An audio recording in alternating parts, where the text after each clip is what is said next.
Je suis ravie aujourd'hui de vous accueillir au Sénat, dans un temps apaisé, ce dont on a tous besoin, pour aborder un sujet majeur, il me semble, l'enfant au centre des mutations anthropologiques.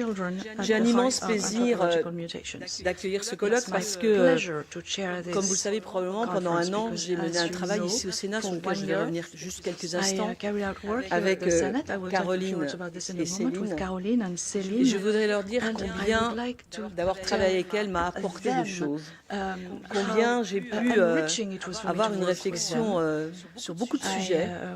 Et je voulais les remercier très sincèrement. Je pense qu'elles sont devenues deux de mes amies et je suis vraiment contente de les avoir rencontrées. Et je pense que nous avons partagé des choses faciles et moins faciles pendant cette année-là. Mais je les remercie très sincèrement et c'est vraiment avec grand plaisir que, lorsqu'elles m'ont contactée, j'ai accepté de parrainer ce colloque.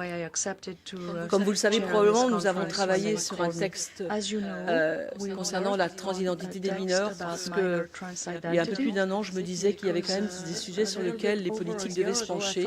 On n'était pas là que pour faire du technique de la loi, mais probablement aussi se pencher sur les évolutions sociétales qui s'inscrivent dans notre pays et au moins se poser des questions du pourquoi, du comment et du devenir. C'est pour ça que nous avons souhaité être accompagnés par Céline et Caroline sur ce sujet parce que nous n'avons pas la science infuse, nous les élus, et nous devons effectivement mener une réflexion en se faisant accompagner d'un certain nombre de spécialistes. Ce travail, nous l'avons mené pendant un an. Dire que je ne suis faite que des amis, ce n'est pas tout à fait le cas. Ce n'est pas tout à fait le cas, mais je suis fière du travail que nous avons mené parce que nous avons mis sur la table un sujet qui concerne la jeunesse et les enfants et le regard que les jeunes, enfants, adolescents peuvent avoir sur l'adulte qui l'accompagne, l'homme, la femme. Je le dis avec fermeté parce que nous naissons hommes ou femmes. Après, les choses évoluent peut-être. Mais quand on essaie d'écrire dans la société, dans l'esprit des enfants, que tout ça peut être très fluide, je pense que les conséquences peuvent être assez graves. Et c'est aussi pour ça que ce colloque aujourd'hui va nous permettre d'aborder tous ces sujets-là, tous ces sujets qui font que l'enfant aujourd'hui est au cœur de beaucoup de questionnements. Et au cours du travail que nous avons mené, avec d'autres sénateurs, bien évidemment, j'ai vu combien, parce que je ne le mesurais pas à ce point, des associations, des activistes, des transactivistes, mais pas uniquement, prenaient la main sur les sujets sociétaux. Et aussi, ça je le dis, nous donnons, en tout cas ici, dans notre pays, mais je pense que ce n'est pas uniquement dans notre pays, en Europe et dans le monde aussi, une place aux minorités qui peut être inquiétante. C'est-à-dire que les minorités gouvernent un peu le monde, les minorités veulent imposer aux majorités ce qu'elles conçoivent. Je pense que nous devons aussi poser cette question-là. Et sur la place de l'enfant, je pense que c'est un sujet essentiel. Il me semble qu'on ne peut pas mettre sur le même niveau la place de l'enfant et de l'adulte. Que le jour où l'enfant n'a plus de repère d'adulte, il est perdu. Je pense que c'est aussi important de le dire aujourd'hui. Qu'un enfant, par définition, et un adolescent aussi est en construction, et qu'il faut lui donner sa place, rien que sa place, pas plus que sa place.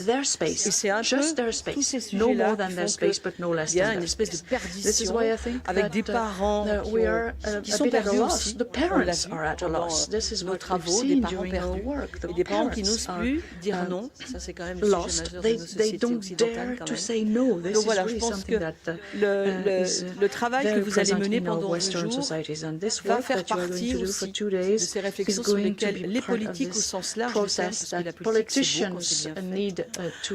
Et moi je suis fière de l'avoir fait depuis longtemps. Je pense que voilà, les politiques au sens large du terme doivent s'appuyer sur les réflexions que vous menez, vous les uns les autres, chacun à votre place pour nous pour nous aider à construire un certain nombre d'argumentaires, prendre des décisions qui sont construites.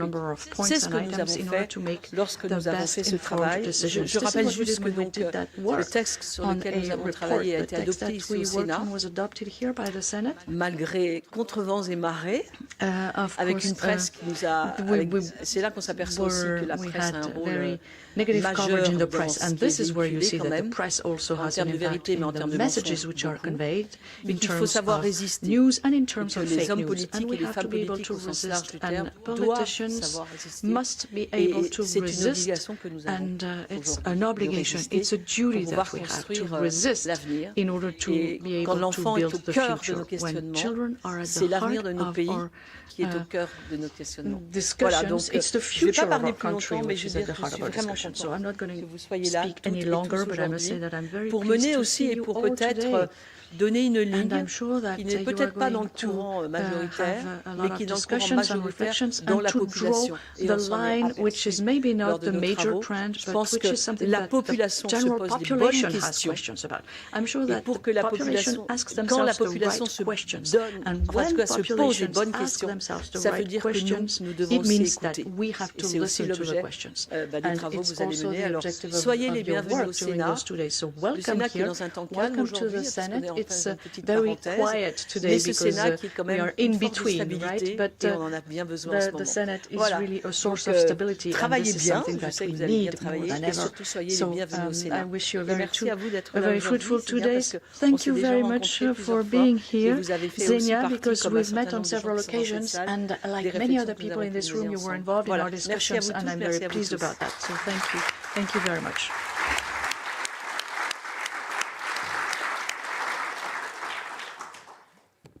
Un très grand merci, Jacqueline Eustache-Brinio. Thank you very C'était much, un très, très grand Jacqueline. plaisir de It travailler was avec a vous. pleasure Et merci de nous working with accueillir you, ici dans ce magnifique and lieu qu'est le Palais du thank you Luxembourg. for Vous êtes hosting effectivement our une femme conference. You d'engagement, are une femme a courageuse, committed une citoyenne woman, inquiète a des brave dérives. woman. Et c'est You vrai are que vous avez concerned pris about a certain vraiment number ce of drifts sujet of our society, and avec I un must say grand that you courage. embraced the Nous avons topic eu vraiment la very chance de bravely, travailler avec vous. and we were very, very lucky to Nous avons get donc to créé work with cet you. observatoire, We created this les discours idéologiques observatory sur l'enfant et of l'adolescent ideological en 2022. narrative C'est on donc, children depuis 2 and ans que teenagers cette in association 2022. existe. It's an Au début, association nous that was étions un created tout 2 petit years ago. At the collectif, beginning, it was just a small group of Observatoire people, de la Petite Sirène, the voilà, en Observatoire 2021. Petite Sirène, that Et j'ai started in envie 2021. de remercier tous ceux qui étaient là dès le début, qui n'ont pas eu peur, qui nous ont soutenus, qui ont travaillé avec nous. Je crois que c'est ce noyau et a permis à l'Observatoire de grandir. Voilà, nous étions tout petits, nous avons un peu grandi, et nous sommes devenus effectivement un lieu d'échange, de travail, de recherche, c'est important de dire, d'information aussi, puisque l'idée c'est transmettre aussi des informations de nombreux pays. Et nous le devons aussi beaucoup à nos amis collègues qui sont là aujourd'hui, Genia Abruzes and Roberto D'Angelo, qui ont fondé, Genia Abruzes qui a cofondé co-founded the SEGM, the Society for Evidence-Based Gender Medicine, une organisation avec laquelle nous travaillons de très près et qui rend possible en tout cas cette transmission d'informations. On leur doit beaucoup. C'est pour ça qu'on a souhaité co-organiser because we owe a lot to them, and we really wanted them to be the partners of this conference today. Alors, un mot, et puis après je laisserai la just a parole word, and à then nos I will collègues. leave them the floor. I'll be brief. I haven't even started the stopwatch, but you know, we have to keep the time. Limiter notre parole, même si elle est libre aujourd'hui, mais on va quand même se limiter speech un is peu, free, parce que but nous of sommes course nombreux. we have to make Des sure that we don't intervenants, go et on les over remercie time. aussi We de par le have monde. speakers who come from all over the world. We have 13 countries represented vraiment here, apporté beaucoup and à ce sujet. we qui ont have été people who des contributed a fondateurs, lot de cliniques du to the genre, et topic. qui ont They were founders of gender clinics. They started to have doubts and to have concerns and to pris la mesure aussi de ce qu'a été l'augmentation de la demande des adolescents, notamment, qui s'interrogent. Alors, j'avais envie de mettre en exergue cette citation de Legendre. Venir au monde, ce n'est pas seulement naître à ses parents, c'est naître à l'humanité. Voilà. Je remercie Cécile Moiroux de nous avoir passé ces textes de Legendre à l'Observatoire. Et c'est un livre qu'on connaît bien, c'est Les enfants du texte. Voilà. Alors, j'ai envie de dire, il n'y a pas de naissance d'assignation, pas plus qu'il y a de naissance pour soi, car la naissance implique le lien et le rapport à l'autre. You start a connection with other people.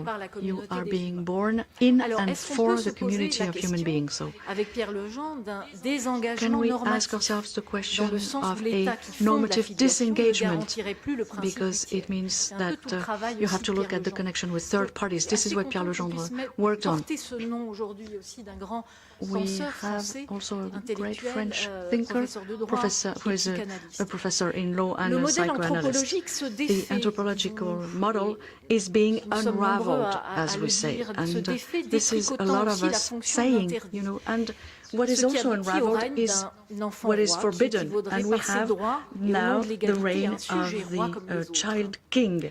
Ce modèle égalitariste And entre this les enfants et les parents egalitarian dévoie model d'une between certaine children manière, et and vous allez le parents voir tout au long de actually cette matinée par les collègues tends qui to interviendront, as you will see réfléchiront à in the cette question, discussions, dévoie le principe premier de to filiation. destroy the Et donc, par principle cette of équation, filiation, l'enfant devenu un the sujet comme un autre, parent-to-child un sujet relationship, entre guillemets. and the kid, the Pourquoi dès child, lors ne pas lui becomes a accorder la subject. possibilité de se So déterminer why à doesn't he l'envie have the et justement possibility de to s'auto-déterminer? determine him or herself, to Nous avons émis self-determine avec Caroline themselves? Eliachef And l'idée with d'un Caroline enfant Eliachef, we transgenre. talked Alors, about a il faut jamais oublier de transgender tirer child. entre enfant et transgenre. Transgender Parce que child. c'est l'enfant du discours. C'est finalement, on a dit fabrique de l'enfant The transgenre. manufacturing Alors, of the est-ce qu'on peut parler de transgender symptômes? child, Chaque fois que je dis actually. un So mot, maintenant, je every vais dire time I say a word voilà, now, oui, ils vont I'm dire c'est une maladie. thinking, Non, yes, people are going to say symptôme en that tant qu'enfant it's a transgenre disease. No, avec it's a symptom. Est-ce que ce serait le Transgender symptôme dash kid or child. de Would this ce be the modèle, ou en tout symptom cas of la this dérive de ce model or modèle the drifting anthropologique? of this anthropological model? Donc on ne parle pas, quand on dit Because, enfant you know, transgenre, on ne when parle you pas say d'enfant trans, transgender mais de child, you're not l'idée talking d'un about a enfant trans transgenre, child, but the de l'idée idea d'un of a enfant trans transgender avec tiré. child Vous voyez combien de fois il faut... comme produit finalement, as a fabrique des discours product, des as adultes. manufactured Ça n'est by pas qu'on dit the du mal, parce qu'on dit mais oui, mais vous ne voulez pas le bien des enfants people say, but trans. you don't C'est pas want du tout ça you que l'on don't dit. want On the parle encore une fois de well-being l'idée d'un of produit, d'un transgender discours, de children. fabrique d'un No, we discours. just On want dit to que c'est say that this has pourquoi been nous disons ça, parce manufactured que by nous the pensons que parents' tous les speech, enfants because sont we en think that transition all vers l'âge children adulte, are in et cette transition transition-là, nous towards en sommes tous adulthood, and responsables. this is a transition La transition that de we are l'enfant nous all oblige tous. responsible for. Il n'y a pas des We experts en are transition all d'un côté et liable des for that. You don't non-experts have de l'autre. La transitional société est experts on one responsable hand and people who are des not enfants en experts on the other transition. side. The Et c'est society donc as a pour ça whole is aussi que le responsible for the législateur transition of children et from ici au childhood Sénat a into pris ce sujet adulthood. à And this is also bras-le-corps why the et Senate cette question decided to work effectivement on a this. été prise And ici. Mais this is pourquoi? also why we Posons-nous decided la to question, pourquoi work on this finalement and c'est to le have this législateur? conference, because Parce qu'en fait, il n'y a pas eu de débat. Why Il did n'y a the pas eu de Senate débat decide là to où il work on aurait this? dû avoir, Well, c'est-à-dire that's parmi because les there was no médecins, les debate among the psychologues, medical, les juristes, psychological and en tout legal cas les médecins communities. et You les know, médecins doctors, hospitaliers. Il n'y a pas eu ce hospital débat. doctors didn't La have moindre that discussion, contradiction, didn't comme have vous le this savez, a debate. été As frappée you know, des aveux, de the déni, slightest de contradiction was discrédit denied et and de calomnie. discredited and On n'a pas été intimidés, criticized. mais We were déterminés not malgré tout à intimidated, poursuivre cette but we réflexion. were Mais c'est quand même une des raisons, parce qu'on determined dit, to mais pourquoi reflection. finalement c'est une question Because people say to us, well, dont politique s'est it's a- saisie? Parce qu'il n'y a a pas matter eu ce that débat. politicians Et le had to débat est discuss. tellement Well, it's because there was important no et c'est debate in fondement the society. non seulement de notre It's an démocratie, mais important aussi debate. It's a de debate l'université. discussion. It's the L'université est founding le lieu ground même of des débats. democracy Vous savez à and quel of point nos university. collègues qui sont là de University is a différents place pays for le savent, discussions. You know, ont if été you are contraints, scholars, pour academics, pas you dire know that parfois this is the chassés, mais case. In contraints some par countries, l'université, colleagues soit à were partir, forced by the en parleront universities with peut-être, en which tout they cas, were working, ont été forced en to difficulté. leave or Donc, forced to be in a difficult l'enfant position. peut-il encore Anyway. grandir? So, can children still grow? Now it's beeping. L'enfant peut-il encore Can grandir? the child still Et je vais grow? donc laisser That's, la parole à the transition. nos amis ici. I'm now Je going suis- to give the floor to our friends here. Je me suis arrêtée vraiment. Timeline, ok. Donc, on va donner la Right. parole à So, Genia let's, Abrouzès. Encore une Give the fois, floor to un Genia. immense Once again, merci d'être là. thank you very much for being here.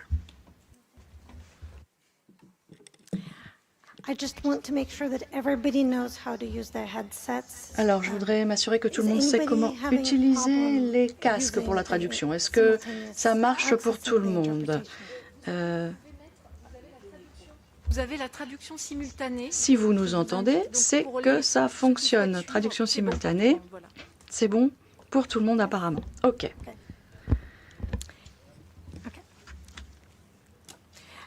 Mesdames et messieurs, chers collègues, je vous remercie infiniment pour l'opportunité qui m'est offerte de parler devant vous aujourd'hui.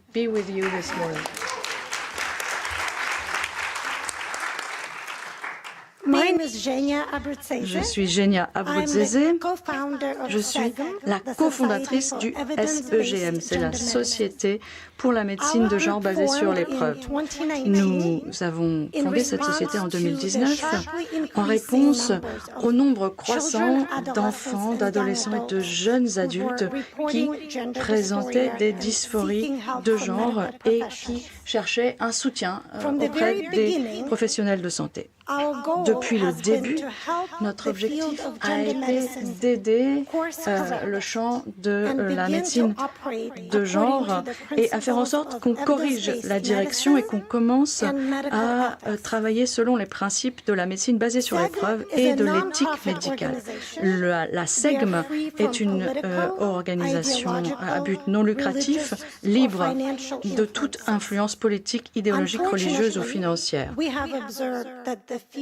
Malheureusement, nous avons observé que les dilemmes et les débats concernant la transition de genre chez les enfants ont été fortement politisés.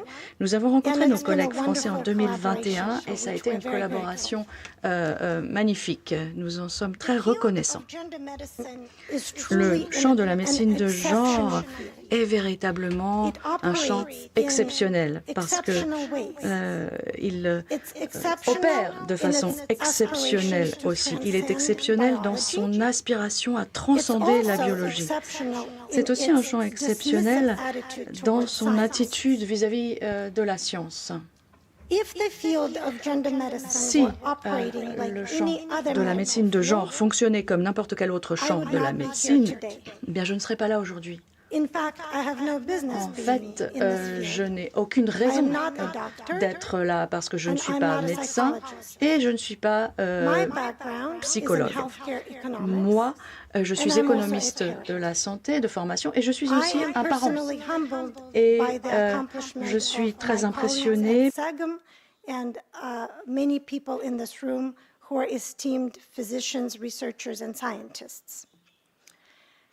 And yet, despite all odds, I found myself in a unique position of helping co-found an organization which by many accounts has become one of the most formidable opponents to the current practice of youth gender transitions, which are provided now effectively on demand.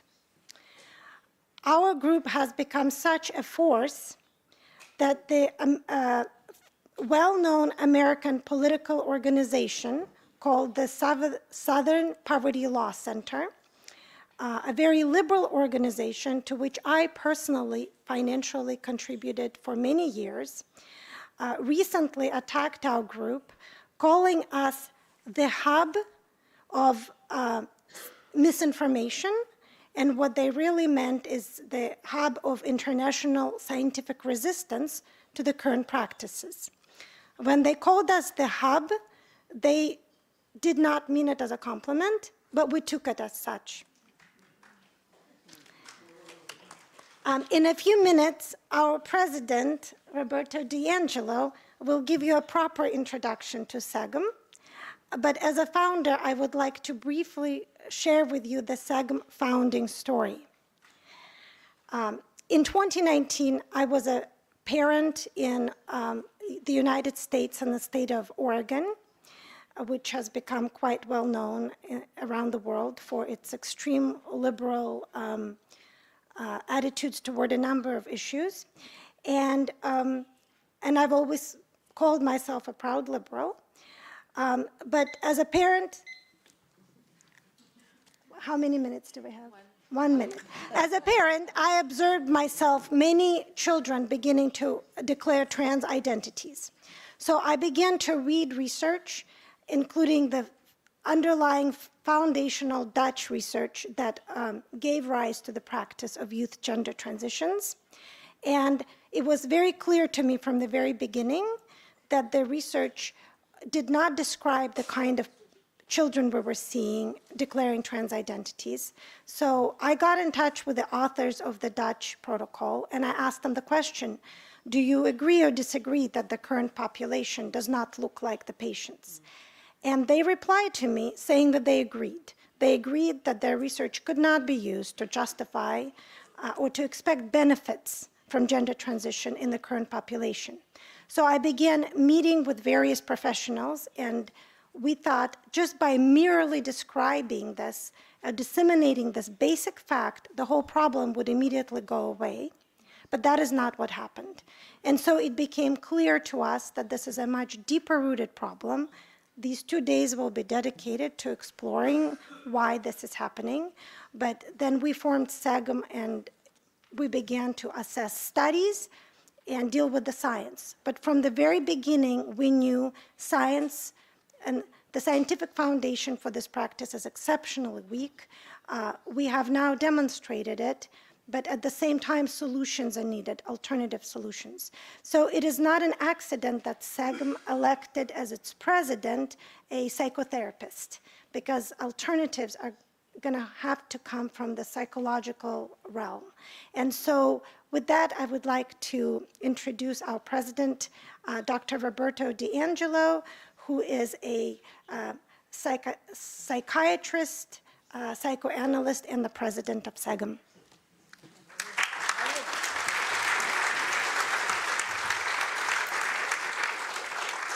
Thank you, Xenia. Good morning, everyone. I would just like to recognize the important work of the Observatoire La Petite Sirène for making such an essential contribution to this field. And we're honored to be co-hosting this very important event with our esteemed French colleagues. In the past 3 years, we've seen a growing recognition that the field of gender medicine is operating outside the usual parameters of medical practice. The recognition that there are significant problems in the field has led more and more countries to change their policies in relation to youth gender medicine.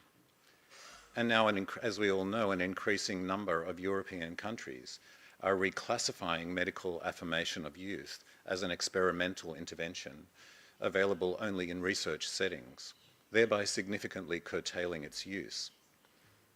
In these countries, psychological care and support have now become the first and only treatment available to most gender dysphoric minors. From our inception, and Xenia already referred to this, SEGM observed 2 very troubling trends in the field. One was that weak and uncertain studies examining the outcome of medical and surgical interventions were being misrepresented as though they were strong or even definitive proof of the benefits of gender transition.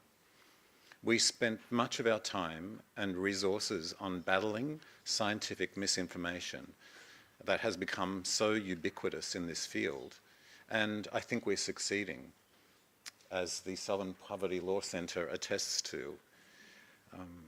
4 years ago, we were the lone voice speaking about the profound problems in the evidence base that has led to the unprecedented proliferation of youth gender transitions. And today, the notion that evidence underpinning the practice of youth transition is remarkably weak is recognised by everybody, including our opponents. However, the other problematic trend that is especially of interest to me that we observed was the concerted effort to stigmatise and discredit psychotherapy as an intervention for gender dysphoric youth, in what actually became an attack on psychotherapy as a field. Young people experiencing gender dysphoria often, as we know, experience prolonged and intense psychological distress. Psychotherapy and psychological interventions have always been the community standard of care for psychological suffering. Yet when it comes to helping young people with gender dysphoria, the psychotherapist has been positioned as an adversary and a danger to the patient.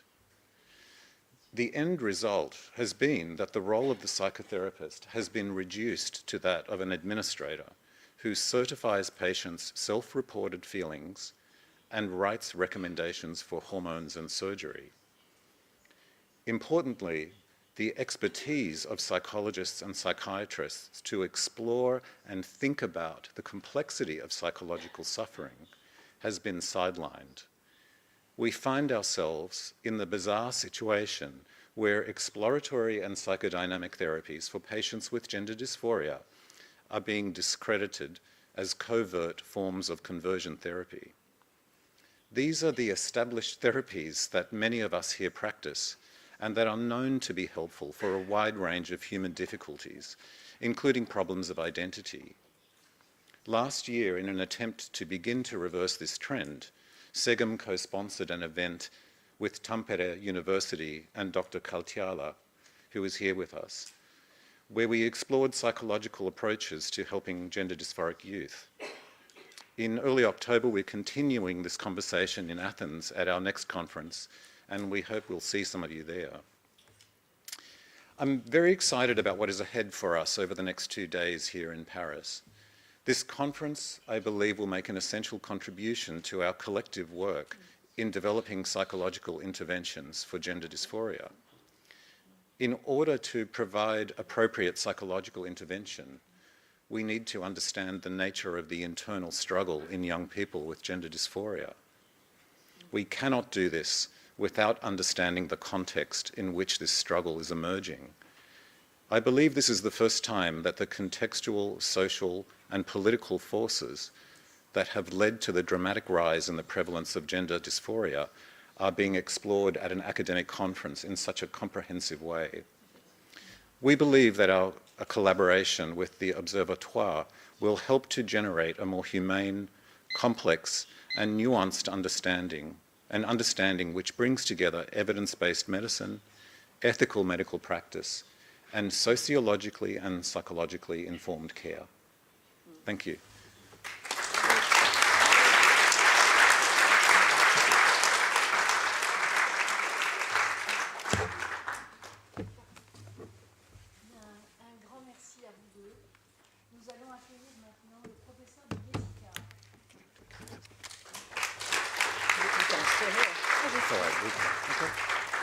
Now we give the floor to Didier Sicard.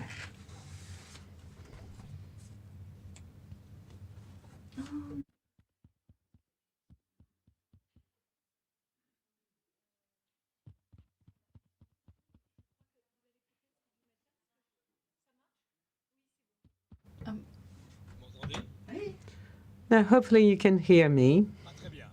Not very well.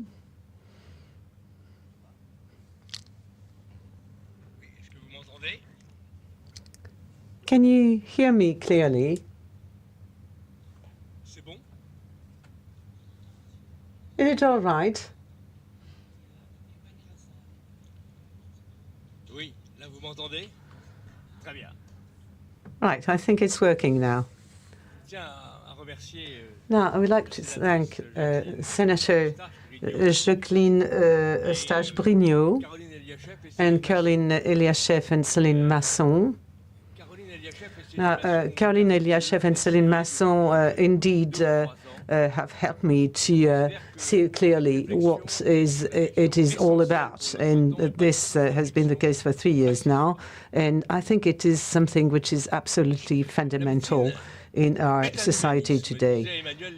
Now, medicine is humanism, as Emmanuel Levinas used to say. It used to be, though. It's no longer something that is that corresponds to being a humanist. It's medicine has become fascinated with its improvements, the possibility to for organ transplants, screening for cancer, technological improvements are so many that medicine has become absolutely carried away, and doctors have started to think that human beings could be treated, and this in all respects.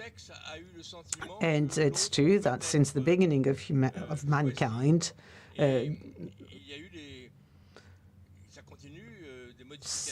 in some cases, modifications were introduced, changes of appearance, of clothes, of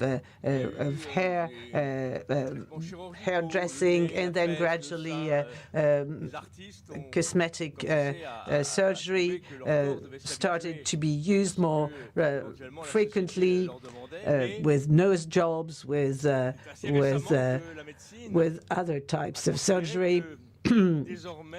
So as to adapt to the requirements and the aesthetic requirements, and so much so that now medicine thinks that changing the appearance of people is one of its duty. And money, of course, is something that fuels the trend. And for the past 15 or 20 years, I must say that medicine has now been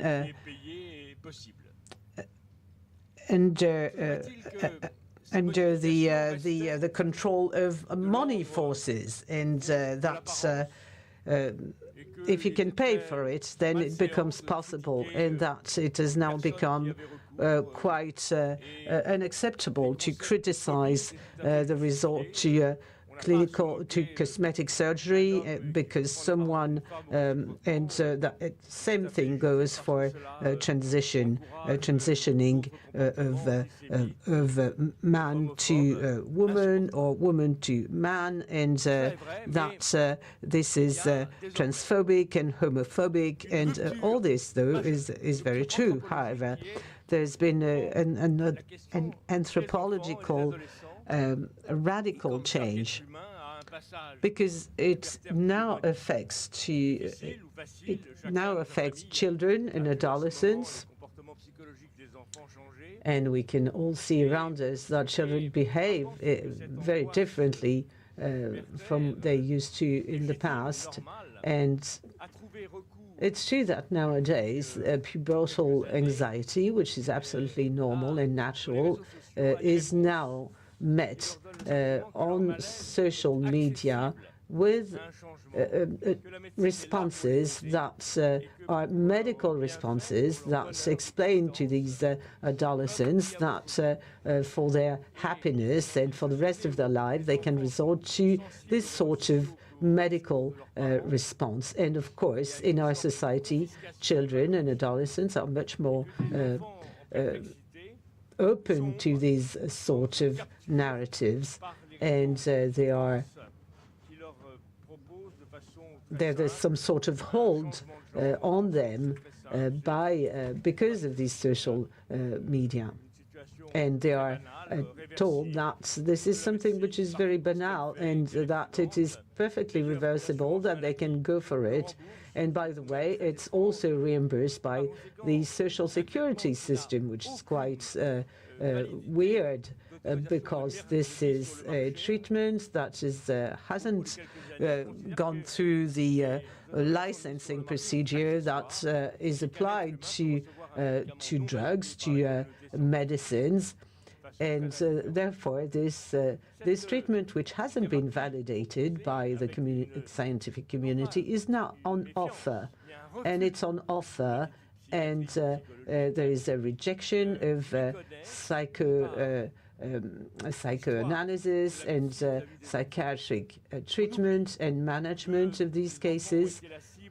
And we tend to forget that children in the past have been the target of laboratory experiments, for instance, injecting hepatitis B virus in children with disabilities in the US, or the sterilization of children affected by retardation in the northern countries, in the Nordic countries.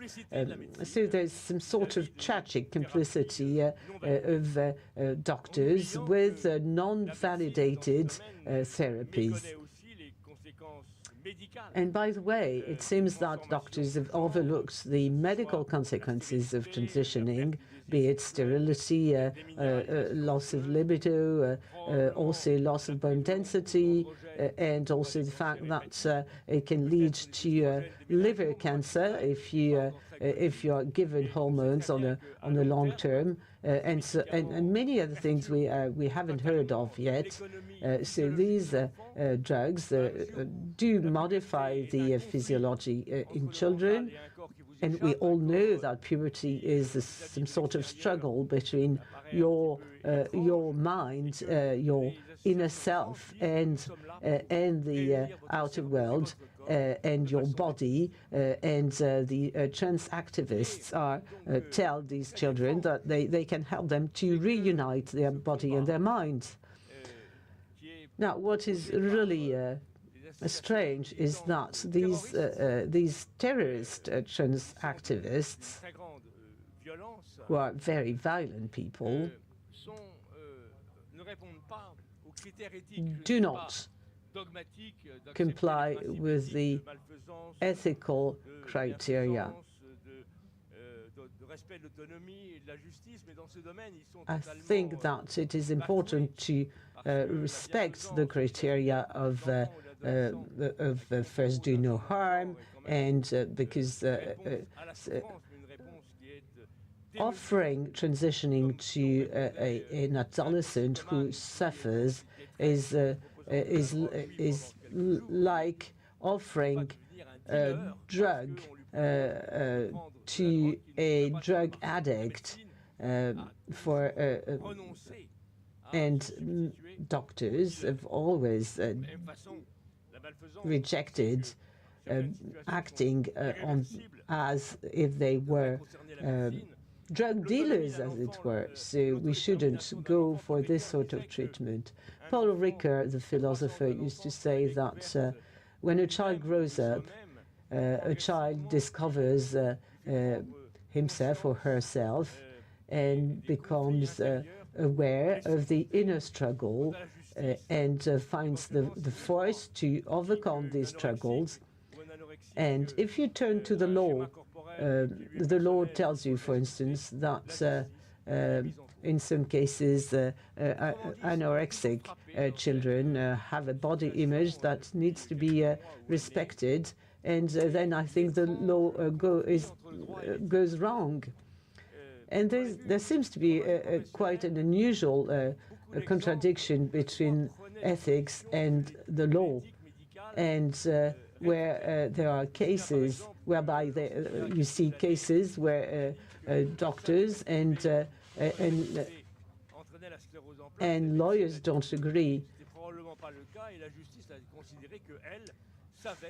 For instance, multiple sclerosis that allegedly was provoked by hepatitis B vaccine was something that was a claim that was sanctioned by a ruling, by a judicial ruling, whereas doctors know that it's not the case. So I'm not arguing that medical ethics trumps the law, but ethics can help us to question ourselves about the status of the children of these human beings who should be able to enjoy the quest for others, and therefore that if they can't find others, they won't be able to find themselves. And therefore, children, adolescents should be protected against these fundamentalist people who, just like sects, lead these children to lose their ability to find their bearings. And what I don't get at all is that, well, the left, the parties on the left were seen as people protecting the individuals, and now they've turned to being some sort of addict, freedom addict, without any reflection on what it means to be free. To be free doesn't mean that you can just do anything that crosses your mind. What is needed for the community is to set out some rules. And on the other hand, the far right ends up being on the side of defending people. So dehumanized medicine is now waging an ideological struggle, fight, and offering very, very harmful solutions to these people. And indeed, let's take a look at the words that are used. And here I want to say that I find that the pubertal anxiety, pubertal maturation anxiety is a phrase that was coined by Caroline Eliacheff and Céline Masson.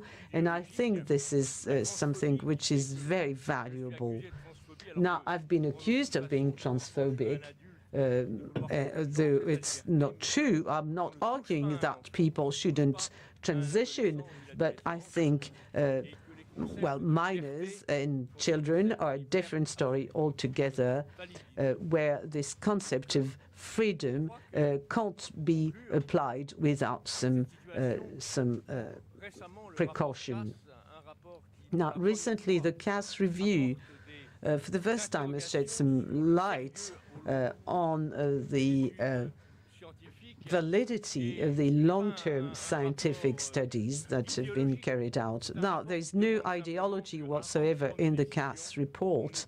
In this review, it is just argued that before going for this extreme forms of treatment, well, then some precaution or some caution should be exerted. Now, if you take a look at the what young medical students choose as a specialty, well, a majority of them turn to cosmetic surgery, which I find very regrettable.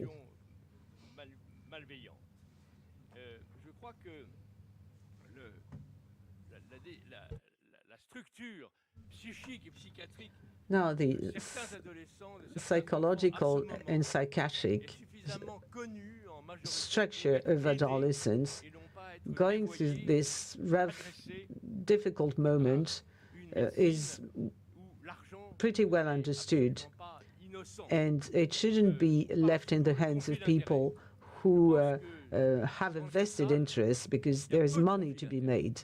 I think in this room today, in this audience, there's very little conflict of interest, whereas these associations are, I think, faced with conflicts of interest.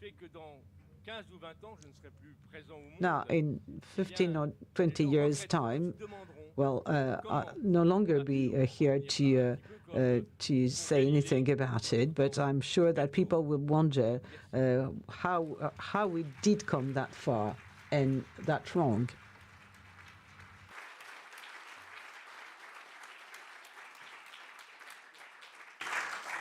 Un très grand merci, Didier Sicard. Votre voix portera par-delà les thank you very much indeed, and I'm sure that people will still remember what you said about this issue. You used to chair the ethics committee, and you've been with us right from the start. Thank you so much, sir.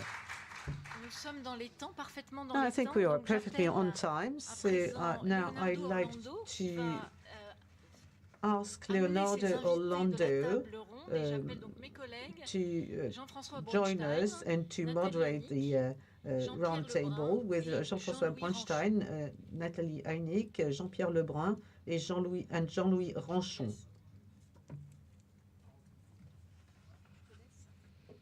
Tu veux un programme? C'est bon, je l'ai. Vous êtes combien? Vous êtes 4, oui. Il y a un time code là, pour la minuterie. Ah bon? Oui. Et je l'utilise? Ok. Tu veux que je te montre comment ça marche? Sinon, je fais les miens. Hein. Regarde.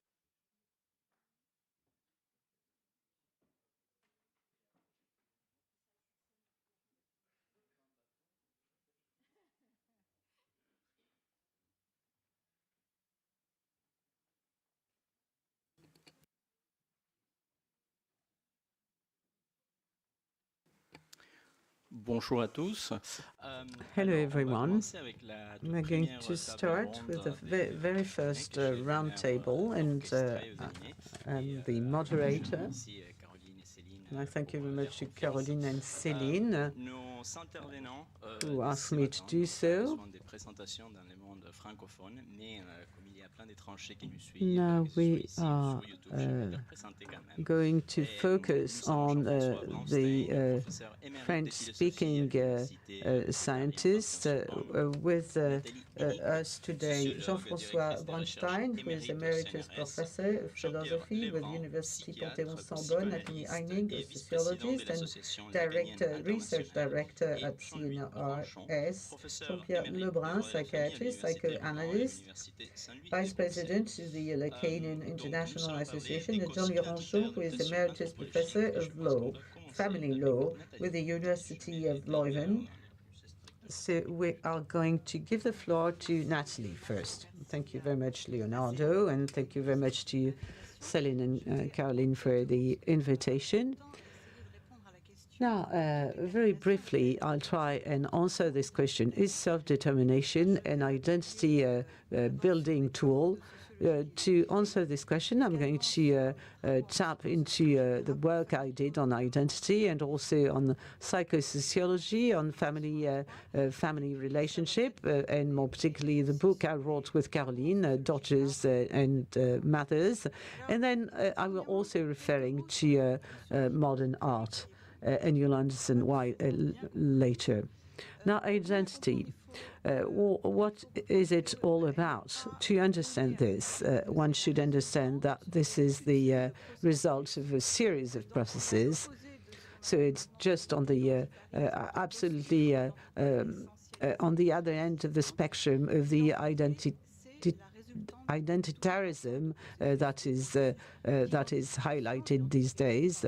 So it's being it's the identification with others and vis-à-vis others and oneself. Now, of course, this is something which is socially constructed. It's not a given. It's not innate. However, social construction, as it is argued everywhere, it doesn't mean that it's something which is arbitrary. It doesn't mean that something which is socially constructed is arbitrary in itself. And why is identity not arbitrary? It's because it is based on reality. It can be your body, it can be your civil status, it can be your name, and sex identity in particular. So this, of course, is based on biology with sex characteristics and sexuation characteristics, well known to doctors. It's also based on psychology, and this is what one calls gender, and the fact that you identify more or less with one gender. And it's also based on law, which is the civil status that is given to you at birth and that you keep throughout your life.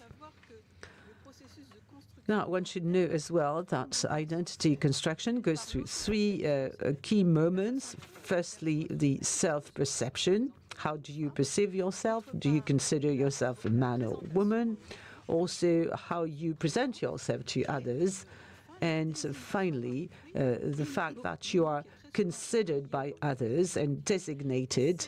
This is something which is overlooked by when one refers to identity. So it's self-perception, representation, and designation that leads to identity well-being, and whereas there is an identity crisis if these three moments are not aligned.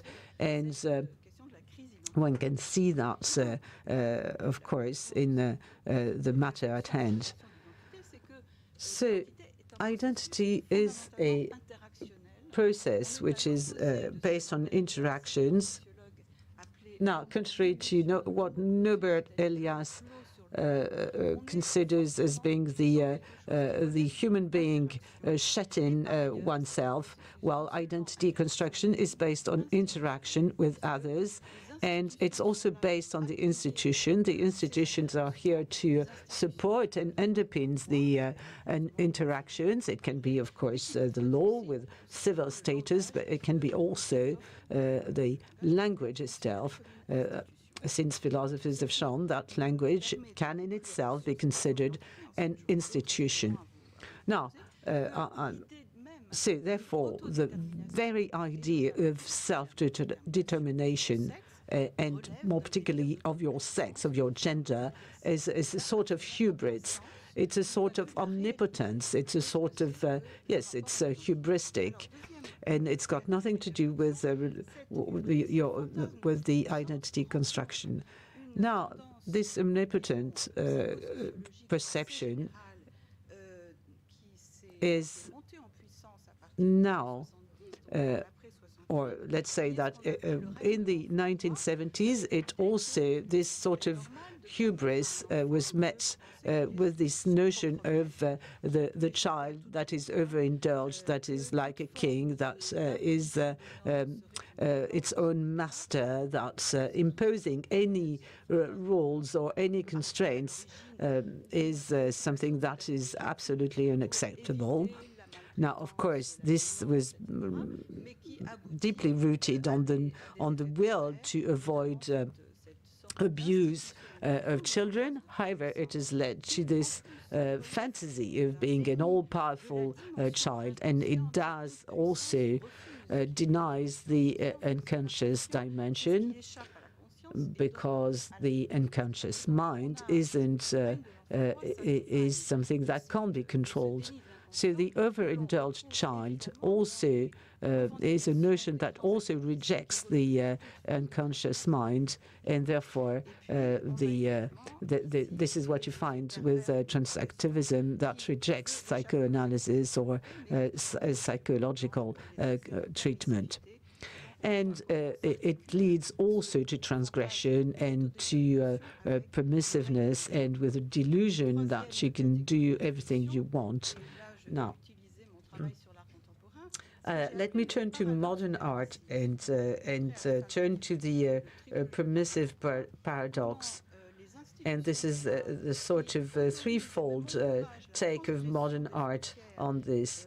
It's something that encourages transgression, and transgression is really the basic and the fundamental rule of modern art. So artists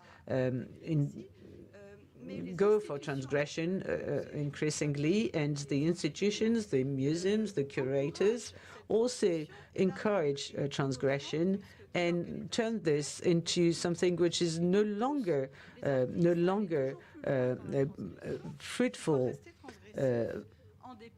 So artists have to go and be more and more transgressive, and become more and more radical. This is what you can call the paradox of permissiveness. This is something which is perverse, because this is a perverse arrangement and framework. The institution is required to recognize people who call the institution into question. And they do participate in this transgressive and permissive paradox. Likewise, and I make a comparison here with the with the assignment, gender assignment at birth, which is something which is called into question. And so the doctors are perceived as an oppressive, arbitrary force that assigns a sex at birth. I think it is important to understand the what is at stake in our opponents' minds. They really use guilt and the terrorism of suffering, as Ferenczi used to call it, in order to place the medical institution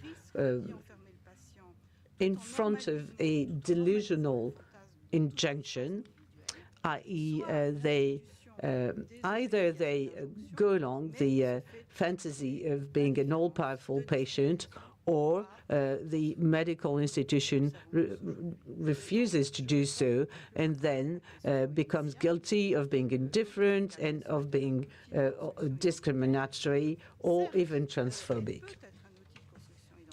So indeed, self-determination can be an identity construction tool, but it's also a tool to destruct the social ties and the social connection.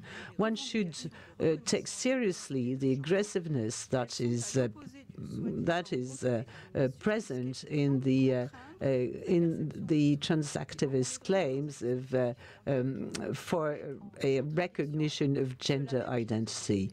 And so it's something which is contrary to this so-called self-determination, because they want to force other people's perception.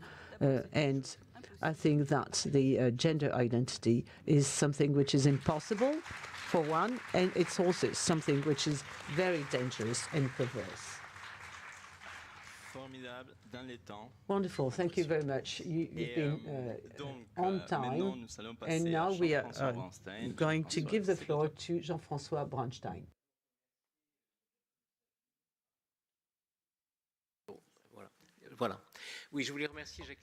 I wanted to thank Jacqueline Eustache-Brinio, Céline Masson, and Caroline Eliashef for inviting me, and also for their commitment and for all the energy that they're putting in the fight that we are together. I've been looking at these matters for a few years as a medicine historian, as a philosopher, and as a criticizer of what I called the woke religion, because in wokeism, gender plays a key role. In terms of the history of medicine, I would say that all these matters of emergence and disappearance of mental diseases, this is what Al Hacking, who is a Canadian colleague, studied, and he demonstrated that there are transient mental diseases. He was talking about the travelers or multiple personality disorders, etc. So his idea is an idea that can be useful to try to understand what's happening today. It's the looping effect of humankind. That is, the categories in human sciences actually manufacture people. Well, they don't manufacture people actually or pathologies, because there are people who suffer, but he says that people choose or select their diseases from the pool of symptoms which are available to a given society at a given period of time. And when you manufacture new categories of diseases, you have people who identify with that.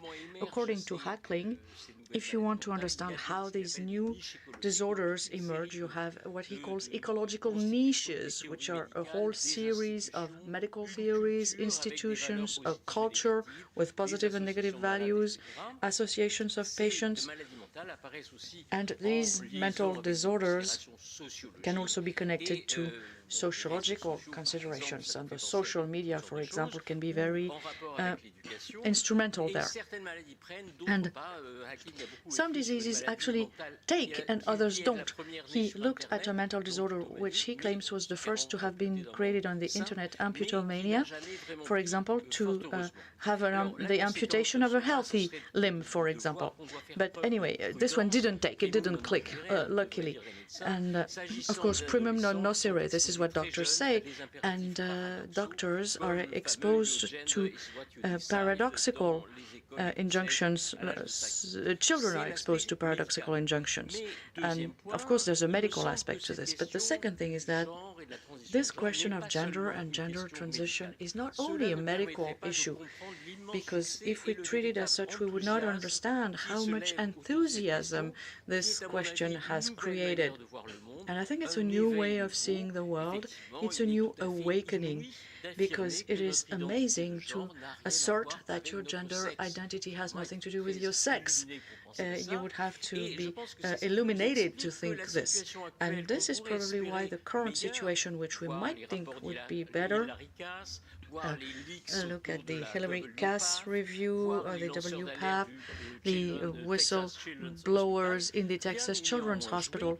But nothing should be taken for granted. The doctors are not changing their mind. Some of the activist doctors are ready to enter into resistance. We saw this in France when we talked about the possibility of passing a law at the Senate. These people do not accept to be imposed a certain number of caution rules. You know, there is a French politician who said, if it's your belief that you are a man or a woman, you have the right to assert this against the reality of appearances that your body demonstrates. He's a very famous French politician whom everybody in the room will recognize. And I think that there's a very interesting philosophical dimension here in this concept of gender. It's the idea that it's not your sex or your body that makes your gender identity, but how conscious you are that you are a man or a woman or anything else for that matter. It's the idea that your body doesn't matter, that it's only the conscience that exists, or consciousness. And that could be basically your soul. And this takes us to the very old question of the relationship between the soul and the body. But here we have a radical separation, much more radical than Descartes, who used to demonstrate that the body and the soul were connected. And of course, he used God to make the connection. But the specificity here is a disappearance of the body, which we see in the history of the gender concept. Monet started explaining that gender prevails over sex because as a behaviorist he thinks that culture is more important than nature, and then Sterling says that sex does not exist, that there's an infinity of sexes. Butler, who refuses the question of the materiality of the body, he says that the body is only the outcome of a narrative and power. And when you ask her about the materiality of the body, she says, this is a patronizing question that I won't answer. So this attitude towards the body, hostility towards the body, is very well illustrated by one of Foucault's autobiographical texts, where he talks about his body. He says, this is a shell, this is a cage that I don't like, that I will have to walk in, I will have to look and to be looked at. My body is the place of no return that I am sentenced to live in. You know, it's like in the Greek philosophy, the body being the grave of the soul. And the link between the soul and the body, therefore, appears to be contingent. The soul, your soul might have fallen in the wrong body, actually. This is what it means when you talk about assigned, birth assigned a sex, meaning that there is a social choice, an arbitrary decision and not a mere observation. And this means that the person that this sex has been assigned to is under constraint. And so we have a consciousness that can go from one identity to the next without being constrained by the body or by anything else. For Butler, for example, nothing makes you think that there should only be two genders. There is an infinite number of genders, and the ideal situation is gender fluidity, in which case transgenders would be heroes for a world that is completely fluid. The paradox is that, in a way, these pure consciousnesses are trying to find an identity, but the identity is not linked to a body. The body would not even be an indication of the sex, and it's not linked to a family or to a country. The deep self, the true self that this gender theory is looking for, is a self which is completely empty. The deep gender identity is an aporia. There is no deep gender identity. It's a question that we had in psychological debates in the 1830s in France. You might think that the only positive identity would be a victim identity. So basically, everybody is only aware of their own selves, and a lot of young people are influenced by this. And since this identity does not exist, actually, it is weird to ask for official recognition, to ask for other people's approval. And of course, for adults, it's not a problem, but for children, it's a true question that has to be asked. So, of course, the question is, why do we want to get rid of the body? Well, it's the idea of blocking puberty would mean refusing to become an adult, refusing to grow up, refusing to have children, refusing to enter into the order of generation, refusing death. And the idea is the absolute triumph of will over the body that determines you. It's a claim of freedom and all-powerness, and it doesn't accept that it is finite. And the triumph of will over nature is the reason why I think a lot of doctors accept that. I had the story of a cosmetic surgeon who removes the breasts of young women because she claims that it's progress, that it's a victory of science over nature. And of course, it's also very lucrative for her. But it's a true question that needs to be asked. And the last thing I wanted to tell you about, and I hope I'm on time, is that I think there's also a religious aspect to this. This is why I talked about the woke religion at the beginning. Enthusiasm is an evidence of this. Oh, well, I have 2 minutes left. Well, thank you. Two religious dimensions. First of all, an archaic reminiscence, because this really reminds you of gnosis and this old Christian heresy which claims that the body, just like the world, is evil. So you have to set yourself free from that by erasing desire or by exacerbating it. In the Gnostics, you have a whole series of dreams about overcoming the sexual difference. A pure human is neither male nor female in the Gnostic writings. And then another dimension, which is transhumanism, of course, much more modern. Transhumanism, in a way, is transgenderism. You know what Martin Rothblatt said, transgenderism is your access to transhumanism. It's a very Promethean vision. While we wait to be liberated from death, we can liberate ourselves from our bodies, transform our bodies. And there's contempt for the body, similar to contempt for meat, for example, in transhumanists, or people who want to download their consciousness on a silicon chip.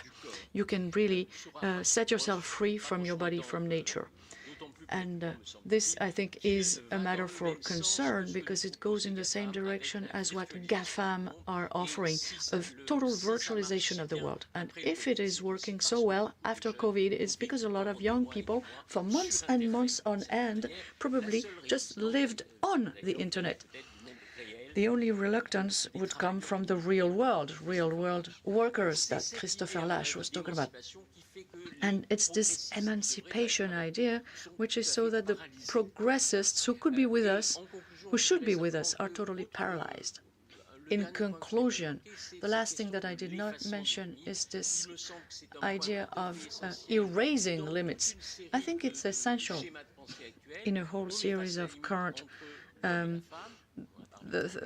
of thought. You know, you erase the limits between man and woman, you erase the limits between man and animals, you erase the tragedy of death. This is why so many people are very enthusiastic about euthanasia. Amazing, again. So erasing the limits is also the loss of tonicity, if I would say, of Western people who no longer have limits, because they can move the limits, they can change the limits, they can challenge the limits. There are no limits. And so, of course, the problem is the problem of the Western man. And the whole world is looking at this lack of tonicity of our world in awe, or they simply want to attack us for that.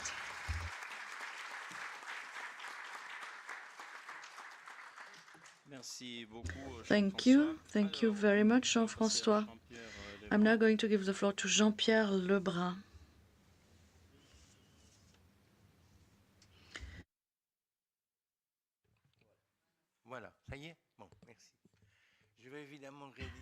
Thank you. Of course, I would like to thank the same people as everybody did. I would like mostly to thank Jacqueline Eustache-Brinio, really, because as you said in your introduction, Madam, it's really important that we grasp this massive society phenomenon. I come from Belgium, so I'm not embarked on the tragedy that France is currently embarked on, but we do have the same difficulties on a certain number of issues. And thank you for bringing the debate to this level, because I think that this is the only way forward. Now, I think that all this transgender thing and many other things, by the way, can only be understood if you only look at it over time. You know, I have to say that more than 50 years ago, something radically changed. The vision of the world, which was a pyramid, you know, with the top of the pyramid, basically the world was organized on the religious model. You had God at the top, or whoever represented God. And now we have a flat, horizontal representation of the world, which is supposed to be egalitarian. There was a shift at some point from the pyramid to the flat representation of the world. And if we want to look at this for a minute, we can see that logically any type of verticality has become insufferable. Any dissymmetry has become unacceptable.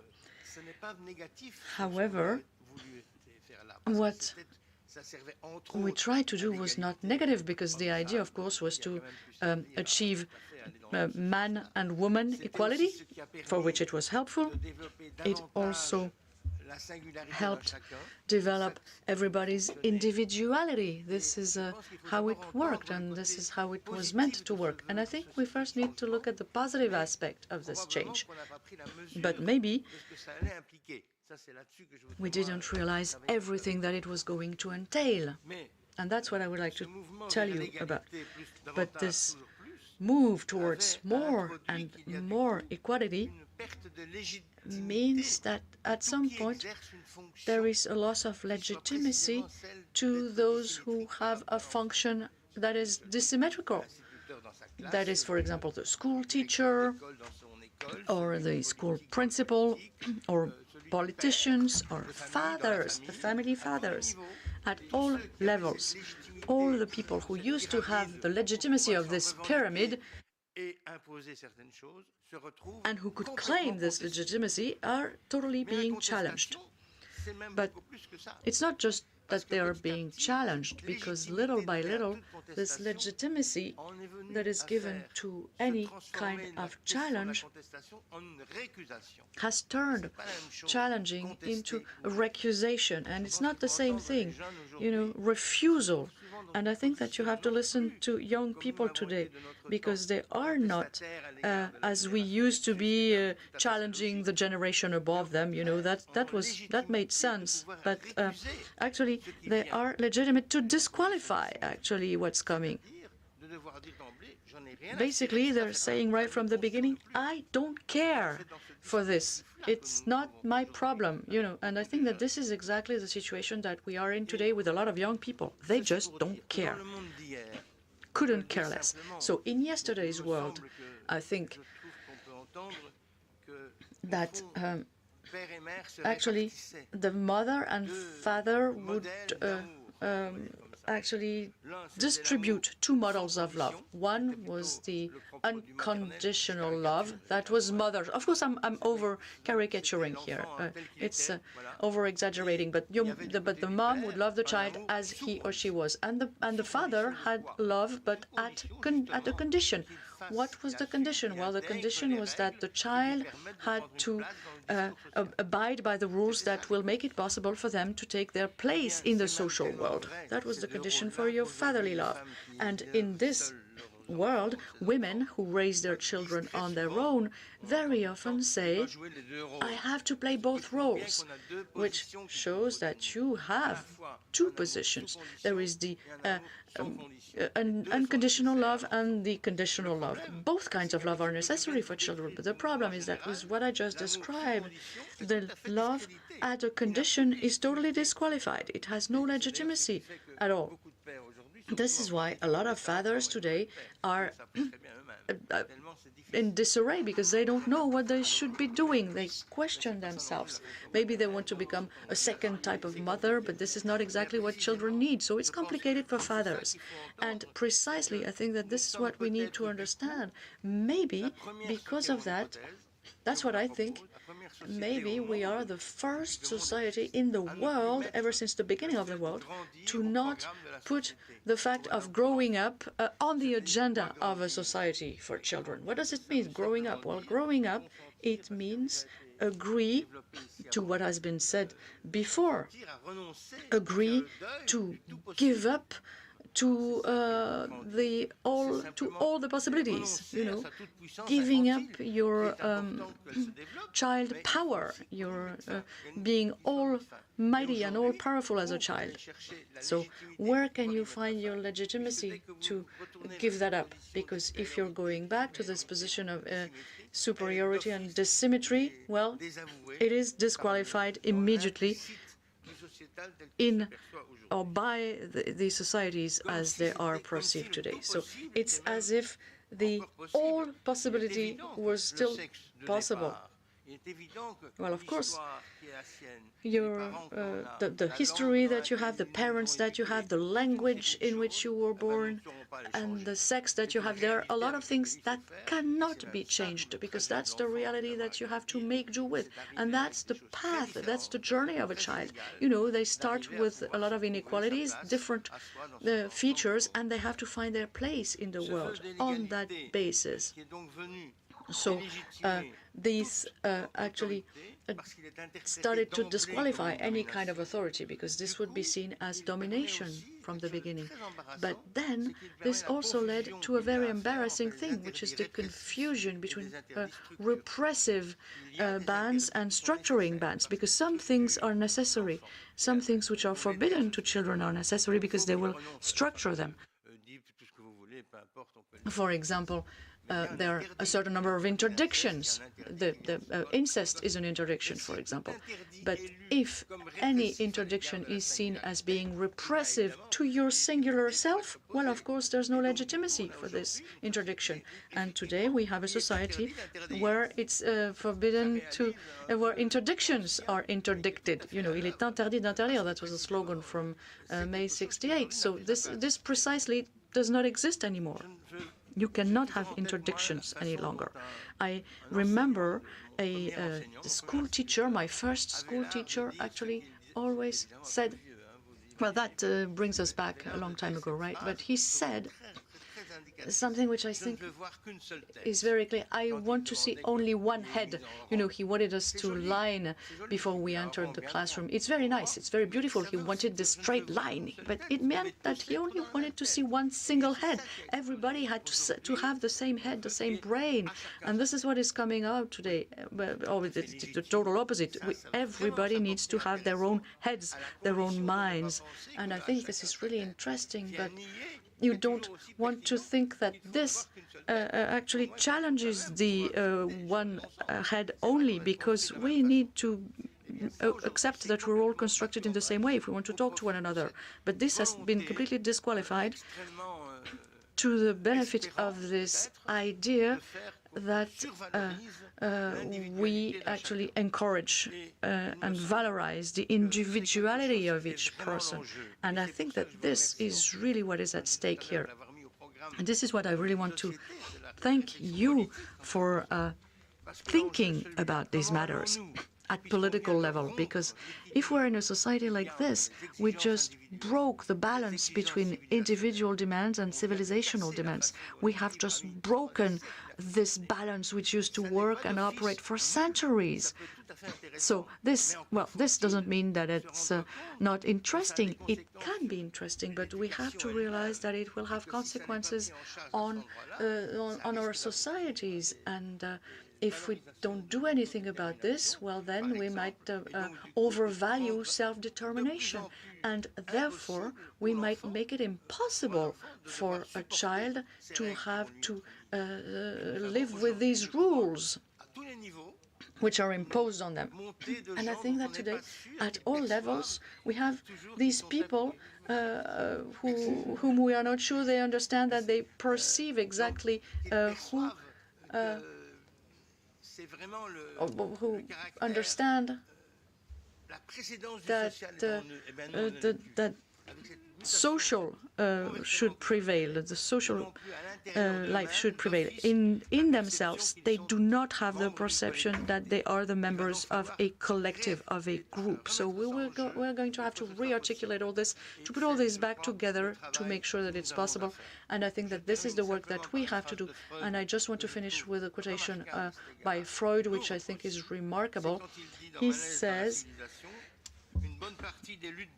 part of the struggles of humanity is focusing around one single task, finding the right balance, that is, satisfactory balance between the individual claims and the civilizational requirements of collectivity.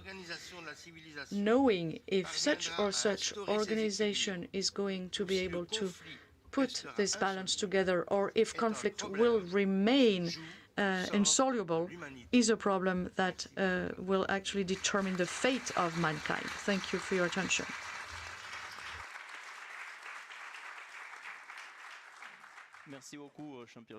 Thank you very much, Jean-Pierre Lebrun. I'm now going to hand over the mic to Jean-Louis Ranchon. Thank you. Many thanks to Céline and Caroline for inviting a law professor.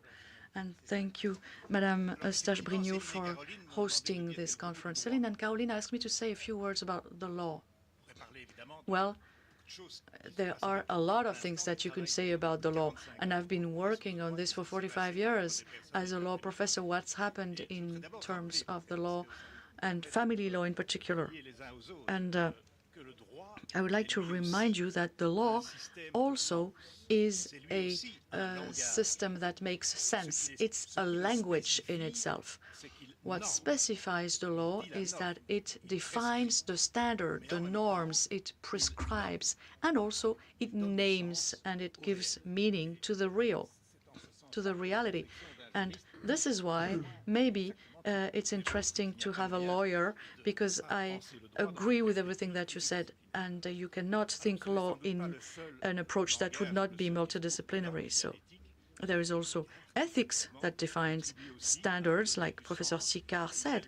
Ethics also contributes to giving sense. There is also use. There was good morality. There is also social traditions, but the legal standard is compulsory, and it applies to all. It therefore creates a common ground. And, well, I had to choose one example in the evolution of our legal system. And I'd like to look at what happened in the way the law has worked on sex, or men and women, boys and girls. And the evolution that we've seen is that we have introduced, as Judith Butler said, we have introduced confusion and trouble. And this is why our children and our teenagers are having difficulties in finding their way. I'm going to tell you about the Belgian law. Maybe it's specific to the Belgian law, but I'm sure that it's a similar evolution that we're seeing everywhere in the West. A law was passed in Spain 2 years ago, and one is maybe going to arrive in France, even though what you passed, the law that you passed in 2016 is very close to the Belgian law that we passed in 2017. What impresses me very much is the speed of the process, because you had this first law on sex change in 2007, and then the second one came 10 years later. So it means that a lot of things have changed over a period of 10 years. But first of all, I have to remind you that for the law, the sex is your biological sex, your birth sex. When on your birth certificate it says sex, well, it's the law that imposes that you have this mention on your birth certificate. It's your native sex. Besides, it's the doctor who sends a certificate to be able to mention this on the birth certificate. Plus, it corresponds to the question that we ask to our children when they're pregnant. Is this going to be a boy or a girl? You know, the law is in compliance with the spontaneous question that we ask. So what happened first, that was the law that was passed in 2007. And as a law professor, I explained to my student what doctors explained to me, because actually this is the only thing that we had, which is that there was a certain number of people who were in pain and who came to see their doctor because they had this medical syndrome. It had been identified as transsexualism, people for whom it was intolerable and it was intense suffering to live with their female or male body, and so they came to the doctor to ask them to change their bodies, including with whatever consequences that would have on their sex life, sexuality, and their capacity to have children. And it's a suffering which was something that they didn't have control on, you know, and this was something that had to be respected and that had to be heard. And this suffering led to the doctors wanting to help them to change their bodies, maybe only partly, but to help them change their bodies. And this was called sexual reassignment.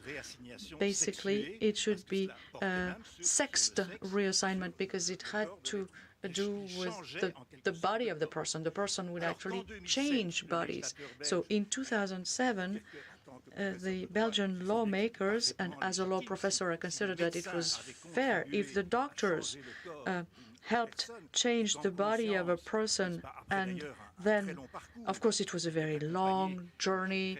You know, you also had to have psychiatric care, and if the Belgian lawmaker at the time thought, okay, we are going to include this in the law because it's a legitimate request, so we are going to accept to change the sex that is mentioned in on the birth certificate, and this is why we talked about sex change. And at the time, that didn't seem to be anything to worry about. I would say, on the contrary, it was part of what a democracy considers to be respect for human people and their individualities and singularities. And then, and this is why I'm talking about confusion, then came something that led us to mix the concepts of gender and sex. And our law actually decided that the gender was to become the sex. And this is a very small revolution. You accept that somebody who changes body can change sex, but then you accept that even without changing your body, you could actually determine a different sex, because the gender is what it is. The gender is what you represent yourself to be.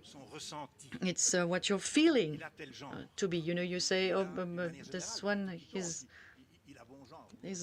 got bon genre, we say in French, good gender. He looks good, basically. But this concept of gender was a general concept that applied to everything that exists. And if applied to men and women, to the masculine and to the feminine, gender is the social representations of the masculine and of the feminine. And the gender studies actually revealed that the representations that we had of the feminine gender led to a certain idea and the domination of women by men. And there was a lot of studies carried out on this topic. But if you take the individual perspective, gender for an individual means what sort of representation the individual has of the masculine and feminine sides of his or her personality. Now, one can well understand that in a democracy, you just leave people free to identify with one gender or another. It's no longer the case that our society demands of each and every one to identify with just one model. However, I'd like to say a few things about children. Now, of course, this freedom is always more difficult to manage than something that is more regulated. However, the claims that are recognized by the law, by the judicial system, you have this freedom to create your own gender identity, and you can also equate this with your sex and the sex that is indicated on the birth certificate, and therefore leading to your legal identity. And it's got nothing to do whatsoever with a medical syndrome. It's a sort of demedicalization of the situation. You don't need to produce a medical certificate. You have this feeling that you identify with one gender or another, and this means that this is your sex. And this is why I referred to the law of 2007. I think this law transposed something very different. Someone who doesn't go for a sex change or doesn't change the body. Now, the procedure is now different. Without any medical certificate, someone can come and say, well, my sex is not this one, but that one, and is different from the one that was assigned at birth. Now, this is something which is fictitious. So nowadays, one has to refer to the legal sex. So the legal notion of the sex has been modified. However, if you give a careful thought to this, it means that there are two notions of sex: your biological sex and the legal sex. And in a certain number of situations, well, this would be in conflict. These two sexes are in conflict with, of course, some difficulties for society. And if you consider that the legal sex has got nothing to do with your biological sex, well, it means that this is repressed. Reality is repressed if you use a psychoanalytical vocabulary. And more particularly when it comes to women. What do you do if you are a man who is biologically a man but is now transitioned and now declares himself a woman? And if you consider, for instance, the sports contests, well, this person can participate in a competition for women, and if it's not allowed, then the person can argue that this is discrimination. So you see, this is a sort of backlash of the repressed reality. And this creates, of course, legal situations which we don't know how to solve. Now, coming to children, what are the consequences for the children today? Well, it means that for a number of them, those who are to be born from people with a difference between their biological and legal sex, well, identity becomes very confused. Well, filiation becomes very confused, and the identity landmarks are all different. If a woman who is biologically a woman and then becomes legally a man, but gives birth to a child, is it a woman or a man who gave birth to the child? Well, in Belgium, we still consider that this is still a woman, and therefore maternal filiation applies. And this is what they do in Germany as well. And interestingly, a woman who had become a man and who delivered biologically a child, asked the German authorities to be indicated as the father of the child on the child's birth certificate. And there was a legal proceeding before the European Court of Human Rights.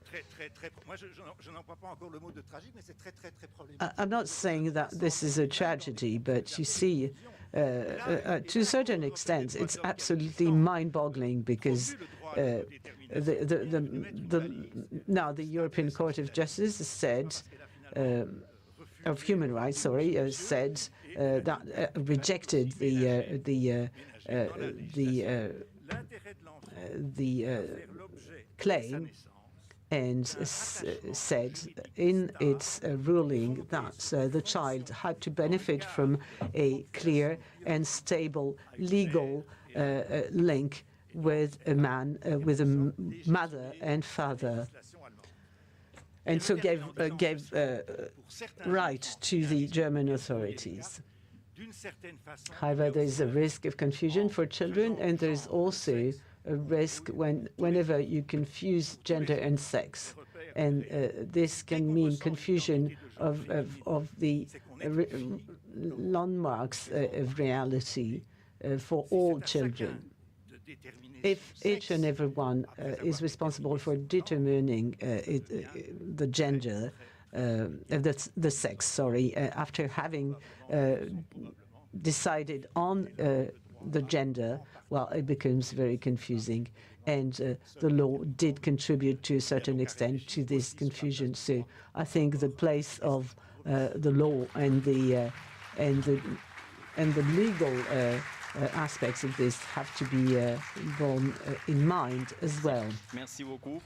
Bon, alors, no, thank you very much. Je ne sais pas vous, mais moi, je retrouve quand même une ligne directrice. I don't know about you, but I feel that there is some sort of identical focus in all we've been told now.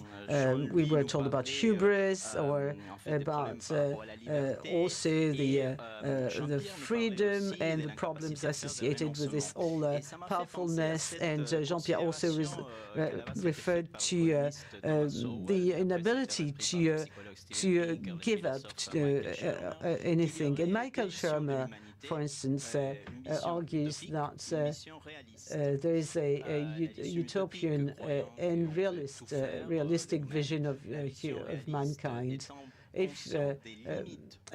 if you are realistic, you're aware of the limitations for human beings. And it's interesting because your limitations, well, this is what used to be called growing up, the reality check that all of us had to go through. And we were told about the repercussions and on children, and how can they grow up, these children, in this society that the society itself doesn't want to grow up. I don't think we can give an answer so quickly. However, I'd like to make a very short comment in reaction to what Jean-Pierre Lebrun said. We are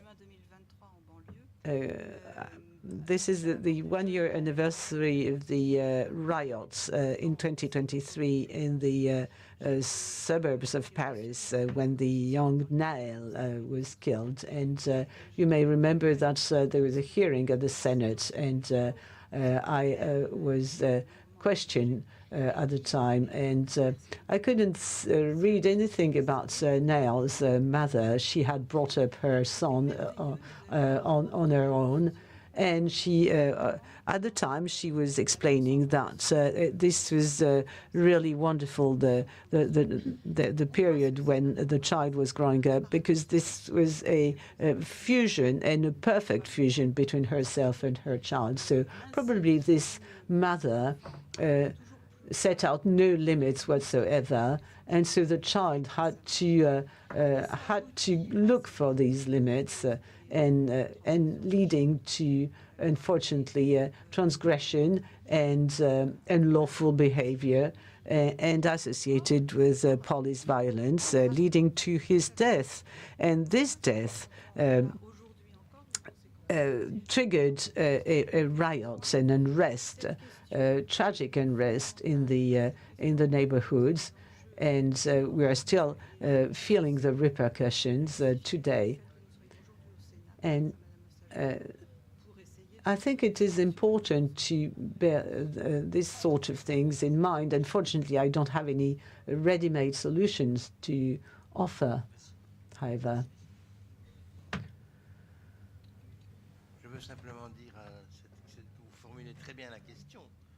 No, this is very nicely put.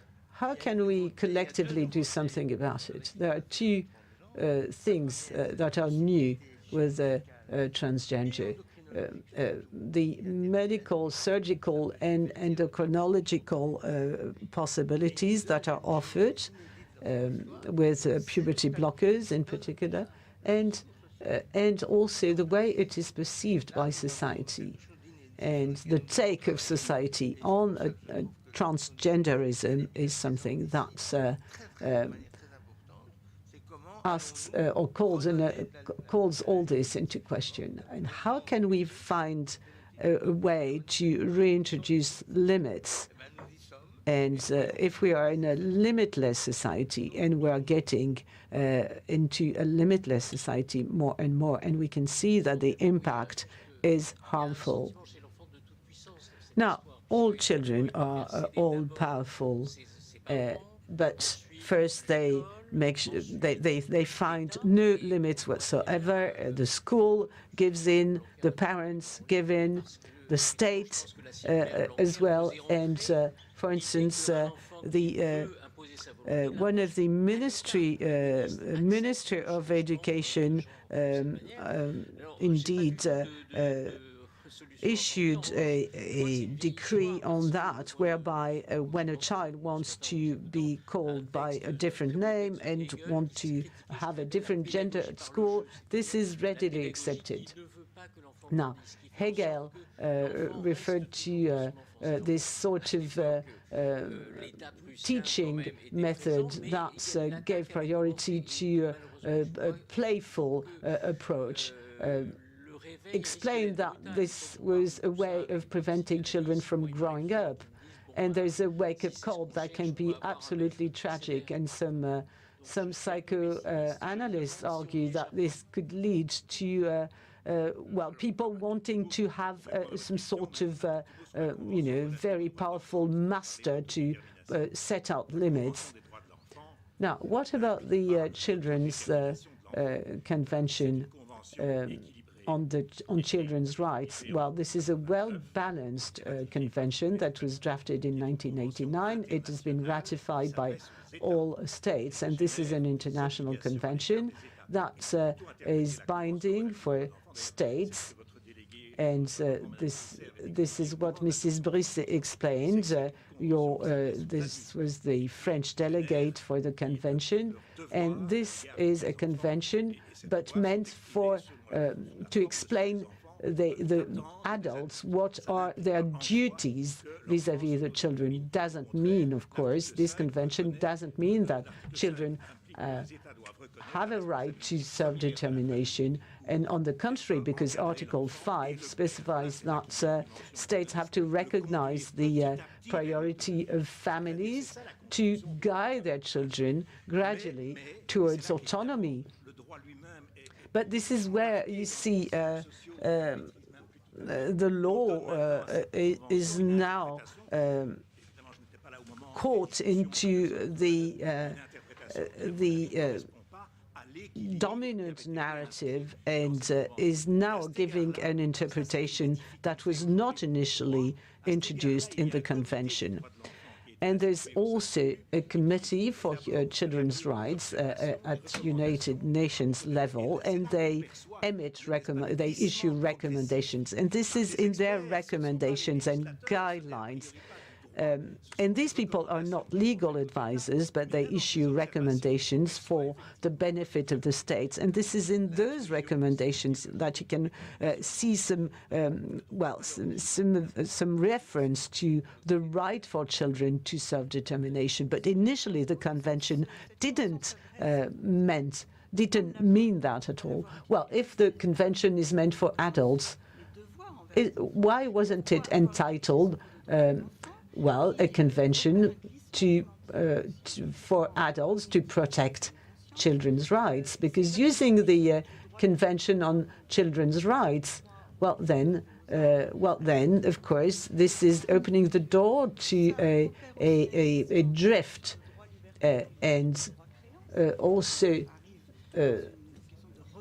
you opened up the door to claims. It means also that because minors cannot legally table their claims, well, they go through people who are adults who pose as representatives for children, but these people most of the time are activists, and so these conventions should have been entitled a convention for or defining the duties vis-à-vis children.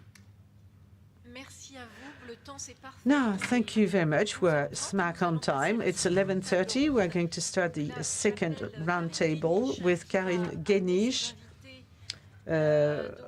who is going to be the moderator.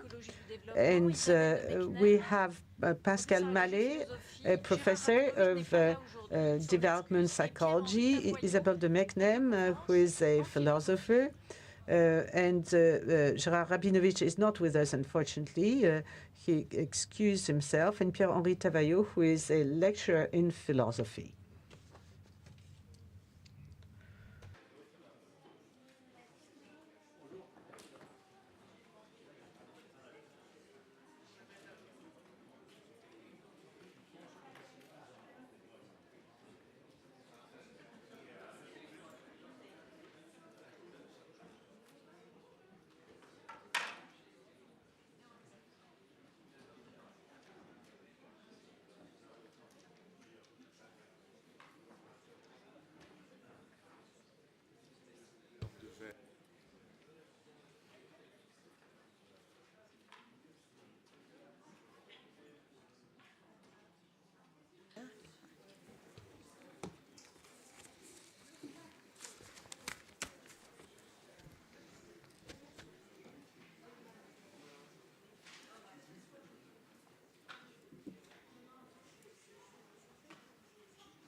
J'appuie sur le...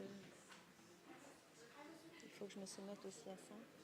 Je vais introduire un tout petit peu.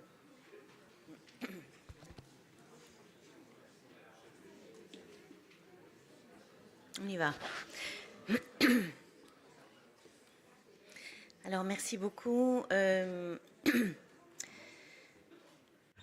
Thank you very much. Nous allons essayer We dans are cette table ronde going de poser la question to de savoir pourquoi l'enfant deal with this question now. Why is it that the child is at the very heart of ideological mutations or changes? Now, we have three eminent researchers in Human Sciences, c'est Isabelle de Mecnem, Pascal Mallet, and Pierre-Henri Tavoyot. They're going to touch upon very essential, fundamental issues regarding children and the current trends. My name is Karine Guéniche. I'm a psychologist, a clinician, a psychoanalyst, and I also teach at Paris Cité University and also head research at INSERM. Thank you very much to Sandrine Masson, Céline Masson, and Caroline Eliachev for this invitation to moderate the second roundtable on why is it that the child is at the very heart of ideological changes. Now, this is something which is very important in my eyes because I've been heading a research work for 4 years now at the Sirène. I was really at the start of what was going to become the Observatoire Petite Sirène, the OPS. So it all started 4 years ago. We were, all of us, behind our screens because this was COVID time. And so block by block, we built up our approach on the trans-identification of children. Now, at the time, it was already something that was on the upward trend very much everywhere in the world. And so we started to give some thought to the social and political motivations at play. Now, I'm going to speak to you as a clinician and on this issue of identity, sex and gender identities. Now, I've been working on these issues for more than 30 years now in my private practice with babies, children and adolescents who suffer from a malformation of their genital characteristics, and whom I follow at the clinic in Hôpital Necker, in Hospital Necker in Paris. Now, I'm more particularly I find that the differences between the gender, the sex, and what is sexuated are very important. These differences are very important, but there has been some semantic drifting, and this, in fact, reveals a lot of things about the simplification of things and confusion. But I think all this is used for the sake of an ideology. Now, since the bioethics law in August 2021, people who were considered to be intersex people are now called individuals with a variation of their genital development. And now, children who are considered to be transgender call into question the traditional concept of gender and is in conflict with binarity. Therefore, it considers that gender is fluid and can be different from the one that is observed at birth. And this variation is also highlighted in the way we consider the malformation of genital organs, of genitalia, and which is now considered differently.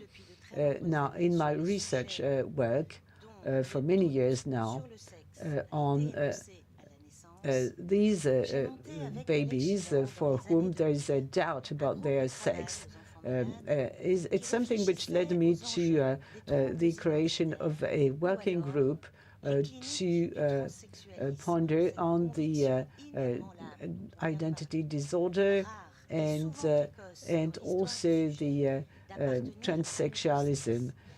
But these specific clinics for people who were intersex or truly transsexual led us to look at these various issues. But however, the head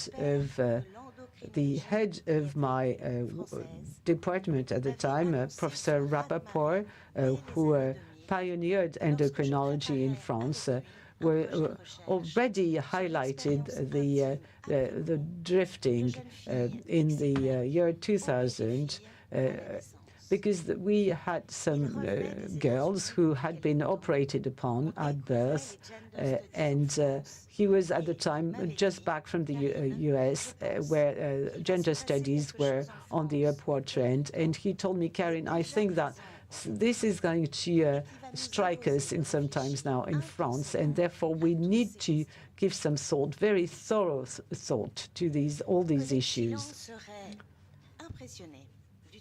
Now, Colette Finot would be quite amazed at the work accomplished by the OPS and would be quite taken aback, I'm sure, about this epidemic of transidentification spearheaded by wokeism and very far away from the treatment and management we used to offer to adolescents with ordinary or more problematic pubertal anxiety.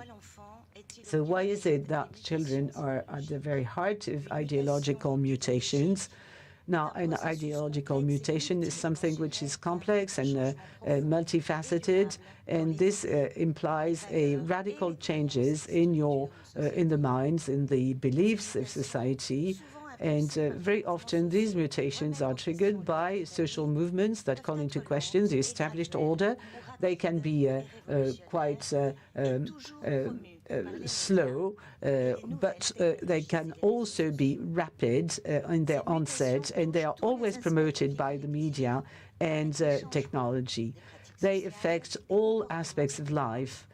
And the norms themselves, the institutions are always impacted by these changes or even remodeled in order to become aligned with this new ideology. And children are at the heart of the ideological mutation because they represent the future of society. And of course, what is at stake here is the transmission of values and getting ready for future challenges. Ideological transformations are meant to shape younger generations so that they are aligned with the visions and the aspirations of a society that is constantly changing. In this context, vulnerability or even the fact that children can be influenced, is something that are used by digital platforms in order to influence these children and get their messages across. Now, the debates and the discussions on children's rights are many in our society, and children are now defined in a different way. Now, these children are seen being alone and being able of self-determining themselves. And some people who have self-appointed themselves as representatives for children, impose their views. I think it's ultraliberalism that is at the heart of these follies, which can be tiny follies, but also very harmful follies. In the context of this self-determination, children are deprived from the family values, and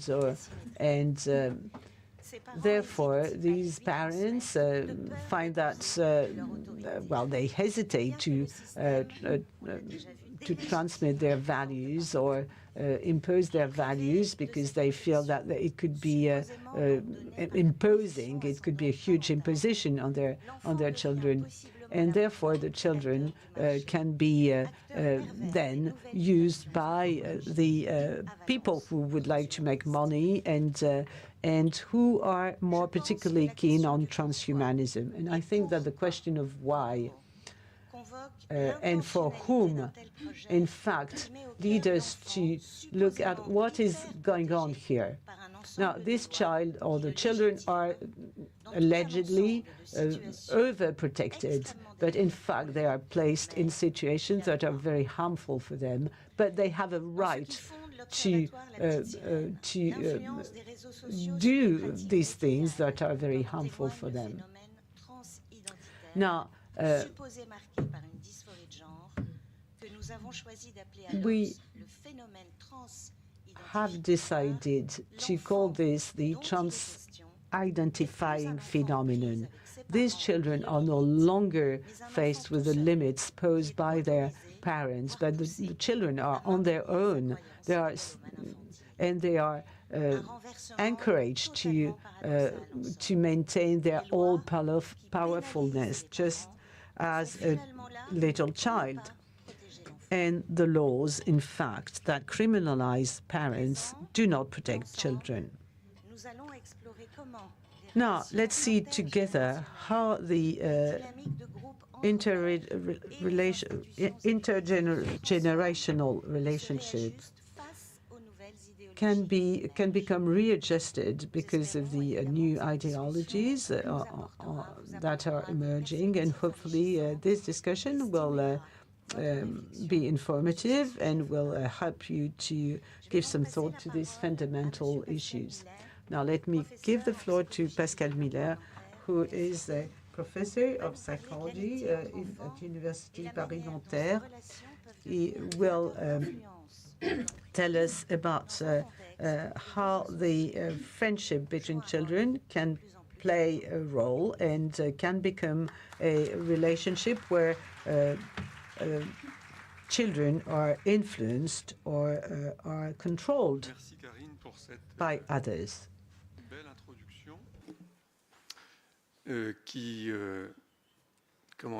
Thank you, Karine, for this beautiful introduction. It's a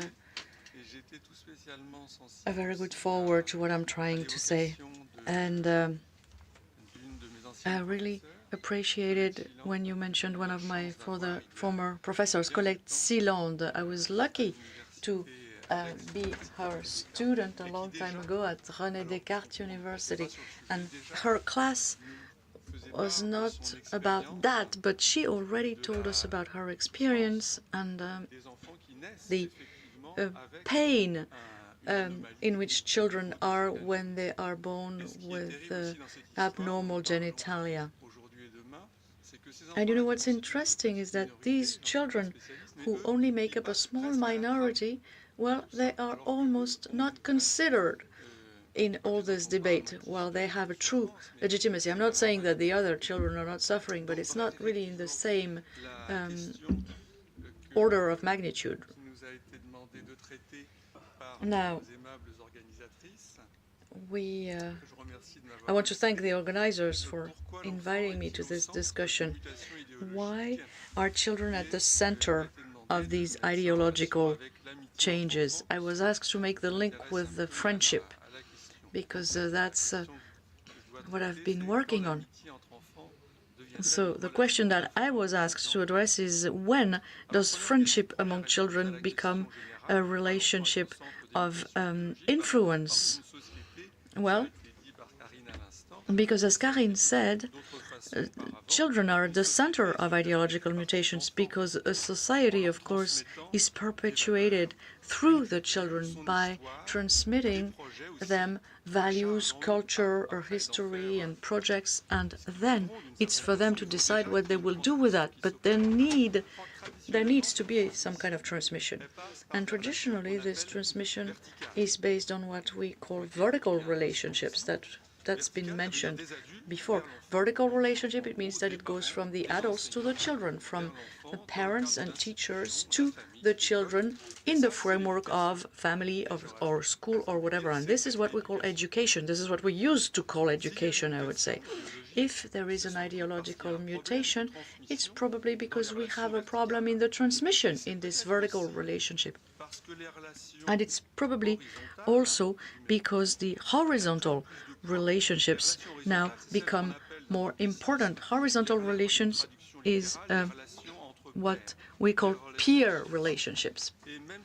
And even if there is no generation conflicts, in the peer relationships, the children or teenagers can have access to a different world or to different worlds. And so you can wonder if friendship among children might lead ideological mutations, or if it could drive some of these changes. Friendship among children is a blind spot in psychology because we know it's there, but we really don't look into it. Well, it's really something which is very important in children's lives. It's a need. It's not just a luxury. In school in particular, because the children spend a lot of time in school and teenagers even more. So having friends is indispensable. You cannot do without friends. Your friends will protect you. They will protect you from bullying, from attacks, from assault. They will provide emotional support. In kindergarten, not having friends is okay. In primary school, it's becoming more and more of a problem, and then the older the children become, the more it's a problem if they don't have friends. So the support provided by friends is not neutral, because friends have an influence on one another, and this influence is deeper if they are closer friends, of course. And they don't even do this consciously. They don't want to influence another child. If a kid wants to get the sneakers of what brand, it's because the friends have those sneakers. It's not because the friends are putting pressure on that child so that he would get the sneakers. There's another example which brings us back to the puberty. It's the effect of what we call puberty timing. We know that boys and girls who have early onset puberty usually have a high likelihood of becoming members of peer groups who are older than them, but who will look like them physically, because they have an early puberty. And in that case, they will start to develop behaviors which are those of older kids. For example, they will watch cyber porn, they will take drugs or other things like that. And you see that the effect of puberty on your development, there's almost a half-century of research on this, but the effect of puberty maturity on behavior is very rarely direct. It usually goes through psychological or social mediation in order to produce an effect. And so this group of older teenagers who takes a child or a younger teenager on board, they are not trying to influence them, but they are going to influence them nevertheless. And this influence grows as the child grows, meaning that as the child gets older, choosing their friends is going to place them under certain kinds of influence which will have an impact on their development, on their lives. And at some point, the influence or this mimicking inside a peer group will become more important. That's the beginning of teenage. When you start middle school, it's easier to identify similarities in peer groups, while in younger children, it's not so easy to identify. At teenage, they all have similar tastes in terms of clothing, in terms of music. They all listen to the same music, in terms of school involvement or school dropping out. And similarities become more important. It's not because your personalities are much permeable, or it's not because your friends put more pressure on you. No, absolutely not. The peer effect or the friend effect grows because the adults tend to withdraw. You know, the parents take more distance. The ratio between the number of teachers for a certain number of students is very different from what it was in primary school. And so the influence of peers is greater.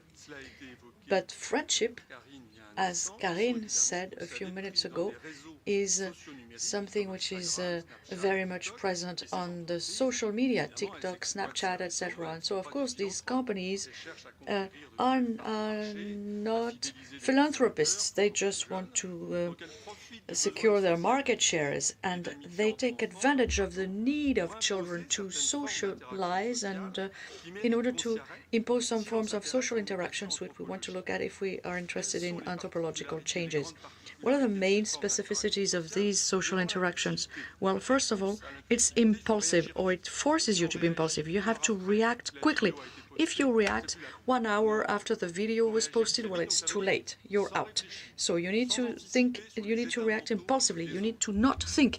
You need to not think about what other people's reactions will be. You need to be quick and immediate. And also, it's an area of interaction which is also based on competition among peers, because basically you have your own popularity score, you know, so it makes children more sensitive to improving their image, to improve their scores, you know, their reviews, and we know that this is also one of the main reasons for bullying at school, which happens mostly during the period of middle school.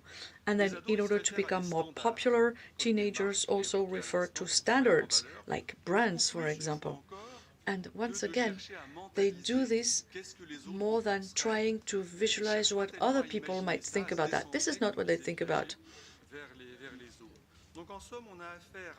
So basically, we have forms of interactions which do not encourage empathy, and which tend to consider people as artifacts, which are completely dematerialized, as Didier Sicard said, which are plastic, basically.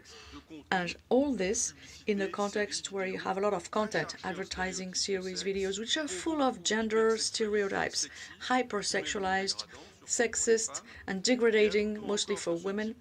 And I want to add that this type of digital environment, the adults who are in charge of education are completely absent. They have been replaced by the moderators of the application in question. So it's a very special world that teenagers are exposed to on these platforms. They don't choose them, and they can't escape them. And this actually fuels their natural need for socialization and for friendship with their peers. So the friends or friendship in children or teenagers have natural influence relationship, and Piaget was really interested in that, because in these interactions between egos, he saw the ideal place to actually stimulate your intellectual capacity and to stimulate also your reasoning capacity. So that was not the problem. The problem is not potential influence in the peer relations. The problem is when there is this kind of digital mediation that interferes with the relationship, and the friendship is reduced to a mine which is actually operated by the applications, by the digital world for in order to make money. The problem is not so much the time that they spend on those applications, and it's not by reducing the time that you will solve all the problems. The problem is that it's intentional influence, which wants to take control over the interactions among children by getting rid of the adults who are there to supposedly transmit something vertically. So we can say that there is some kind of globalized digital behaviorism which exerts an influence at an earlier stage in life, which is more and more customized because they collect so much data about individuals and so much earlier in life. And so this has influence on the friendship relationship. And this is a new evolution of human beings and of the relationships between human beings. And it's an anthropological change, which I think is not the one that our world needs right now. Thank you for your attention.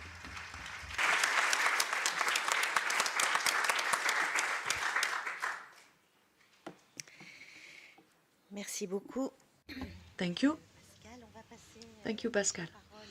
I'll now give the floor to Isabelle de Mecnem, who is a philosophy professor.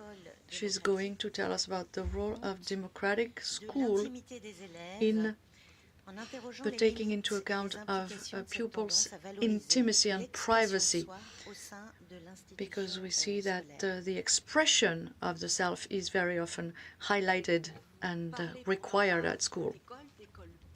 Well, I'm going to talk about school. Public schools, 12.5 million students in France. And I will be talking in terms of the pupils. It's a concept, it's a category, and it's also a status, or a fiction, as lawyers would say. Because what is a pupil? Well, maybe I'm going to be stating the obvious, but a pupil means a whole set of duties and rights, which is going to lead you to become a citizen, because you know that the public school actually considers your civil training to be very important and is supposed to train you to become citizens. Here's the outline of my presentation. Can democratic school become a total institution, total quote-unquote institution, by taking into consideration the intimacy or the privacy of pupils? When I say total, you can hear totalizing. I did not say totalitarian, because that's something that you might want to decide for yourselves. And of course, I'm going to think about this. It would be impossible to address this in 10 minutes, but I'll do my best, I promise. And the starting point, which appears to me to be symptomatic, is the spring of 2023, when the Education Ministry, which is called in France National Education and Youth. If I was the minister, I would actually delete the word youth and I would just call it the National Education Ministry. Well, anyway, it's the Ministry for Education and Youth, which started a prevention campaign against bullying at school. This is something that we've been talking about a lot. So it was bullying or harassment linked to the sexual orientations of pupils. So far, so good, I would say. It was a good initiative, good intentions, protecting pupils who might be harassed on the basis of their sexual orientations. But when it started to not be so good was when I discovered, together with other people, that the campaign was actually based on a poster, you know, which is very colorful. You see faces of pupils who are actually sketched. They are smiling. So it's a very euphoric atmosphere, I would say, on this poster. And the tagline here is as follows: here you can be yourself. Ici, on peut être soi in French. This is the motto claimed by the main socialization institution that talks to 12.5 million students. So after my consideration, I started to have a certain number of questions. Here are the questions that I asked myself. This public school system, is it playing its role when it encourages pupils to be themselves, to express themselves in such an intimate sphere here? Doesn't this look like it's almighty, that the institution is almighty when it grants this kind of freedom to the pupils? You know, this is what the tagline says. It says, here you can be yourself, or one can be oneself. So it's really the school that grants you this freedom of this liberty, which is ontological, you know, the right to be yourself. So doesn't this mean that the school considers itself to be all-powerful, almighty here? Don't you think that the public school actually might reduce pupils to their attractions, temporary and uncertain attractions, because this is naturally what happens at teenage, and it's a very unstable age. Now, isn't school putting itself in contradiction with its own purpose, in particular the purpose that it claims in all its official documents, which is that of empowering, individual empowerment of children? Empowerment or emancipation is really important for the school institution. Emancipation, empowerment is in all the school curricula. All disciplines which are taught to children must target their own emancipation from grade 1 to the end of high school. So I asked myself why the public school took on the cultural grammar of individualism, integral individualism. That is basically individualism that actually valorizes the identity differences. I think this goes back to what Nathalie Hennig said about this concept of identity. So the school system, public school system in France, is based on the separation between the private and the public spheres. This comes back from another key principle in France, which is the principle of secularity, which is in the Constitution. All public institutions need to make a clear difference between what is the private and what is the public, and by doing this, the school system places itself outside of this neutral situation of public service, because public services are supposed to be neutral, because here they were talking about the expression of oneself. And you see that by doing this, it states that it can actually take all pupils, whatever their origin, whatever their nationality, whatever their religion, and also, apparently, whatever their sexual orientation. And in this tagline, you can see that the École de la République, the public school, actually takes on values which are not its values. By claiming this motto, the school institution actually takes as a model the liberal moral family, which actually accepts all differences in a climate of effective support, understanding, empathy, and tolerance. And in that case, the school institution adopts this same moral attitude. And I think that also the school is merged with the big democratic society, true, real society, by assimilating pupils to adults who are free and responsible, and with whom they now share the same prerogatives, but at an earlier stage. So, in order to take a little bit of perspective from what I perceive to see a psychologization of the doctrine of reference of the national education system, which has been in existence for a long time and which has applied different principles in the past, I'm going to use an author whom Pascal mentioned already. I don't know what the specialists, what the experts will say about that. Maybe he's been a little bit forgotten or set aside, I don't know.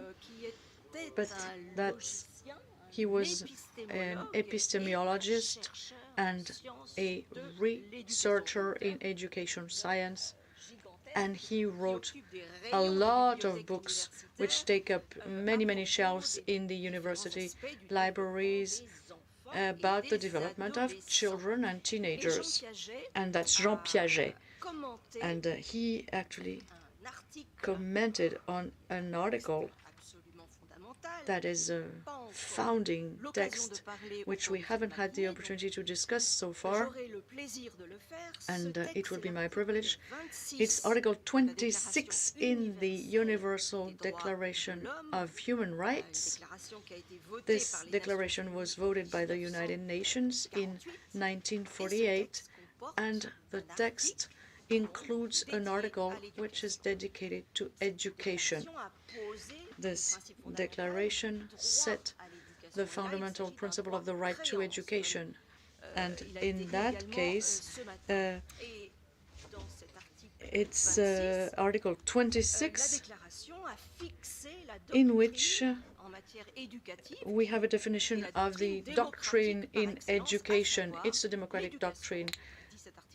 and it says education must aim at the fulfillment of personalities. And Jean Piaget has commented on this as a specialist in development, and he says this article cannot make sense if you do not make the difference between two concepts which tend to be confused with one another. That is the individual on one side and the person on the other side.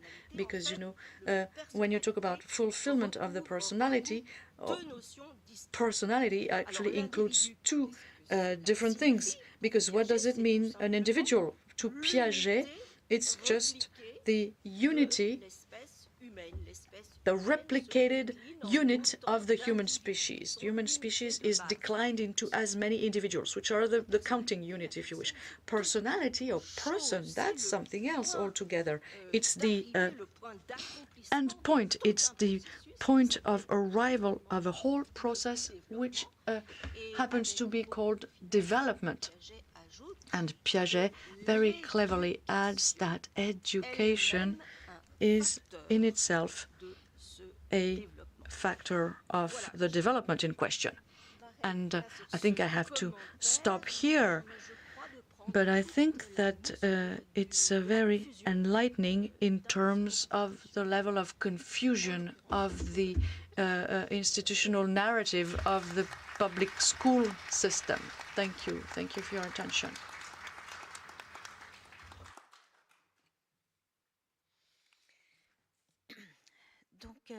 Right, thank you very much. I will now give the floor to Pierre-Henri Tavoyot, who is a lecturer in philosophy at La Sorbonne University, and he's also president of the Collège de Philosophie. And I think that he's going to tell us about changes in the link between parents and children, and you're going to look at the challenges of education in our modern societies. Yes, thank you. I will actually bring an additional response to this question. Why is a child at the center of ideological changes? My answer will be basic, because I think that if the child is at the center of these debates, it's because we're not sure what a child is anymore. The definition of a child in itself has become problematic. If we refer to the philosophical tradition from that perspective, from ancient Greece, well, there is some kind of an antinomy here in the child definition. Child is considered to be a little angel or little monster, and it kind of remained in today's vocabulary. The little angel meaning that it's a nothing. The child is a nothing. And a little monster means, as Plato wrote about the barbarian, the savage, you know, this goes back to Freud, where children are polymorphic perverts. You know, there's some kind of a hesitation, and it's true also in education, between the child being a being that you have to fill with things, or something that you have to take out of its savagery, you know.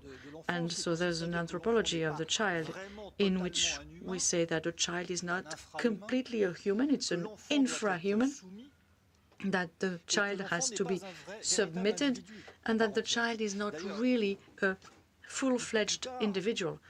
Besides, much later, you know, and it's always really surprising when you read Montaigne's essays, Montaigne wasn't exactly sure how many infants he had lost. He said 2, maybe 3. We know today that 5 of his children died in infancy. So it means that the children were not individualized. You don't actually remember how many of them you lost. While today, this tragedy of losing an infant dying is really the quintessence of tragedy. So a child as nothing, or a child as being a monster or an excess, a child who is not a human being, who has to be submitted, and a child who is not really a full-fledged individual. This, in the old regime, let's say, this is how you actually defined a child. Now, in the democratic world, things became completely different for a very simple reason. When you have the Declaration of Human Rights, which says that all men are born equal, free and equal, it means that the definition of child or childhood has to be asked. Is this child an equal? Is this child really like to be considered like an adult? So there is really a discrepancy here between the child being equal and the child being different. Because if you say that the child is equal, well, then that's fine. They're just like us, no need to educate them, because they are full-fledged adults. And this is exactly what Rousseau identifies as saying, you must not forget the childhood in the child. And similarly, if you consider them as a different being, then they're completely heterogeneous. And then, as Hannah Arendt said, let's not lock up the child in childhood, that is, in absolute differentialism. In that case, there is no need to educate them either, because it's a different world, the wonderful world of childhood in which we must leave them be. So gradually you see that nowadays, well, the children are both equal, but also different, and become some sort of undetermined, undefined individuals. So how can we define what children are? Now, you can attempt this by trying to define what is the contrary or the opposite of a child. Well, a child is not an adult. However, thanks to our current myth, we can produce an answer.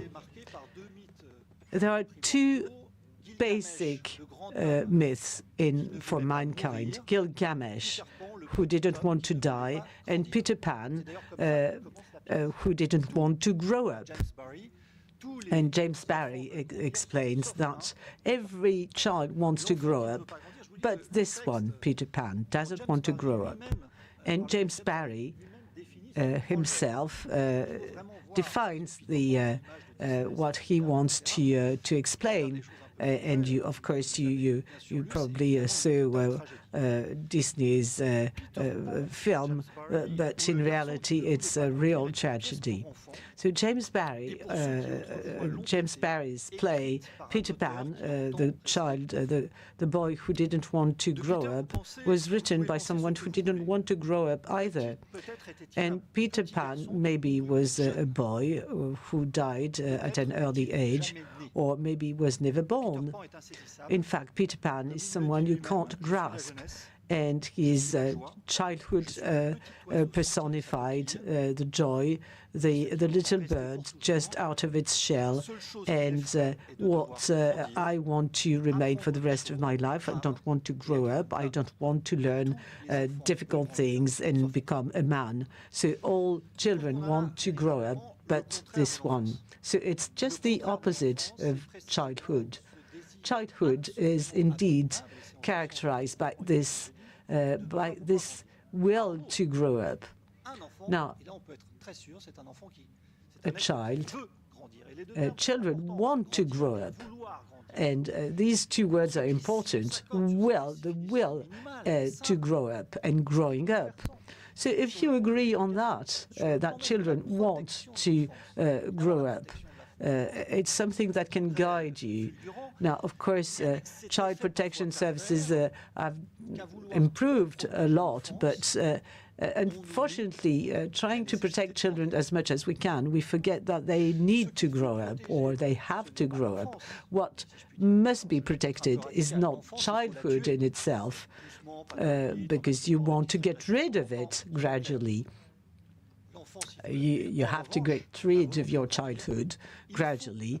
However, you need, and we must, protect the will to grow up, and this is what should be, what should guide us in education. And I'd like to add yet another question to this first attempt to give an answer. And I think it's something that philosophers try to contemplate from time to time.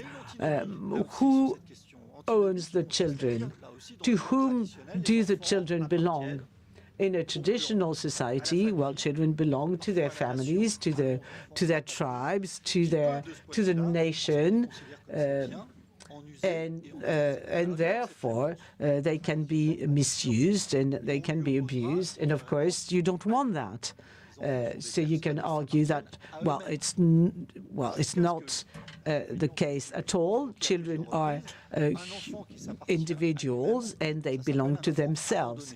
But if you are left to your own devices, well, you are just abandoned and no one is there to educate you.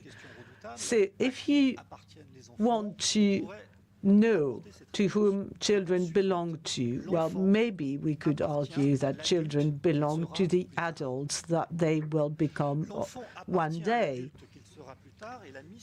And the parents' duty, the professors, the teachers, the educators' duty is to make sure that they deliver the education as best as they can while protecting the adult to be the adult that the child is to become. And I take a very concrete example of that. Now, I have now a grown-up daughter, but when she was little or an adolescent, when she wanted to go out, and I knew that she had an important day at school on the next day, well, I would, of course, I said no, because I could argue that as an adult herself, she would not do that sort of things. So the child belongs to the adult to be. And I think it may be the best way to untangle ourselves from the ideological debate, because otherwise, you're just faced with confusion, and people with a bit of common sense are just, taken aback by this.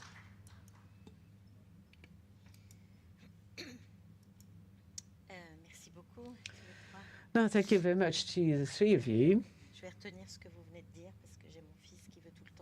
No, I will use your example because my son keeps asking me to be allowed to go out in the evening, and so it's going to be pretty handy. Now, thank you very much for everything you said, all of you. And before giving the floor to the audience, because there is a Q&A time now, I'd say that children are at the very heart of the ideological changes, because this is it's a huge challenge in terms of society, and whether you consider it from the perspective of the family or the friends, and there are so many challenges. I was just listening to you. Came to my mind the following. It seems to me that in everything you said, all of you, you say that we need to pay attention to confusions and drifting in. And with regard to friendship, you said that you could go from your network of friends to the social media, and it's a very different network altogether. We were told also of the confusion between personality and the individual personality and versus person. And with regard to the family and the family-children relationship, you said that there is a potential confusion between what it is to be a parent. Is it to own your children, or is it to be a responsible guide of the future adult or the adult the child is to become.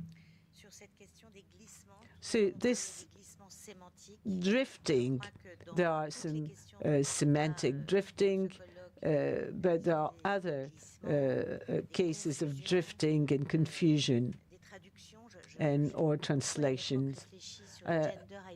Now, the gender identity is something that I looked into very carefully at one point in time. There's no clear translation of this in French. Now, French is a language that can provide, of course, a lot of different solutions, but the use of a translation which is identité de genre, and this is a source of confusion for French-speaking people, because we know that identity is something that can take up different forms, genders, sex-related, sexuation-related, or even legal. And it seems to me that today we tend to avoid the diversity of definition or of levels, and we just focus on just one aspect. Well, it seems to me that it's all periods of life that have become a source of confusion. We don't want to look old, for instance. No one wants to look old, or children want to become adolescents as quickly as possible. The old ones don't want to be old, and so on and so forth. So no one is at ease with the age and the period of life that corresponds to your age. So that and this produces a fiction whereby you can make your own decisions at any point in time, and this ideological debate doesn't correspond to reality, or not really very much to reality. So these debates, these discussions, are almost totally disconnected from the way people live, because children want to grow up, young people want to become adults. Maybe they take more time to do so, maybe they are a bit more scared.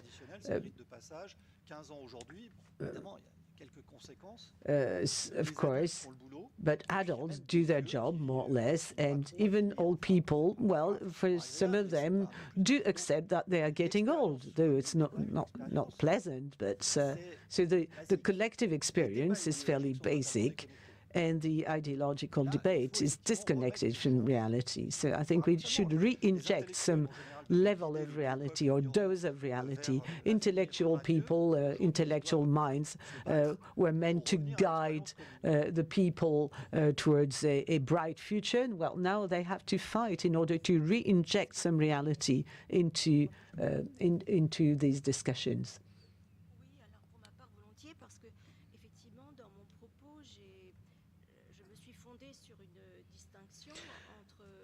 Now, I wanted to make a difference between pupils and children and adolescents on the other hand. And because I think this is a difference that needs to be made, and this is what I do in my job in order to as a trainer for teachers or high officials in the school system, and some of them don't like what I tell them, because they argue that a pupil is first and foremost a child or an adolescent. So why are you insisting on this category of pupils? My reply is this one. The status of pupils is associated with some rights and duties. Well, mainly duties, but rights and duties. And therefore, it can be something that is protective within the school system. I don't think we adults would like to be defined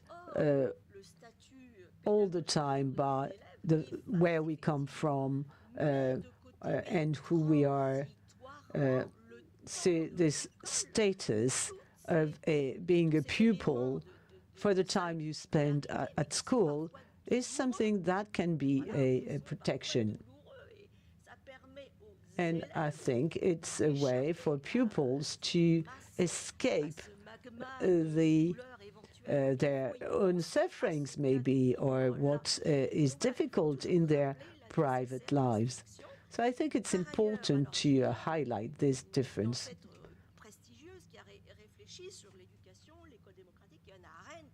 Now,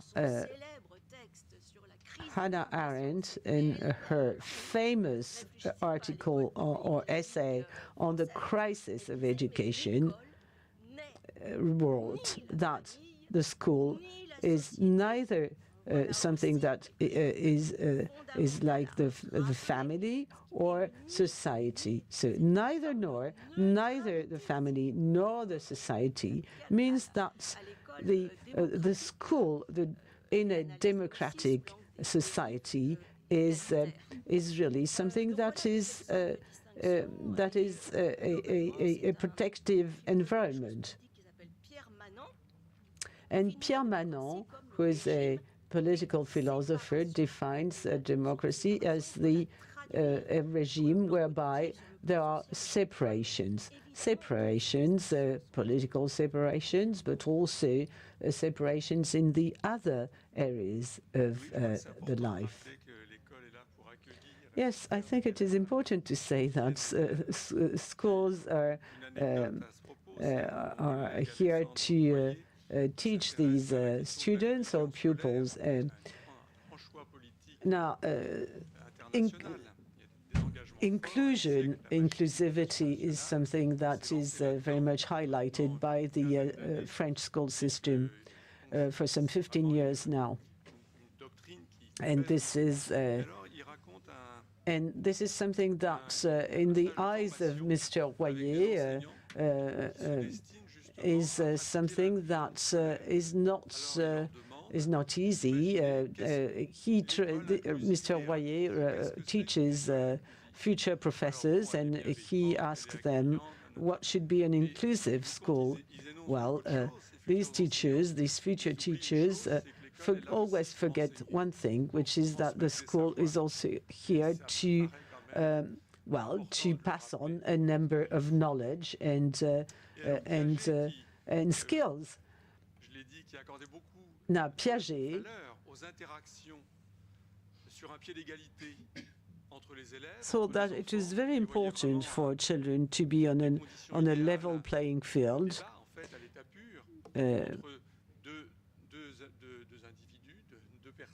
And this means that with your peers, you are just as ignorant as your peers, and therefore you can discuss among yourselves without having to refer to your superior authority. And Piaget didn't agree with Durkheim and argued that you can't just absorb and soak up knowledge, and that's it's going to be good enough. So Piaget considered that children are also active in the process of learning. So it's got nothing to do with constructivism. According to Piaget, constructivism means that children should be faced with problems, should be able to overcome them, and it's the imbalance that is felt by children that lead them to make an effort and to overcome the difficulty.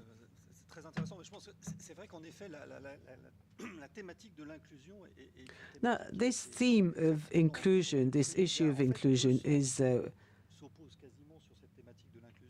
interesting because there are two things here, two ways of looking at it, i.e. Inclusion as making sure that individuals can become integrated in the community, in the collective. But inclusion is also something that you can consider from the chemical point of view, just like a piece that becomes included, just like in resin, for instance, which means that to a certain extent you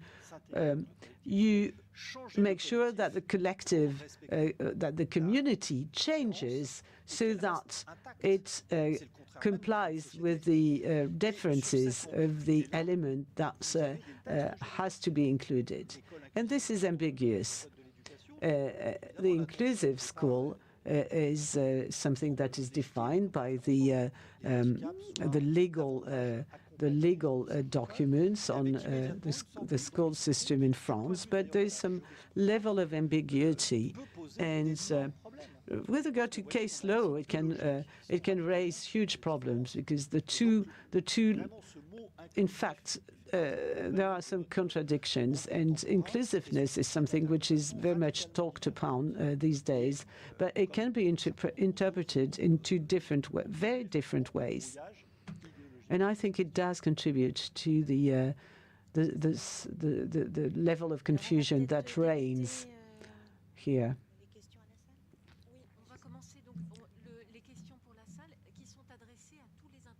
Now you can ask questions to the various speakers who took the floor this morning, and not just the ones who are on the rostrum. And there are microphones available in the room. Je voulais juste, vous avez parlé de l'école, je suis avocat. Now you mentioned school. I'm a lawyer. And I am very familiar with the work you do at Observatoire Petite Sirène, OPS. And I want to say that this ideology is visible in the school, and also it's visible in the way that it's no longer possible to apply some disciplinary sanctions in the school, but it's no longer possible for parents either. If you just smack your child's bottom, you might run the risk of being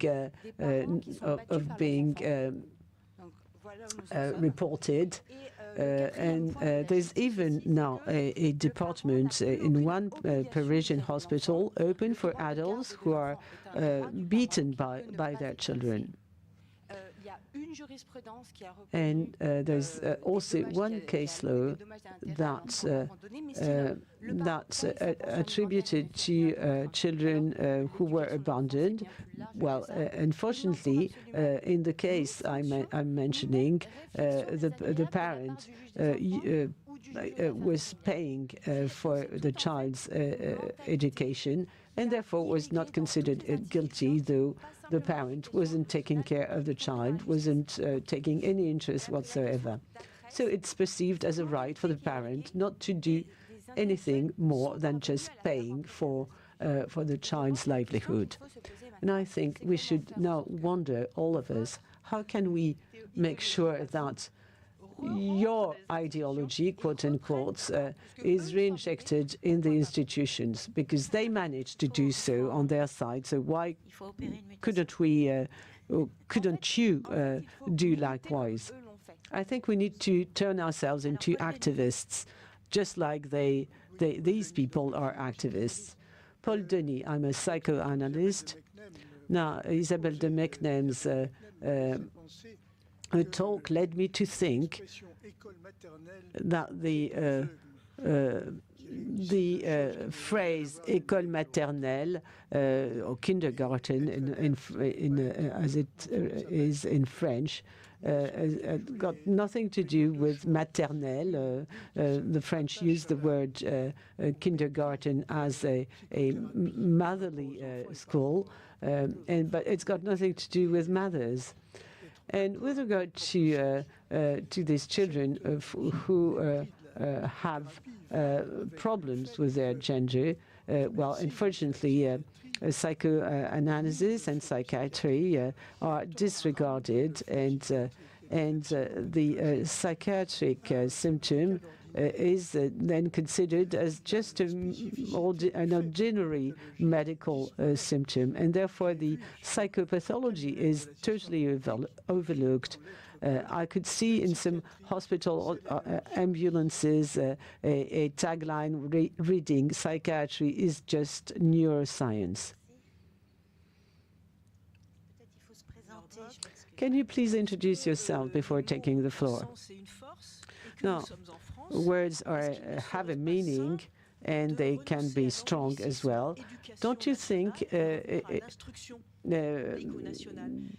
it would be worthwhile to drop the phrase "éducation nationale," national education, which is in fact borrowed from the English, and maybe we should use the French instruction, which is teaching, national teaching. Or maybe we should call it a different name, and it would help.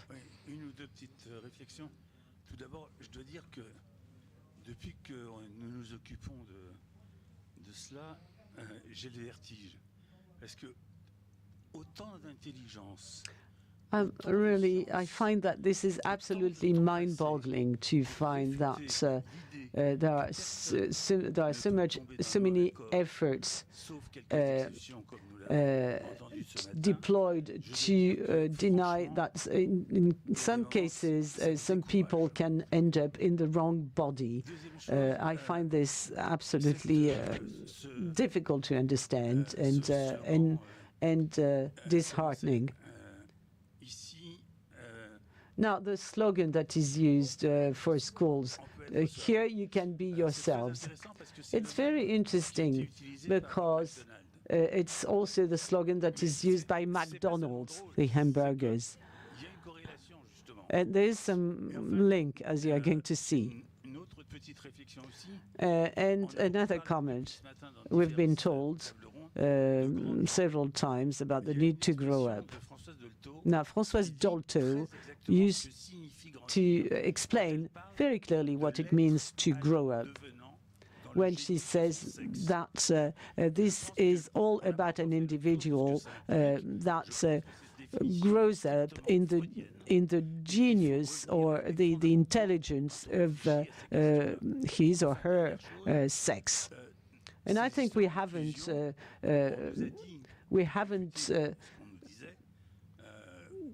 seen everything we can do with Freudian psychoanalysis, I think.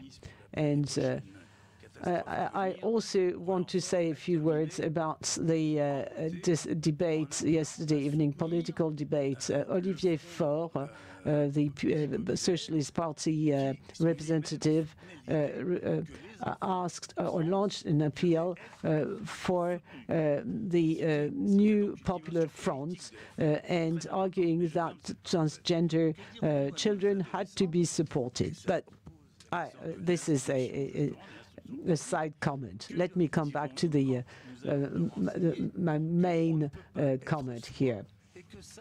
So here you can be yourselves. We know that since Plato or even Arthur Rimbaud, who said, I is someone else. So everybody knows that it's not as simple as you can be yourselves. No, thank you very much for your talks. It seems to me that there is some difference and distinction, which can be very valuable, and which is the difference between the object of the discourse and the subject, which is quite important in order to speak out for yourself. And this was correlated with the practice of psychoanalysis, but it's now called into question by the ideology and by society. Now, the talking cure used to be considered as something good, and then it became something that you had a right to ask for. Now it's something which has become forbidden in some environments. It's no longer possible to resort to psychoanalysis. For instance, autistic children are no longer seen by psychoanalysts.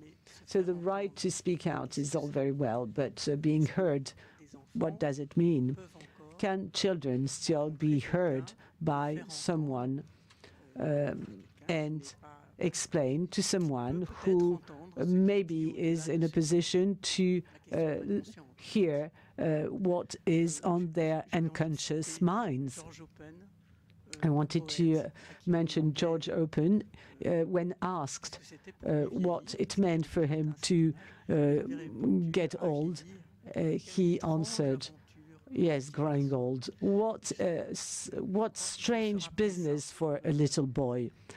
What strange business it is for a little boy to grow old. I think we should keep that in mind. I really found very interesting what we were told this morning. But I find this quite amazing to see that this huge controversy, in fact, pertains to a very small number of people, which means that, and it means for me that libertarianism, the fact that you can do just absolutely anything you want with your body, is at play here. And it does play a fundamental role in the libertarian philosophy. And this also is the basis for transhumanism. So trans people are a very small community, but I think that it is paradigmatic of this issue of being allowed to, or being in a position to do everything you want with your body in this liberal society that allows people to do just anything they like, provided it does enable some to make money. And the second thing I'd like to say is this. Well, I'll just leave it at that. I'll come back at some other time because it would be a little bit too long.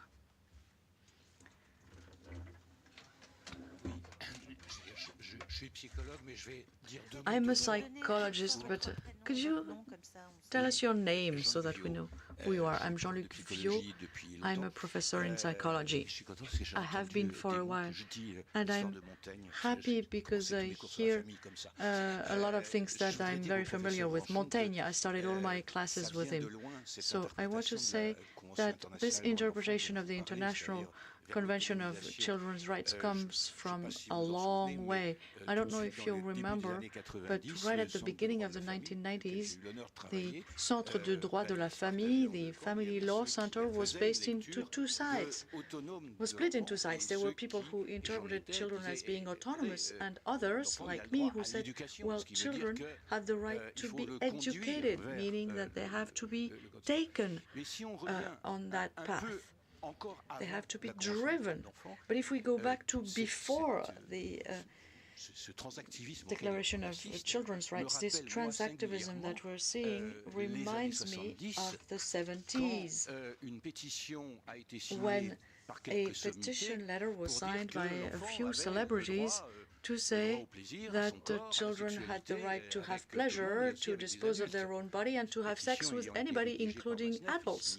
The petition letter was drafted by Matt Sneff, and it was signed by a lot of people in the world of literature and arts and etc. I know a child psychiatrist that I have nothing against, but he's fighting against child prostitution, especially those who come out of special homes. But on the other side, he says that, well, if a kid wants to change their body, well, then it's fine.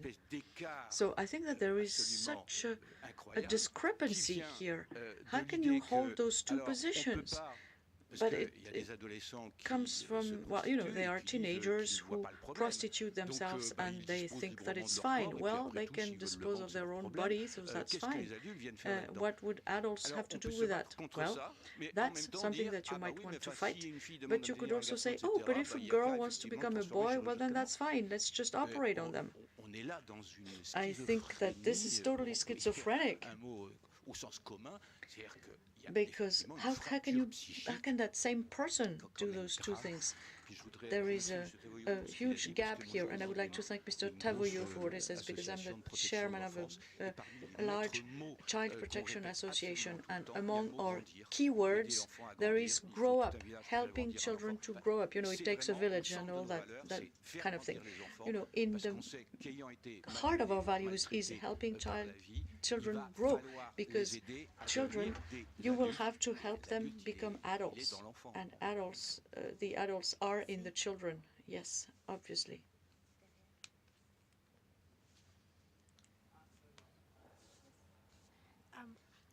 I wanted to comment on Nicole's comment that this is, which was very good, but she mentioned that it's a tiny number of people. I think this problem, America plays a very important role in fueling this, which we'll talk maybe tomorrow. But I just want you to know where this is heading. Currently in America, 1 in 14 girls who go to college identifies transgender. 1 in 14, 7%. This is no longer a tiny number. It's an enormous number. It's tens, perhaps hundreds of thousands of American children. I think many other countries are heading in the same direction. We did some math to see what it would take for another question was about children to be heard. What does it take for children to be heard? We did some calculations, and if in America today, every psychotherapist fired every one of their clients with depression, anxiety, and other problems, and decided to exclusively see children with gender problems, we would still be short by 250,000 therapists in America. There is no way to deal with this problem once it occurs. It's too big. So in America, we now have an expression, school to clinic pipeline. School to clinic pipeline. And so these identities are being created in schools quite purposefully, and the only way to really address it at the societal level is to examine what's happening in schools.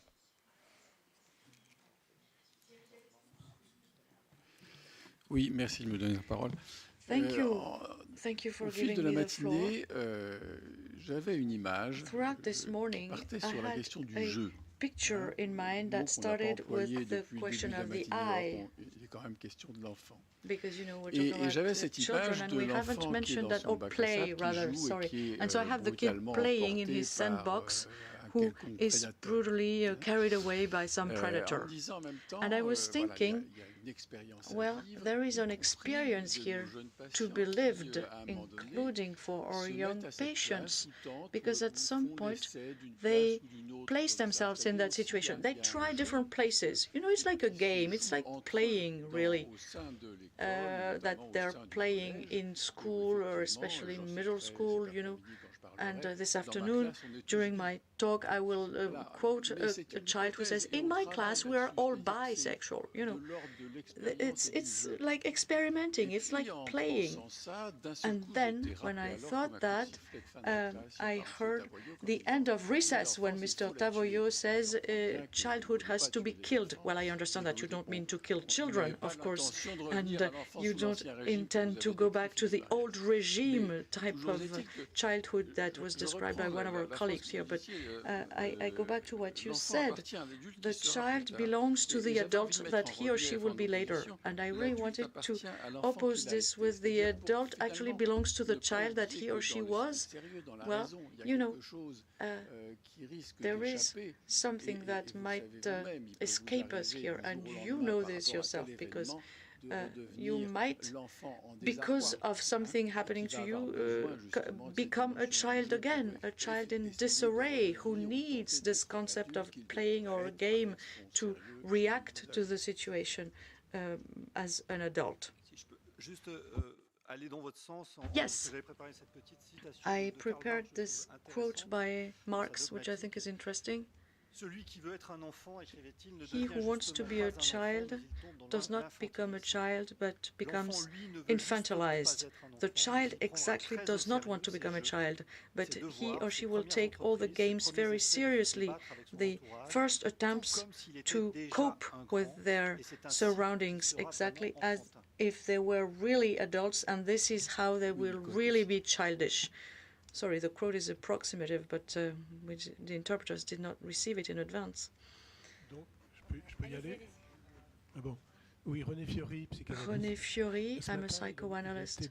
This morning, you talked a lot about limitations. We heard that a lot, limits. And I was wondering, what's the use of a limit? The limit means that there is an impossible behind it. And the impossible might vary, of course, depending on the person, depending on the age, etc. And today, science and the market actually tends to make you believe that there is no impossible anywhere, while the impossible for me is one of the drivers of desire. Moi, je voulais juste rajouter petite information au add niveau juridique. Some piece of legal information here, because everything that we said about the status of children are very much present in the legal world. There was a conference organized by COFRAD here in Paris at the end of 2023, and the concept was called infantisme in French, which is a discrimination towards minors based on the belief that they belong to the adult group and that they can or that they must be controlled. And there is a movement that's coming out of this to fight against this concept of infantism, which is mostly led by the Council of Europe in their strategy document for Europe in 2025. They denounced the omnipresence of standards that deprive children of their capacity of decision and action as rights owners, and they also denounced the inequality of powers between children and adults. So I think that these discussions that we're having today will go on for a long time.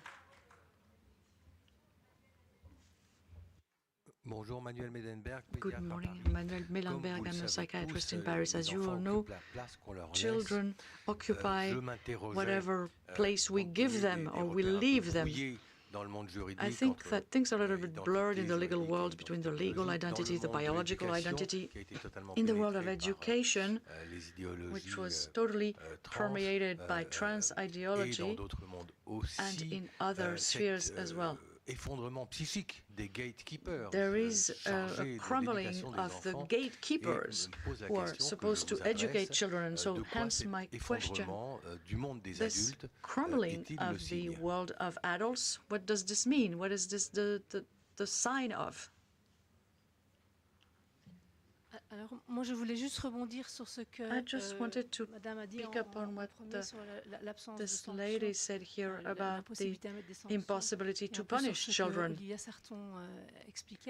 En consultation, donc je suis I'm a child psychiatrist, and I have to do parental guidance in order to help children. But the parents are so hesitant that I have to tell them that I will take the responsibility for them in case the medical psychosocial center comes to them, and if they are in trouble, and I say that I will take the responsibility for the punishment that they are going to inflict on their children. And it's the only condition that the parents will accept to put some limits to their children's behaviors. We want to thank interpreters. They're up there at the top. Thank you. Thanks.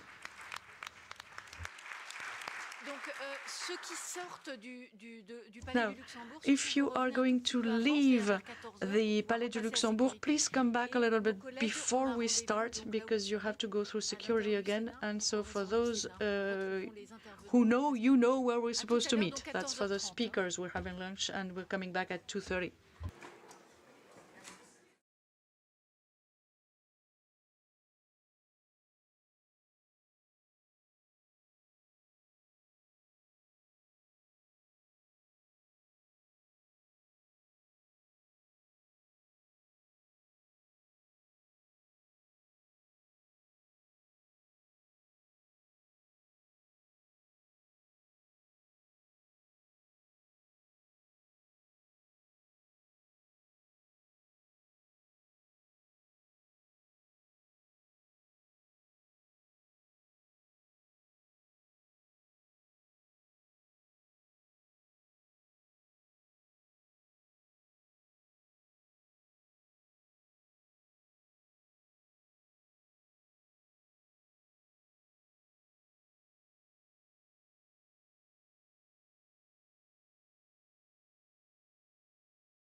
nos travaux. Attends, parce que il y a d'abord... Qui vient fumer une cigarette? Nous allons reprendre... Vous m'entendez? S'il vous plaît. Est-ce qu'on entend? Mais on entend... Ah oui, voilà, on entend? Hello, hello, we're gonna get back. S'il vous plaît. On n'entend pas? Si, c'est bon. S'il vous plaît. Voilà, non, c'est bon, ils ont... Nous allons reprendre nos travaux.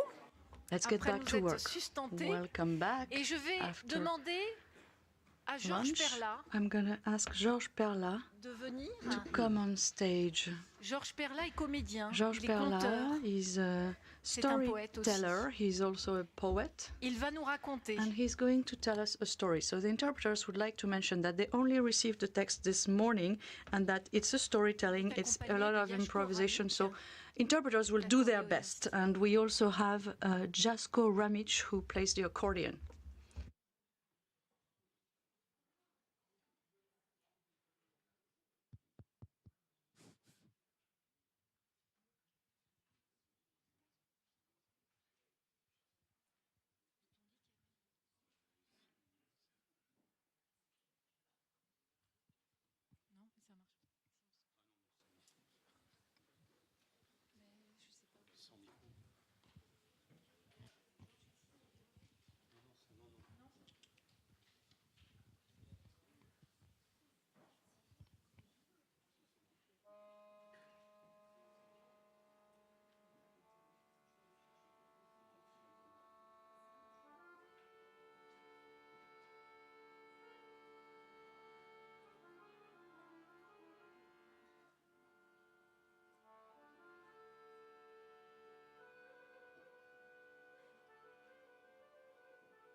Alors, toutes les histoires que je raconte, all the stories that I tell, je m'en suis rendu compte, as I have come to realize, were created while looking at my father.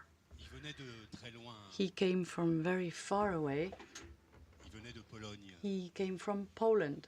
Et j'avais remarqué quand j'étais enfant And I noticed as a kid that they used to pick up the books that they found on the floor.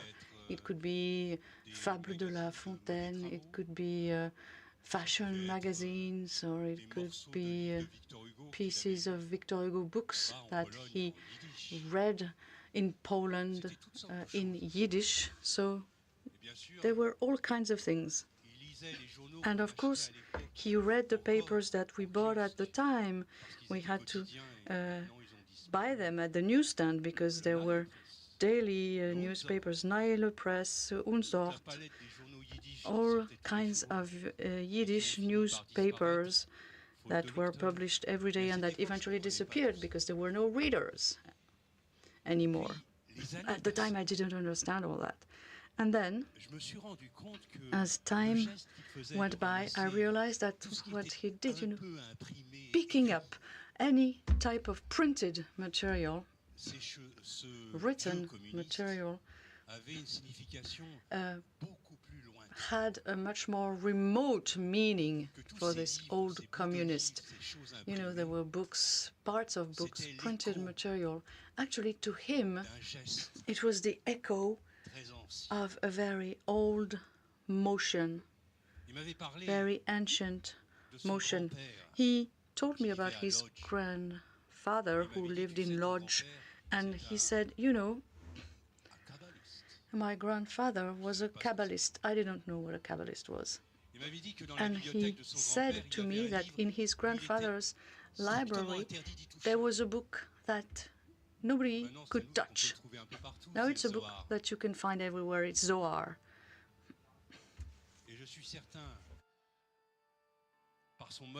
And I'm sure that he probably hadn't read the Zohar cover to cover, because he would study one paragraph at night, at midnight, you know, when the time changes directions and when the night takes over on the day. In that book, I learned that stories actually start at the beginning. But do you know what there was before the beginning?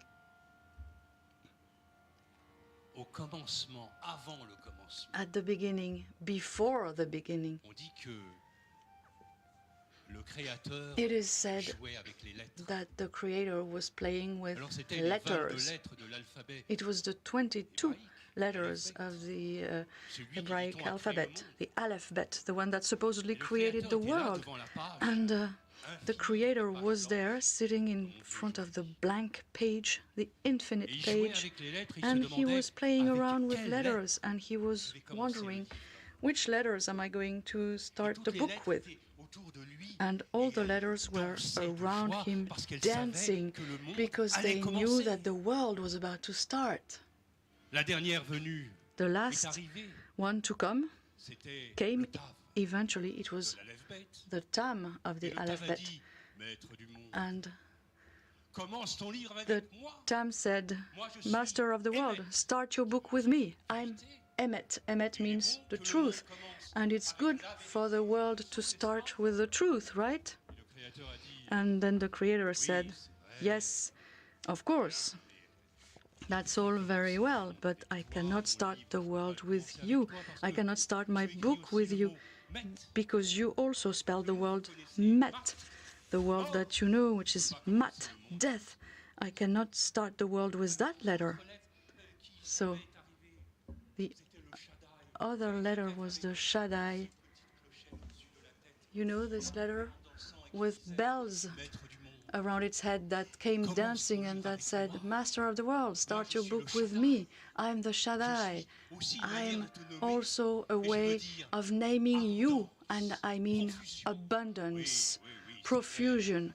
And the Creator said, yes, yes, that's true, but I cannot start the book with this letter, because you also mean Sheke, which is lie, and I cannot start the world with a lie.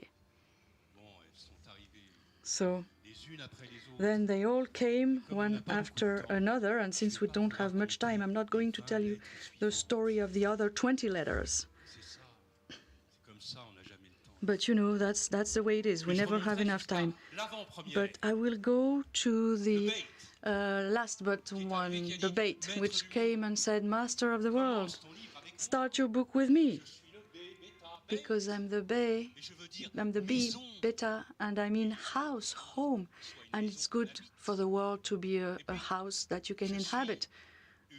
And I'm a feminine letter. And because all letters have a sex, you know, Aleph is male, Beit is female, etc., and so on and so forth. And I, the Beit, I mean bracha, to baraka in Arabic, or blessing. And it's good, it's really good to start the world with the blessing. And then, mostly, the Beit is the way to write the number 2. And in order to tell a story, you need 2 people. And then all the letters came one after another, and you read Bereshit, which means in the beginning. And the rest of the story, you know it all. But behind the letters, there might have been other possibilities. And the multiplicity of all meanings were there. And all the books that were written, that might have been written, and that will be written, were there already. All the stories. And this is why, when you read the book, very often you take one letter and you move, you jump from one letter to the next. You do like birds. Is that right?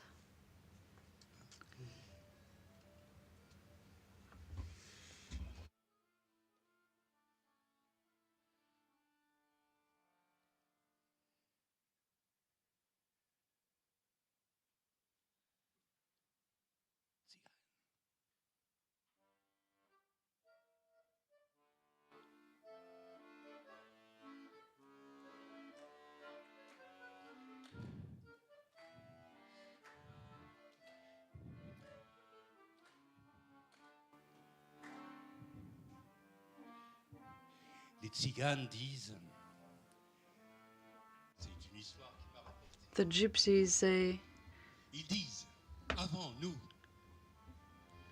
nous étions des oiseaux. We used to be birds. Et nous ne connaissions pas les frontières. We used to be birds and we knew no borders. We could fly wherever we liked. Oui, mais yes, la vie d'un oiseau. But the life of a free bird is more difficult than the life of a caged bird. Un oiseau en cage. A caged bird, Quand il a faim. when it is hungry, well, it eats. Mais un oiseau libre. But a free Un bird, oiseau comme nous. a free bird like Il ne us, trouve pas toujours à manger. cannot always find something to eat. Et un jour, And one day, nous traversions we were une plaine immense. flying over a huge plain, Et nous avions and senti dans notre we ventre felt une faim comme in our jamais stomach on a en a senti hunger depuis. Et Dieu sait qu'on a like we connu never des- felt any hunger since then. And God knows that we were hungry. And then one day, On vu sous nos ventres we saw une plaine immense. this huge plain, Et cette plaine immense, and elle était this couverte huge plain de was blé, covered in wheat, gros, big, prêt à être fresh wheat, ready to pop. Nous sommes posés. So we landed and we started eating and eating and eating, Toute la journée et le and soir, all day and in the evening, and there were still more wheat. And then in the morning, after when we opened our eyes, the wheat was still there, so we continued eating. et on a mangé, And we ate et on a mangé and ate des jours, and ate des semaines. for days and weeks on end, for months on end. Le temps a passé, And then time went by, and then l'automne est arrivé, the fall et came, on a vu que and le blé commençait we saw that the wheat was trying to bend towards the ground and to fall. ce que faisaient les And autres. so we looked at what the others were doing, and we saw that the rats and mice and all those crawling animals were starting to stock up on wheat and to make shelters and holes in the ground, etc. So we thought, okay, we're going to do just like everybody else is doing. So we worked and we dug our holes and we worked on underground galleries, and so we muscled up our legs and arms, and we spent the winter just like that. And then when spring came again, Nous avons voulu we nous wanted envoler de nouveau, mais to fly again, to fly away, but nous sommes retombés à terre. we fell back on the ground. Well, Et quand l'été est arrivé, and when the summer came, nous avons eu envie de sauter. we wanted to jump and to fly away again. But Chaque fois, again, every time retombait par we tried to fly away, we were just falling back on the ground. Nous avions perdu nos ailes. We had lost our Et depuis ce wings, moment-là, and since that time, en haut sur la colline, when we go up envie de descendre. on the hill, we want to go down in the valley. And every time we are in the valley, we want to go up the hill again. Nous avons la bougeotte. We just can't stay in one same place. Quand nous regardons l'horizon, And every morning when we look at the sky, the huge sky, nous sourions we smile et nous pensons and we think nous étions des oiseaux. that we used to be birds Nous redevenons and that one day we will become birds again.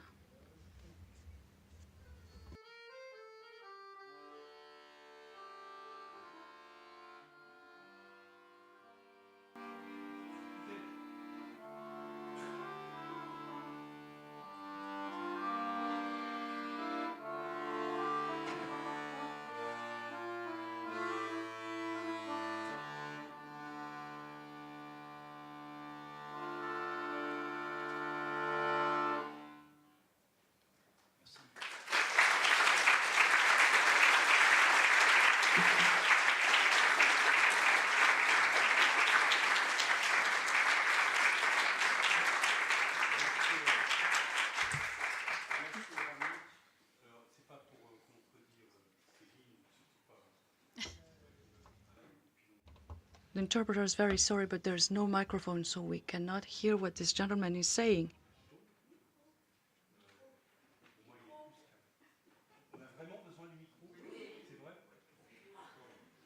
C'est mieux comme ça? Better like this? Well, it's about Yashko. Because to me, he's more than just an accompanying musician. When I started, and this is not the only thing I do, but when I started telling stories from Yiddishland, I was looking for a musician because I needed a melody to go along with my stories. And I don't want to name names, but somebody said, oh, you should be working with this guy. And this gentleman said, what do you want? Wedding music? I can give you wedding music. Do you want a celebration music? I can give you a celebration music. I said, no, that's not what I want. I want something else. I would like the melody. I would like something that moves me. And then a friend of mine said, how about Yashko? Go and see Yashko. And there you have Yashko. There he is. Merci à tous les deux. Thank you very much to the both of you. Le maître de table, Jacques Robert, qui est professeur. Now, let me ask Jacques Robert, who is a professor of cancerology, oncology with the University of Bordeaux, and his colleagues, Andreas Biclavi, Leonardo Orlando, Kathleen Stock from the UK, Jean Slamovich, and Pierre Valentin. Now, we really have to stick to our time slot, and therefore there's a timekeeping device for you to make sure that you comply with your time.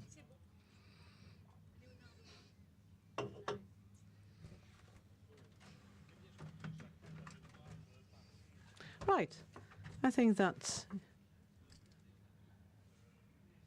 we can speak from either the rostrum or maybe from where you are sitting.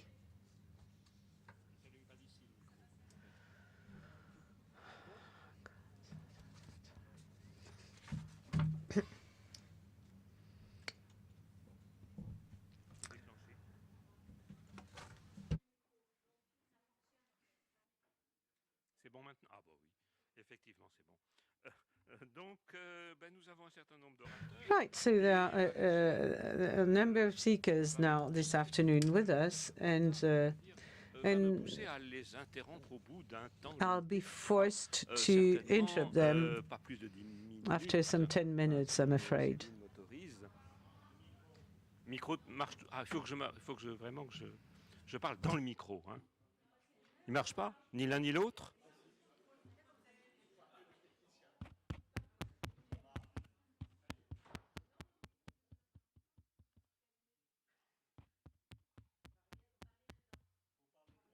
Je parle dedans, voilà. Je vais mieux parler dedans.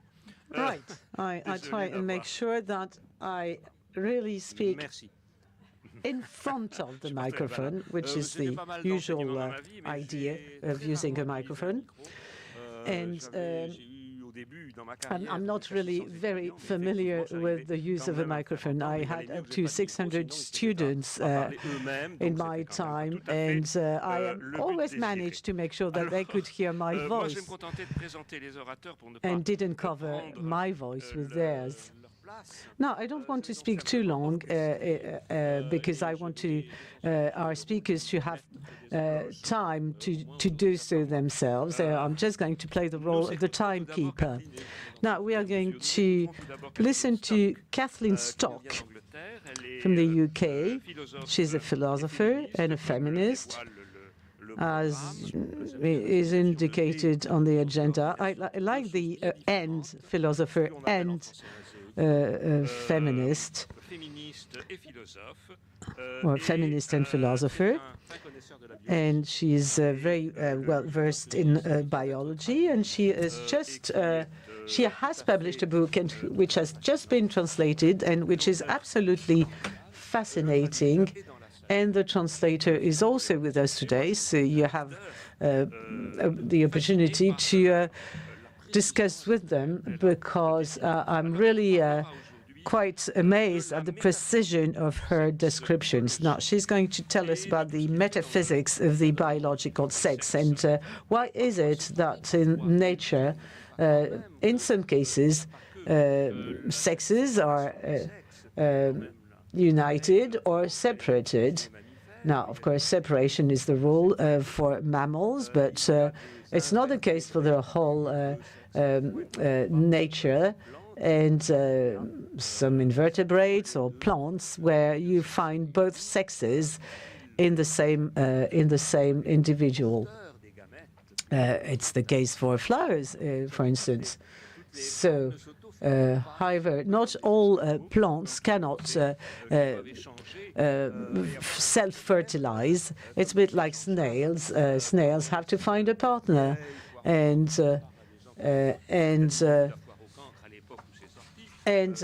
some of you may remember the cartoon, which was called the Federation of Dunces, and we were in this cartoon. It was indicated that snails were intersex, but couldn't really take advantage of it. Quite a pity. Now, I'm going to give the floor to Kathleen, and I would like to thank our two artists. It was quite a wonderful moment. I really enjoyed it very much. Enjoyed the fairy tale and the music that went with it. And hopefully it was the case for all of you. Now, Kathleen, over to you. Merci pour cette belle introduction. Ravie d'être ici. Now, thank you very much for this kind introduction. I could have picked several subjects under the heading Science and Biology, but I decided to focus on sex now. I'm going to read my text, I'm afraid, because I have only 8 minutes. Now, the most straightforward way to theorize the sex binary in humans is to relate it to the sex binary in nature more generally and to gamete production.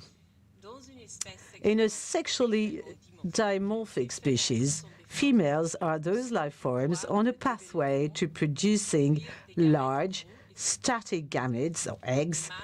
Males are those life forms on a pathway to producing small, motile gametes, i.e. sperms. This applies to many mammals, amphibians, reptiles, insects, plants, etc., as well as humans. Now, it is noteworthy to mention that on this account, it is not the actual possession of gametes that makes you male or female, but being on a developmental pathway that includes them, specifying that females or males are on a developmental pathway to producing gametes of a certain kind is compatible with that pathway being disrupted through genetic variation, disease, old age, ingestion of artificial hormones, or later surgery. For instance, a female human is still female before puberty, after menopause, whether she is fertile or not, and whether she's taken artificial testosterone or and had her sexual organs removed or not. Though human sex is often discussed in terms of XX or XY chromosomes, this is only because it is the presence or absence of the Y chromosome that determines which gamete pathway a human is on. Y for small, male, and lack of Y for female. Other species have different chromosomes, but still produce males and females in terms of genetic pathways. In humans, it is the SRY gene on the Y chromosome which triggers the development of the male phenotype in the womb, if all proceeds typically. Now, whether it is about the genetic pathways or chromosomal accounts of binary sex, this is designed to accommodate the vast majority of humans. However, in the case of some people with variations or disorders of sexual development, we call this sometimes intersex. Well, these accounts occasionally deliver results at odds with classification based on external appearances. For instance, someone with XY chromosomes, but with breasts and vagina, And it happens. It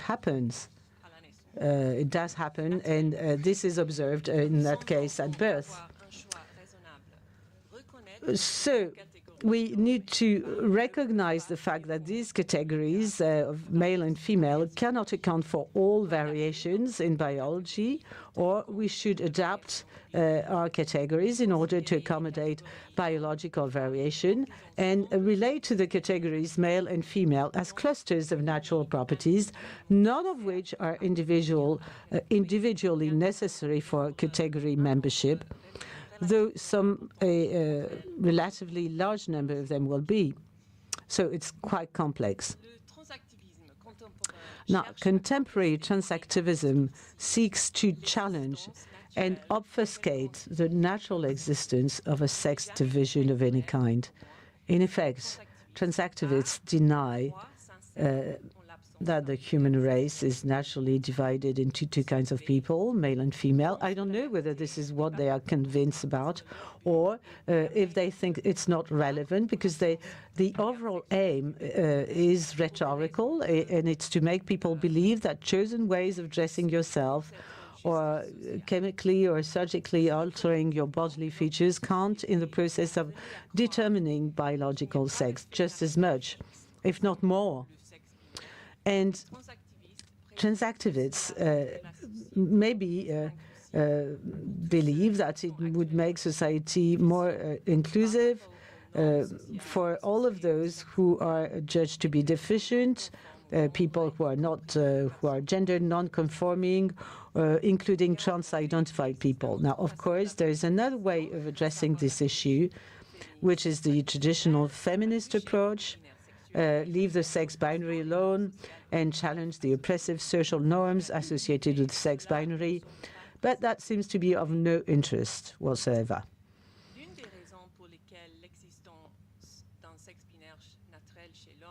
Now, one of the reasons that the existence of a natural sex binary in humans theorized in terms of genetic pathways has rarely been challenged is that, as a theory goes, it fits all the criteria usually applied to theory choice very well. For instance, it is simple, it is elegant, it is economical, and it fits with other fruitful theories about the world. And it helps us to explain important things about human beings. However, transactivists reject this theory. They have no interest in simplicity or in the explanatory power, but they are more interested in supposed social justice for non-conforming people.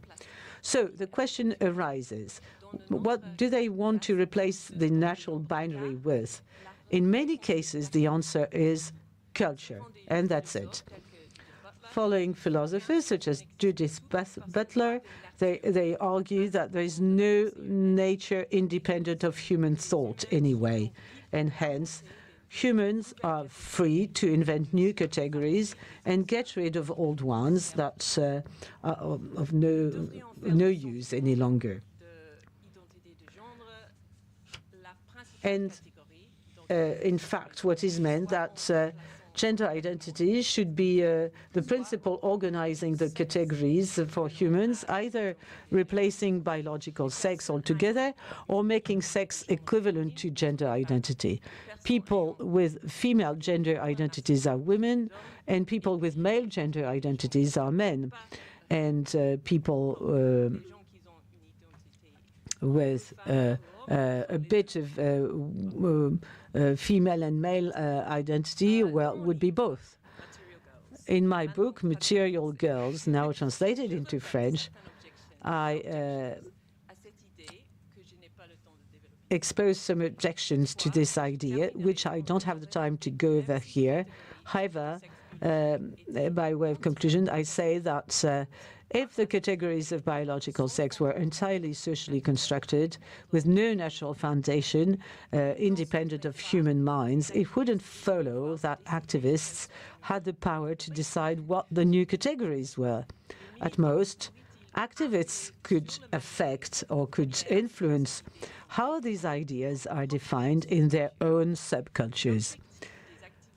The aim of activists, therefore, is to persuade institutions that there is no cost to adopting their ideas about the non-existence or unimportance of biology for human life in order to spread their ideas more widely.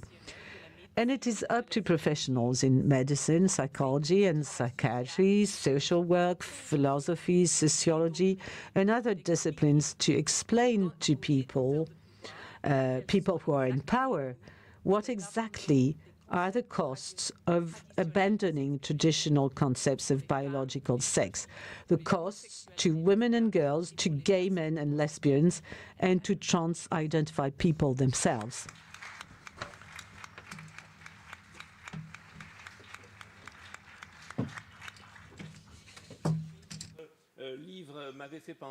Thank you, Kathleen. Your book is something that that finds an echo in the expression of a scientist of a learned society who was absolutely taken aback by the fact that female gametes were large, immobile cells, and so this is something that was perceived as something very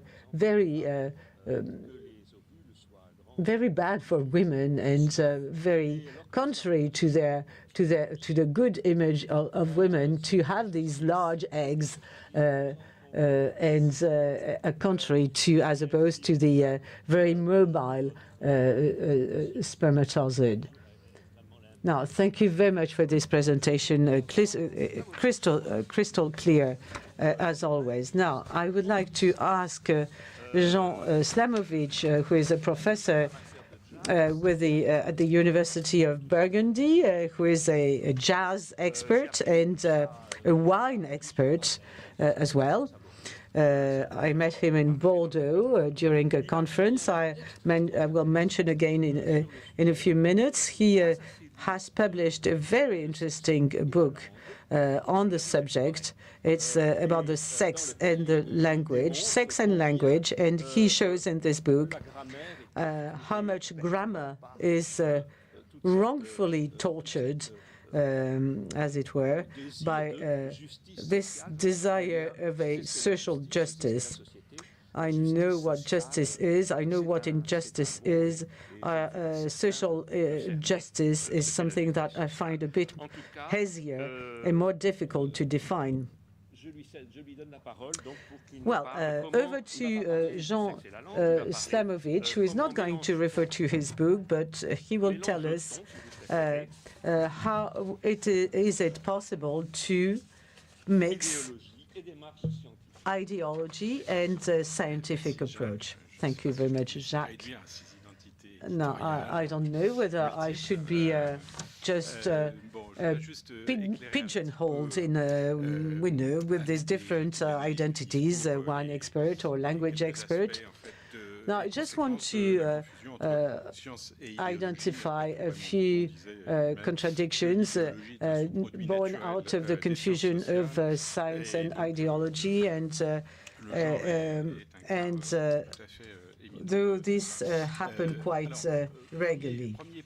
Now, the first thing I'd like to say is about the means that are used in order to impose an ideology as a scientific truth. Well, it's based on a scientific authority. You argue that you are a representative of the scientific community, you don a white gown, and then you argue your case using lots of jargon, some very learned expressions, and you can mimic the experience and the appearance of science. And obviously, it's because we don't discriminate between science and research. Scientific content is something different from research, which is an institutional area, and that will really consolidate legitimacy.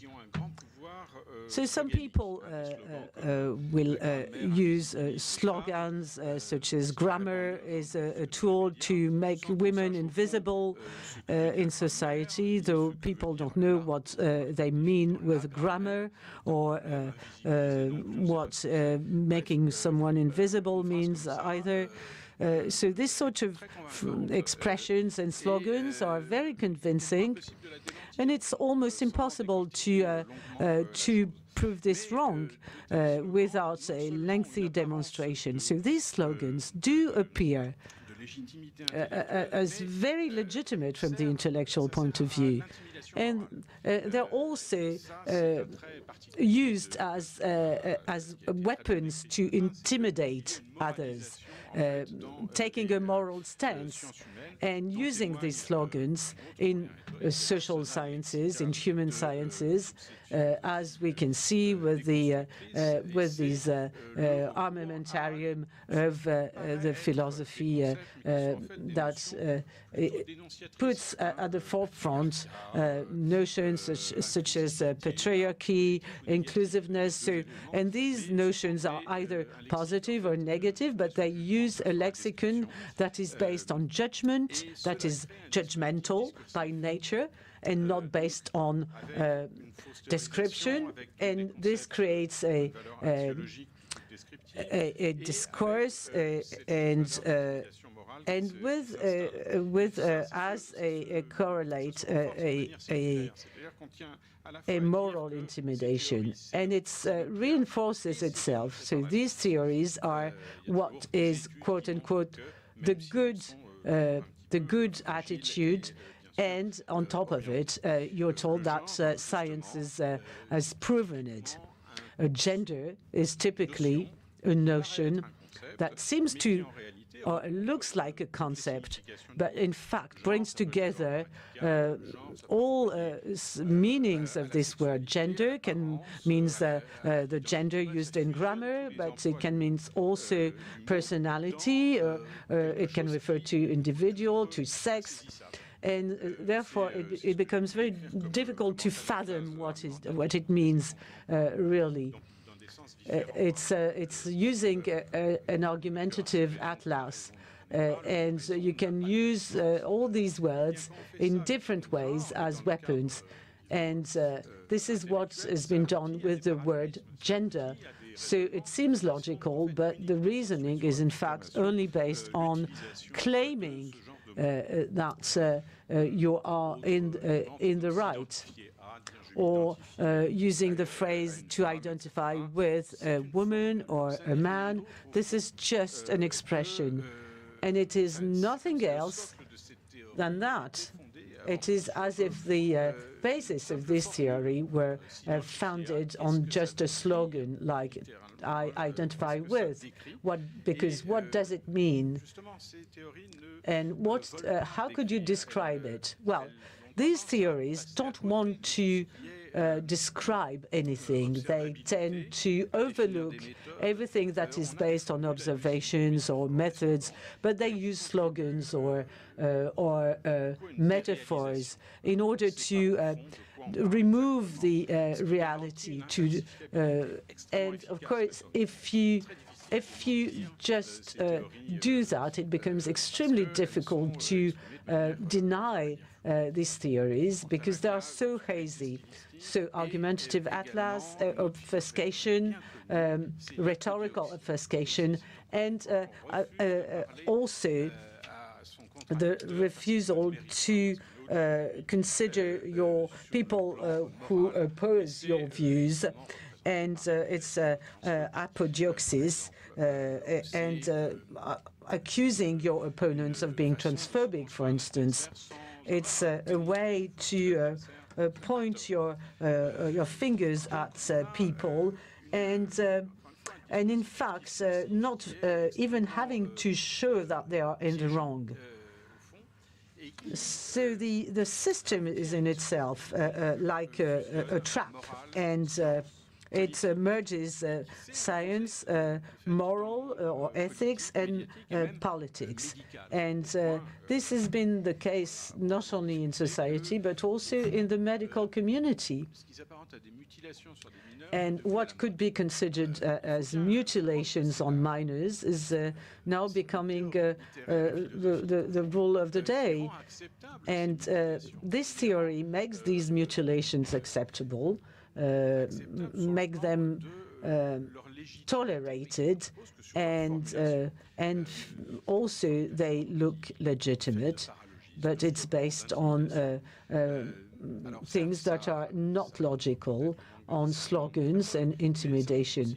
It highlights, of course, the lack of or the lack of clear-sightedness of our times, but it also means that the literary and philosophical theorists have given us this rhetorical obfuscation, and this false science is based on a validation mechanism whereby this fantasy of changing sex becomes an ideological body of knowledge with some books and essays, and this translates into a doctrine defended by activists, and then is turned into law. And so we go from ideology to doctrine, to policy, to law.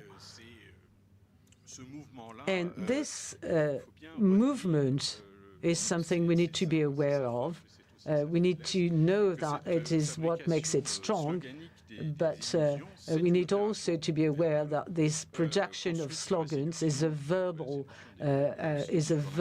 action based on how attractive these expressions can be, but it's also based on intimidation. And of course, it's very difficult to deconstruct this approach. And this is why they use this and this is why the use of the concept of pubertal maturation anxiety is something that is going to help us to deconstruct the slogans.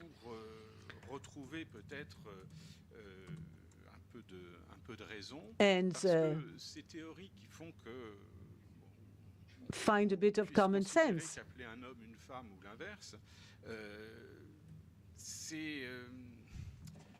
Otherwise, the use of arbitrary signs in language is something that we all share, but saying that a man is a woman and or a woman is a man is something which is highly subjective, highly arbitrary, but highly subjective as well. And it's something which is used by some communities that have a different use of language. And that's the whole problem of having to share a common use of language. And unless we are able of using the same common ordinary language, well then we end up in a situation where the language is disconnected from reality. And this is what we can see here.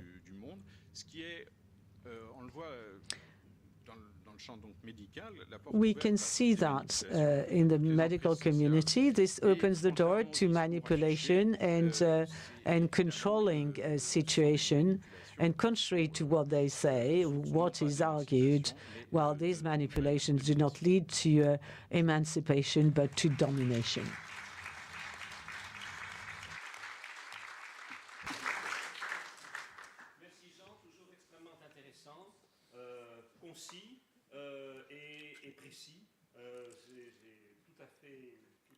No mic.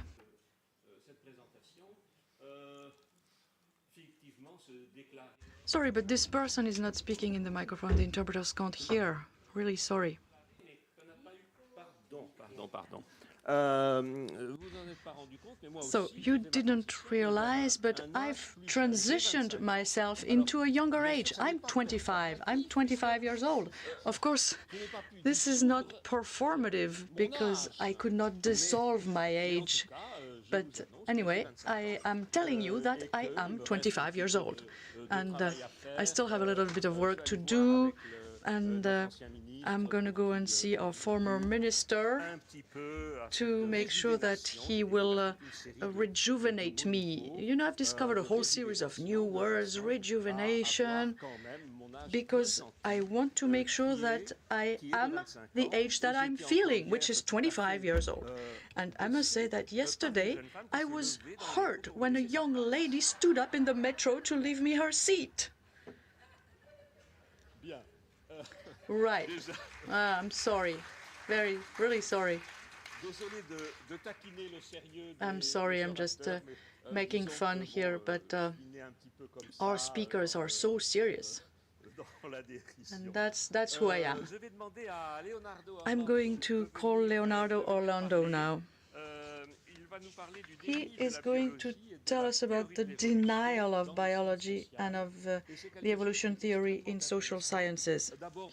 It is extremely interesting for me because I'm really interested in the evolution and the parallel between, I did not introduce myself, but I was a teacher in cancerology. And it's a long time since I last saw a patient, mind you, but I'm interested in cancer genomics and the parallel that you can draw between the genomic evolution of cancer and Darwinian evolution. Leonardo is going to tell us about that in the realm of social science. And there's a very interesting study which I read recently. I already noticed this when I read Lévi-Strauss when I was younger.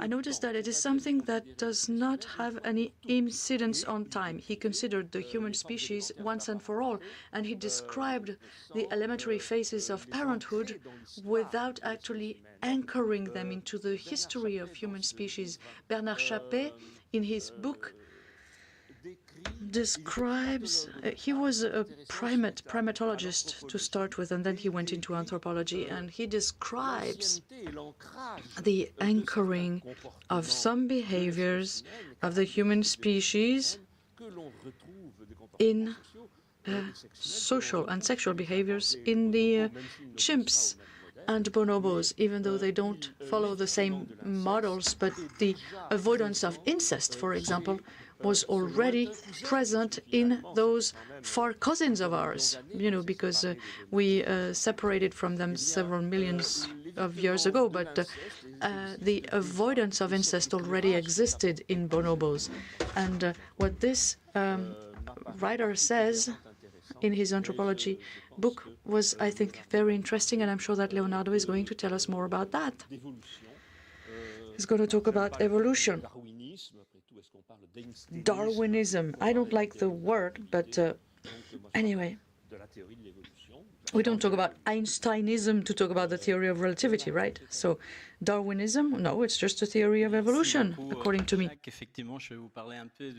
Thank you, Jacques. I'm going to tell you about the taboo of Darwin at university. And starting with social science, I will start with my conclusion. Is Darwin a taboo? Yes. And I could leave it at that, actually. But let's try to explain this a little bit. The theory of Charles Darwin and its situation in social science reminds me of something that was said this morning by Didier Sicard. He talked about Galileo. And it reminds me of what happened with heliocentrism in university a few centuries ago. In 1553, when Giordano Bruno went to present Copernicus' theory in Oxford, well, he was not warmly welcome, you know, and the dean of the college that he went to said, oh, well, this guy comes from Italy to tell us that the Earth is rotating around the sun. Well, actually, it's his head that's rotating around his shoulders. Well, and you might think that today something similar could not happen. Well, okay, I have to admit that today we wouldn't burn somebody just for thinking differently, as we did with Giordano Bruno. But the situation, in a way, is actually actually worse, because for these people in Oxford in 1583, you have to excuse them in a way, because Copernicus' book has just been published 40 years before, and you still had to wait a few more years before Galileo came up with his observations and Kepler's theory came into the picture.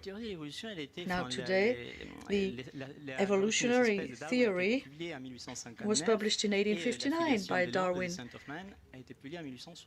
and in 1871 he published The Descent of Man. And since then there have been a lot of disciplines which have demonstrated that not only is this theory true, but also that it's the theory that unifies all the living sciences. It's the unifying meta-theory, actually. So what does this mean?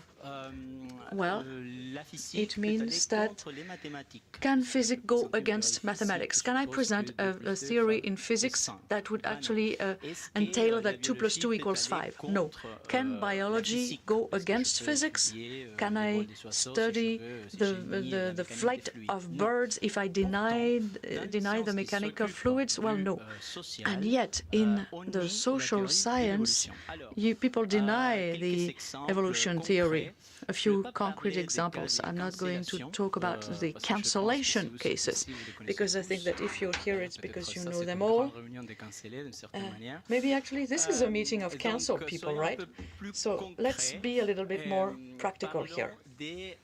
And let's talk about the studies that show how Darwin's theory was received by the scientists who are actually using it, the disciplines which are supposed to use it.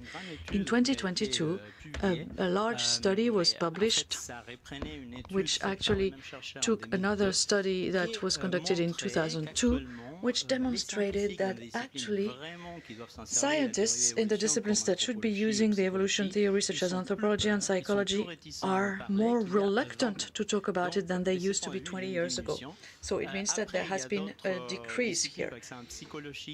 And then in other disciplines like psychology in the US, for example, I don't think there are studies about that, but and it's probably the same in Europe. But you can have a degree in psychology without ever attending a course in evolution biology. So why is Darwin so important, and how does it work in social science? Well, Darwin is important because, as Daniel Dennett said, the theory of evolution is the most important theory that humanity ever had, because it gives the best explanation to our presence on Earth. So, you know, we wondered for millions of years where we came from. Well, Darwin solved this in 1859. And as I said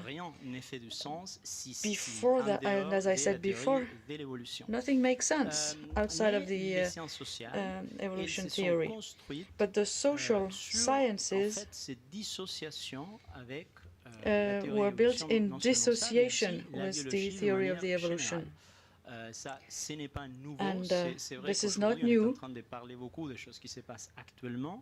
We are talking about a lot of things which are happening right now, but you know, you have to think that the Blank Slate, Steven Pinker's book, was published in 2002. And in 1976, Robert Rivers, who was a biologist who already talked about social science as a discipline that was built on the business of denying biology. And if you ask me, the moment when social sciences actually broke away from, or rather lost the war in terms of the link with biology, well, that was back in December 1903, when there was the debate between Emil Durkheim and you all know him, and Gabriel Tarde. You don't know him so much because, unfortunately, he disappeared. But Emil Durkheim said that the social had to be explained by the social, and Gabriel Tarde said that you have to explain the social with the brain. So after Tarde died, social sciences made this key mistake of breaking away from biology. And what are the consequences of that?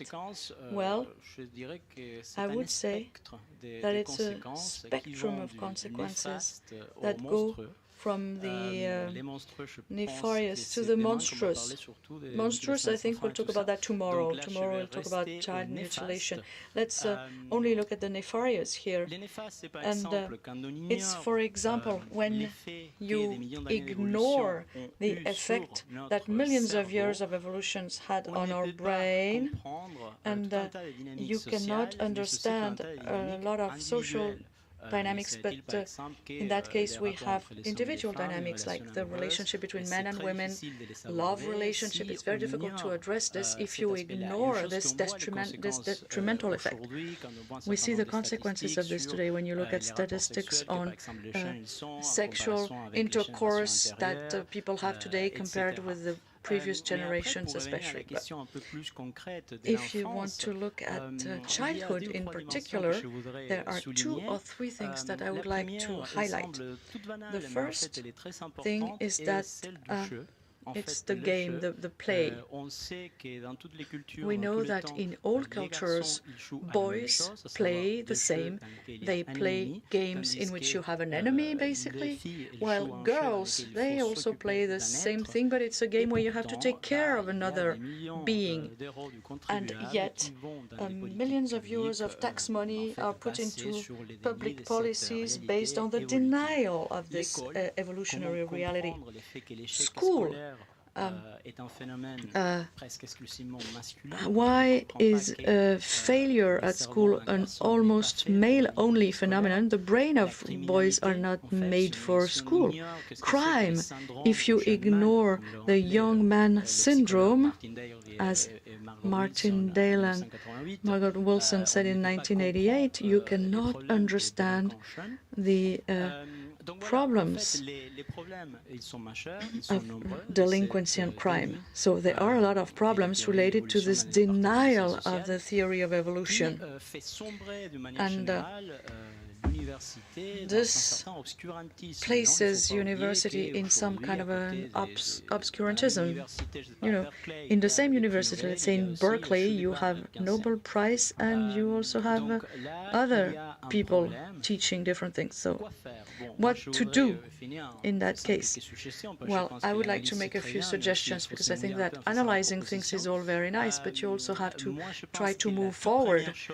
And I think that one of the first things that we could do is to understand that university is not going to change on its own.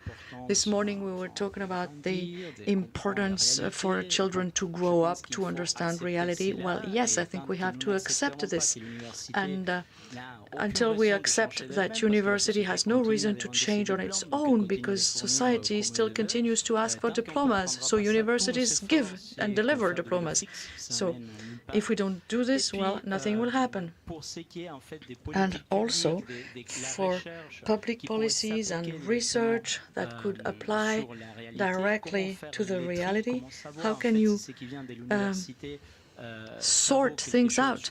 How to know if what comes out of university is useful or not? Well, let's take the Darwin test. Well, it's very simple, actually. When somebody comes to say something to you about social science, because they're teaching or because they're researching, you have to ask them one question.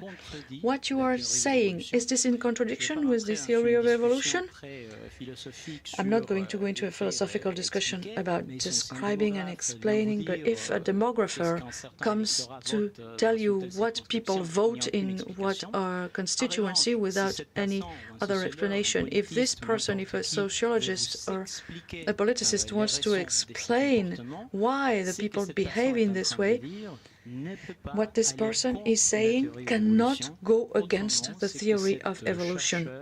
Otherwise, it means that this person is telling you that this has no more worth than an astrologist's prophecies. Thank you. Thank you very much, Leonardo. Thank you for this very interesting presentation. It's true that social sciences, including history, which is not a social science, but there is a science historian called André Pichot who denied all of Darwin's work, saying that it was not so important, saying that he was wrong, etc., as if a new science that was born a little bit before Darwin was transformism, had cast discredit on the science of evolution. You know, this is, if you've read André Pichot, you know, this is inadmissible. He's a science historian. He claims to be a science historian, and he says such silly things. Plus, he writes books about them. I'm now going to call Andreas, who's going to talk about values, science, and society. That's the title of the symposium that he organized 10 days ago in Bordeaux, which was very high level. And the minutes of this symposium will probably be published in the European reviews, if I'm right. And on YouTube, you will also have a summary of what everybody said. It will be a 10-minute YouTube session, not 10 hours, which would be necessary if you wanted to have all the talks. But I think it's going to be much more striking to have this short, condensed summary on YouTube. So you might want to watch out for this. And I hope that you will advertise it when it comes out in the press, because it will be in the press, right? Why not?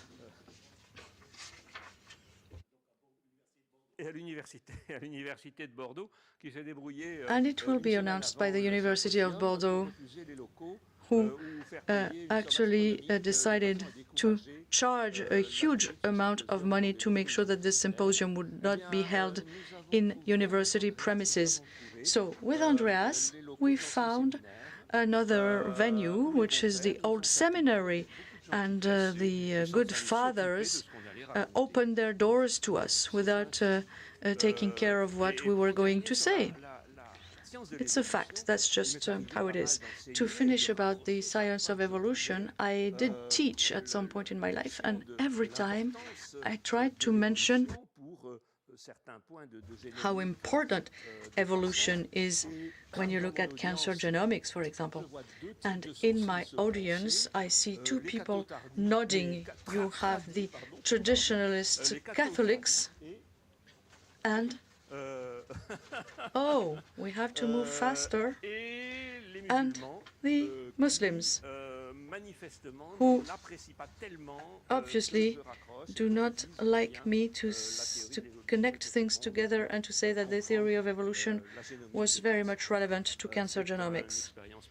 It's my own personal experience, but of course I want to nail it down, and every time I do this, I nail it down, I hammer it down into their heads to make sure that they understand how important it is. I realize I'm speaking too much. Andreas, over to you.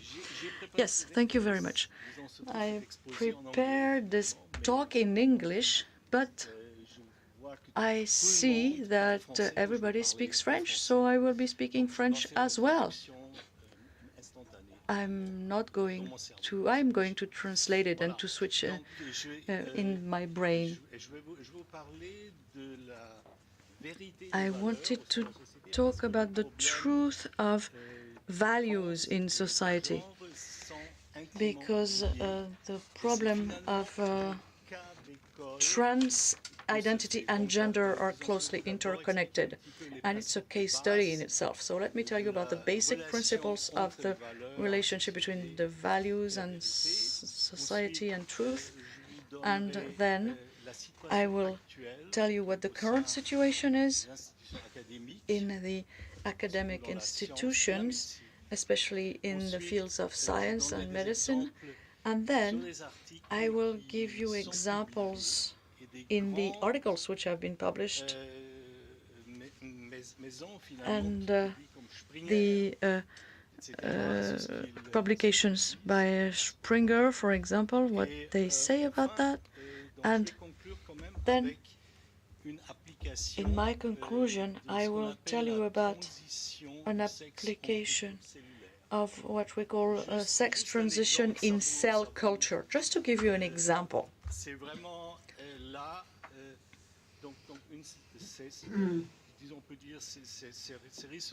That will be really the icing on the cake. Now, the problem to start with is David Hume. What he is and what he should be. What he is the factual truth that what it is what comes out of science, and what should be is what is guided by values. And the values can be epistemic values, such as the truth is a good thing. It can also be an ethics of research. That is, basically, you want society to flourish, but these odds can become hypertrophic, too important, and to have a too large implication on the empirical science. And this might make up what we call an ideological loop.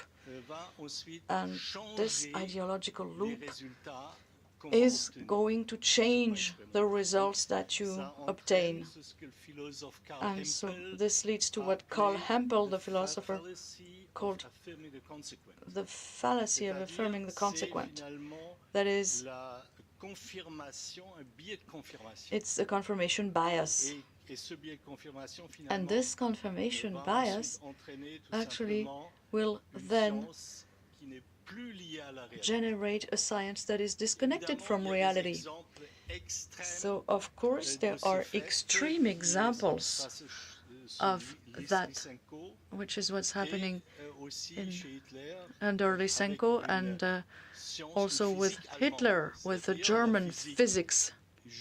You know, that is basically the quantum mechanics, Einstein, all that was coming from the Jewish people. So in Germany they had to create the German physics to go against this, which was the Aryan physics. Very strange, but it happened. That's how they did it. And today we have a problem, which is a different kind of problem, but it's also an ideological entrance or arrival into science. The epistemic are attacked by viewpoint epistemology,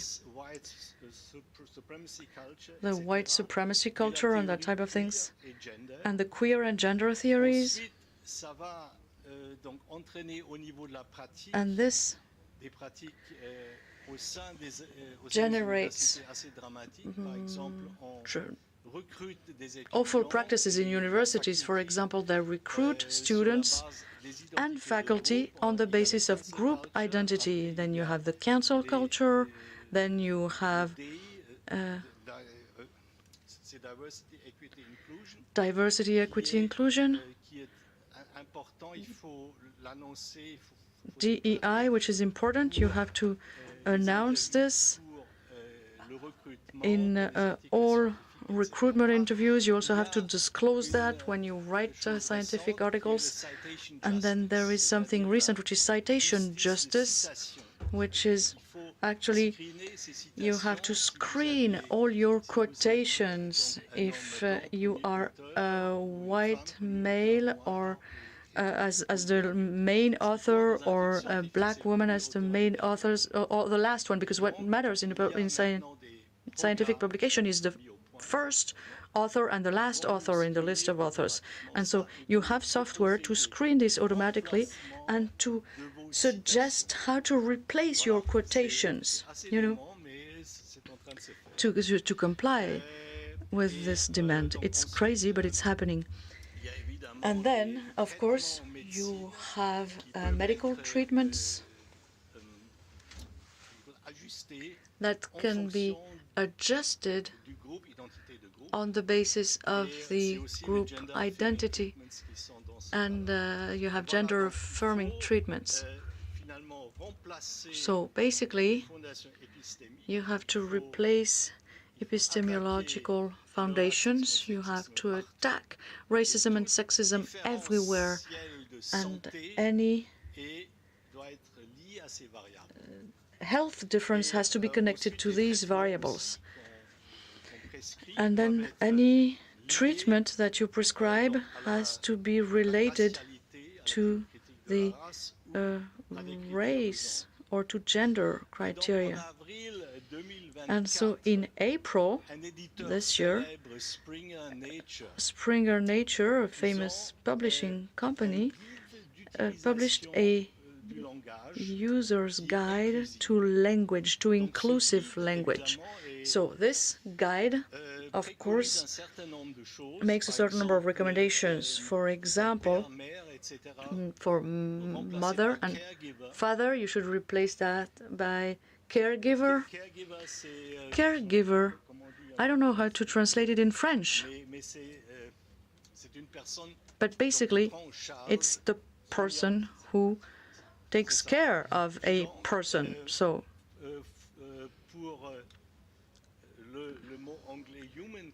for humankind in English,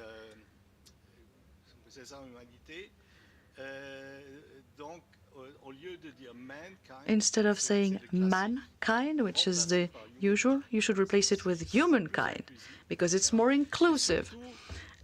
And also, pregnant women are not pregnant women anymore, but they are pregnant persons. Because actually it could also be a man. A man may be pregnant nowadays. So this is Springer Nature. It's the most prestigious publishing company in the world, and that's their recommendations. Then you have the editor-in-chief of The Lancet, Richard Horton, who said we must engage in a war of position, meaning that we have to wage a cultural war through sciences. And he mentions Gramsci as an example. Antonio Gramsci in The Lancet, which is the leading medical journal in the world. And so he mentions Gramsci as an example. I have 2 more minutes. 1 minute, okay. And so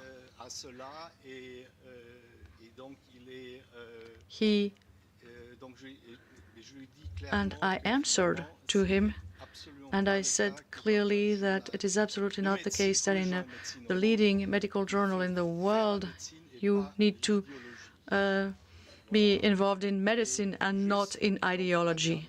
And then one last thing that I wanted to say before I wrap up. I'd just like to give you an example of what medicine can do, because you can actually generate sex change by cell culture. It's an article that was published in 2023 in Nature magazine, and they took a male mouse, of which they took a certain number of cells. They did the IPS, so progenitor cells, IPS cells, and so they knocked out chromosome Y. You can do that. And then they turned these cells into ovocytes, and then they actually fecundated this ovocyte with a sperm, which might have been the same. It might have actually been a sperm from the same animal, but they didn't do it this way. They then re-implanted the ovocyte into a mouse, and the babies were viable, and the babies were born. It's sex conversion in culture. That's the kind of medicine which has become the whore of ideologies. Thank you very much. Cette histoire d'équilibrer les citations en mettant autant de femmes. Now, this idea of quotation justice, making sure that you have as many women as men in the list of authors, well, it's based on first names, but there are a number of first names in French, such as Dominique, Camille, Frederick, which can be borne by both men and women. But, for instance, Satchel, Woody Allen's, one of Woody Allen's children, is it a boy or a girl? Satchel. In Arabic, women's first names are very often end very often with an A. But what about Usama? Or in French, you know, English people, when they see E at the end of the, well, they may assume that this is a woman. But there's also Amédée. Amédée is a boy's name. So how would you use the algorithm to make sure that in the quotation in the list of authors there are as many women? And when you, of course, if you then consider Asian languages, Chinese or Japanese, how are you going to make sure that this is a woman or a man? By just reading the first names. Now, Pierre Valentin now, and this goes to show that we have all levels of academics here, and with professors or doctors and also PhD students, as is the case for Pierre Valentin, who is an essayist and also a PhD with a PhD, who is currently writing a thesis on political science, and he's written a book, Understanding the Woke Philosophy.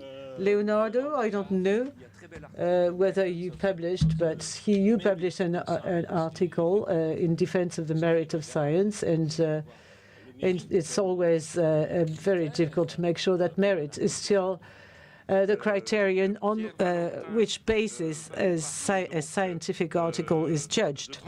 Now, Pierre Valentin is going to refer to trans identity, and he uses an expression which I like, and which goes as follows: when the establishment privatizes reality.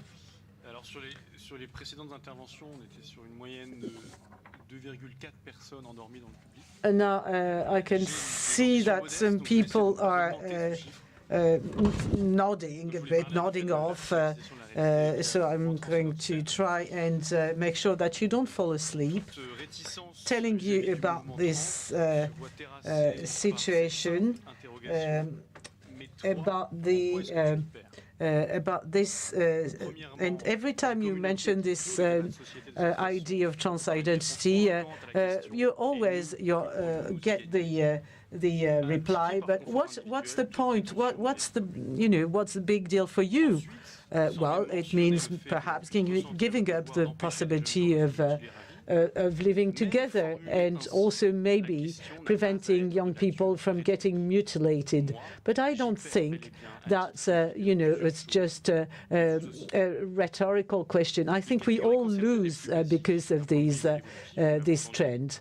Now, the basic categories are men, women, and children are the only representation we have of an asexual, neutral gender, though maybe it's not going to last very long. And in fact, trans activists want to jump from one category to the other with top surgery or with feminization of the face for men who want to become women, though, of course, everything they do may not always be successful. And may not lead to people accepting what they want to be. But if you don't, for instance, have a heritage because of your family or your nation, well, at least you may belong to the community. And it's really tough on you if you are without a passport, or if you're poor, for instance. Everything has become privatized, and you have to pay for everything in the public space. And we can see this movement of restricting of what is common and what is free of charge is something, and with this trend to privatize reality, so that the it has even become impossible for poor people to identify either men or women. Then you have to turn to the learned ones to know whether they feel men or women. So these people. It's no longer possible to see reality for what it is, and ordinary people will have to ask permission before telling their children, well, look at the very nice lady over there. Foucault proponents who always complain about the power of classify and the aggressiveness of this, well, remain very silent. So this trend is transferring knowledge from the ordinary people to the elite, to the establishment. How come that something as basic as this shared knowledge of the category of men and women has been cancelled, and how come that a majority of people have become unable to express their views? It's a bit like for modern art. You need to read very lengthy explanations before you come to perhaps grasp what is meant. Whereas looking at a cathedral, it's quite obvious that you're looking at something beautiful. Now, what used to be a shared heritage of ordinary people and the whole community is something that is now held by some happy few. Now, of course, if you think that you have a gender, of course, you can do so, but the woke ideology negates the role of the individual in the community. Individuals are meant to be free of defining themselves as they wish, and others have also and must use and view them in the same way. Much in the same way, trans activists who denounce gender stereotypes have to use them in order to prove that they are indeed women if they are men. And of course, men then will wear stilettos and lots of makeup. And if a young girl wants to become a man, well, then she proves this by adopting the stereotypes. So the woke ideology has to revive these old stereotypes in order to prove the authenticity of the desire to transition. So even woke people know that they don't, you don't interact with men or women in the same way. All of us, we use a different etiquette depending on the context. And the plus with stereotypes is that usually you know about them, and it does facilitate your social interaction. Should you hold the door for someone who is gender fluid? How should you behave yourself? If the ship sinks, what should you do? Should you first say, not ladies first, but trans something first? So this so-called paradise is just going to give us a place where people will become very isolated. And this quotation by an author whose name the interpreter couldn't hear, unfortunately. Now, those people who argue that you must be tolerant are going to lead us to something that will produce collective indifference. how can you imagine that social links and social connections can still survive after this privatization? Now, the left parties have never been able to fight against this. The most terrible of the privatization process went completely silent. And we can see some signs of all this. It may be that at one point in time in the future, we'll get video pictures superimposed on reality. And if you remember Pokemon Go, this game, well, it seemed very simple and very basic. And we'll all be wearing helmets to correct the reality, change the names of the streets, and so on and so forth. And there'll be a possibility to customize oneself to the extreme. Others will just be cornered into a very raw type of reality that used to belong to all of us. And but I'm sure that for a very small fee to be paid on a monthly basis, just like for platforms, you'll be able to join this establishment and this new reality. Merci Pierre pour ces paroles fortes et extrêmement instructives. Thank you very much, Pierre.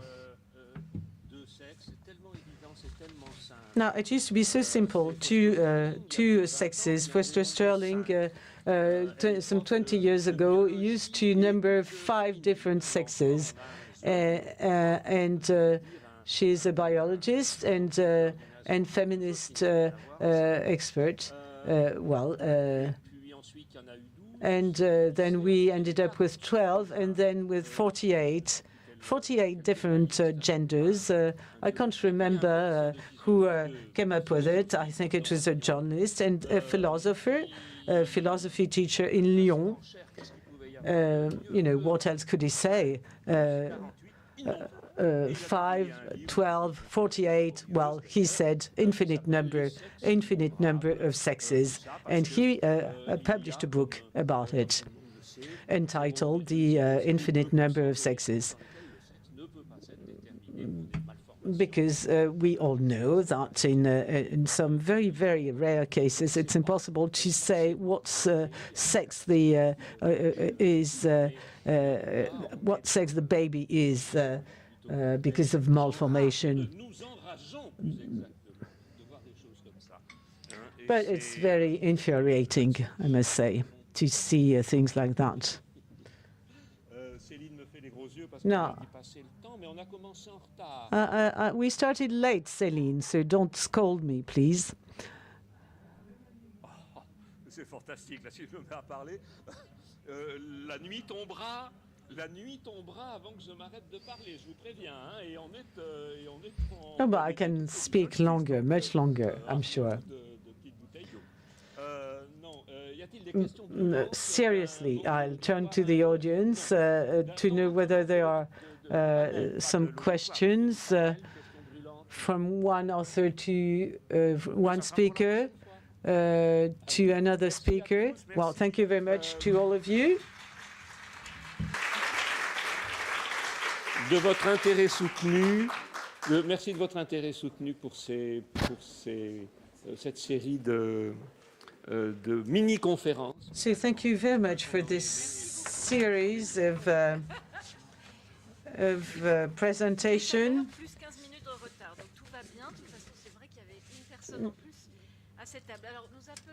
Now, we are going to ask Dominique Crestinou, who has a non-gendered first name, and she's an endocrinologist and gynecologist, and she is going to moderate the roundtable with bringing together Anne-Laure Bock, who is a neurosurgeon, Thierry Delcourt, who is a psychoanalyst, Thierry Lamotte, who was otherwise detained, and our friend and psychoanalyst Jean-Pierre Winter.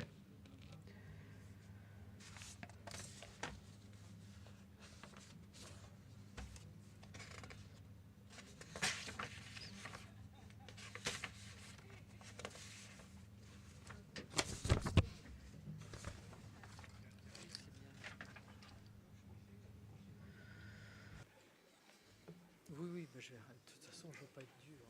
Je me mets là.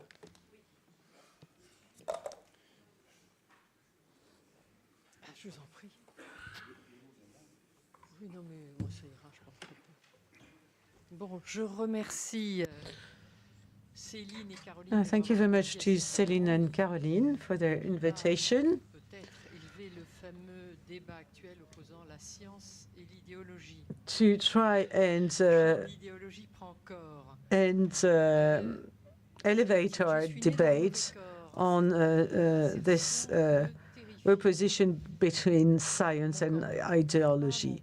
Whenever I hear that I was born in the wrong body, that, for instance, and as a gynecologist, I've seen many women when naked may feel at ease or not with their body. The pubertal anxiety because of your body, something which is quite frequent. And I just want to share with you some comments. A lot of young people are looking for perfection and resorting to cosmetic surgery in order to achieve it. But what sort of perfection? Is this perfection something that is sanctioned by YouPorn, and young women making sure that they really look like little girls and get bottom surgery for that? And or is it about wrinkles? And we sometimes, we doctors sometimes contemplate the ablation of one organ that is very likely to give rise to cancer. And of course, this is an ethical decision to protect life at the expense of the resection of one organ. Now, we also mentioned the all-powerfulness of children. Now, do we have a right to prevent these children to change their bodies? These children are going to become adults and they will have to live with these bodies. Now, every mammal after birth is flooded with hormones in order to be ready for the future puberty, and this plays a role in the maturation of the brain. So sexual hormones are also found in the brain, and they play a role. So why should we give up our ethical principles, our Hippocratic principles? Now, there are so many questions I ask myself. Now, I'd like to give the floor to our four eminent speakers, and I'm sure they will shed some light on all these questions I raised. Lisant le titre, j'ai évoqué, dans ma tête, je n'ai pas pu ne pas évoquer le corps profané de cette petite de 12 ans, qualifiée de petit 7 octobre. Où en arrive l'idéologie? Now, when ideology affects the body, which is a terrible title to our roundtable. Yesterday, I attended a major gynecology conference, and the title of this conference was about trans identity and the pitfalls of adolescence. And a surgeon, I heard a surgeon who practices gender reassignment, and he showed us a lot of slides, and he told us that he had no qualms whatsoever and didn't ask himself any questions about these resections or changes of sexual organs, and that whenever he sees patients who want to get this sort of surgery, he has no ethical questions on his mind and just does what is expected from him. Now, Anne-Laure Bock is a neurosurgeon. She is in the scientific committee of the Collège des Bernardins. She's also a mountaineer, and she's going to share with us the situation in medicine and what form ideology takes in the medical community today. Yes, indeed, mutilation is practiced by surgeons, but it's not something that is restricted to surgery. But because medicine and surgery are faced with mutilation. Now, the first situation is the easiest one from the ethical point of view, when you have to repair the sequelae of a mutilation due to disease or accident. And this is what you have with reconstructive surgery. And it's wonderful. This morning, you may have, we heard that cosmetic and reconstructive surgery does a lot of harm, but it does also a lot of good to people who suffer from disease or trauma. Now, the second case, and it's not really great, but it can be necessary to resect an organ. For instance, if there's a cancer or a tumor, and you have to sacrifice an organ, a breast, lung, also colon, the bladder, because there is a malignant tumor. You can also resect tiny bits of the brain whenever there is a malignant tumor. But of course, this is a sacrifice, and doctors accept this only because there's a life-threatening prognosis. And usually we see nowadays that there is an attempt to not to burn all vessels and to de-escalate, to save time, so as to preserve as much as possible the affected organ. And this is usually followed by reconstruction. And you can see that in oncology. In the past, doctors used to resect the whole breast and the lymph nodes as well. But now we keep a sentinel node, and we keep as much breast tissue as possible. But there is now a third situation where we see mutilation. It is something which is totally unusual for us doctors. It's a mutilation that is required from us by society in the broader sense of the word. And we have to sacrifice bodies or healthy organs because the person, because of the self-determination, thinks that these organs or this body is wrong, and that the person was born in the wrong body, and society demands that medicine should rectify or should remedy these bodies, though they are perfectly okay and not sick.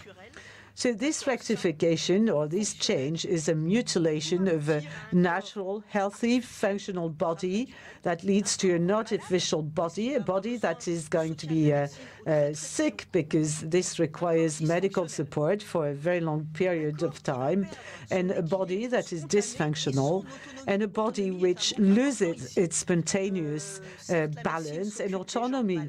Of course, doctors are here to cater for people who are sick. But most of the time we don't get involved because people are not sick and they live very well without doctors. Thank you very much. And now, these people, after mutilation, are going to depend on medicine for the rest of their lives. And they will have to take drugs, they will require new surgery because the first operations may have led to side effects. So they are going to become hostages to the medical support. So they will need doctors forever. All these people will be no longer healthy, but will become patients forever. Now, one should make the difference between function and form or shape. Every organ has a shape. You can't see that, of course. You can't see your liver, or contrary to these new feedlot now with cows, where you can see they have some sort of glass to which you can see their organs. But some of our organs can be seen, such as the skin or the breast or the penis. But some of these organs also, not only do they have a shape, but also a function. However, the trans activists or the transgender people want us to do away with these organs or to modify their shape so that they can look like the genital organs of the other sex, and of course, whereby making it impossible for these people to have children. When this affects children, even before they reach the erotic or genetic function, well, they are deprived of these organs, and the informed consent is not possible. Informed consent is the cornerstone of the therapeutic relation, but it is impossible here. A child cannot of course, understand what is at stake. They can't measure the magnitude of the sacrifice. And of course, this is the case for these children who suffer from pubertal maturation anxiety. And most of the time, the clinical results are disappointing and the mutilations irreversible, with also a whole series of secondary of side effects. And someone who transitioned at 40 years of age, can still live for 40 years, more give or take, and will have to be followed for 40 years, whereas someone who transitions at 12, well, of course, it means a very long life of having to be monitored by doctors. And this leads to families that are left totally broken by these people, by these activists, and of course, caregivers who have to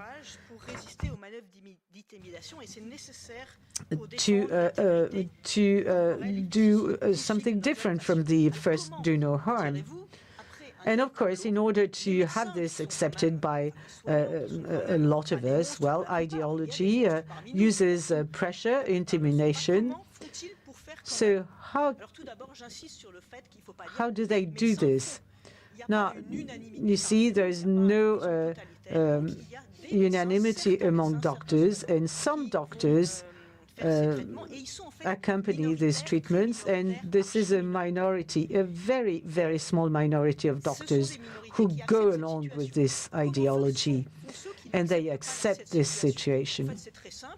And for others, well, the first thing you can do is to say, well, I'm very sorry, but I can't do that. I'm not experienced. And for instance, as a medical student, you can decide to specialize in neurosurgery, for instance, adult neurosurgery. So you pick a specialty where you won't be faced with this sort of demands. So you pick a specialty where you know that you'll be able to be faithful to your values.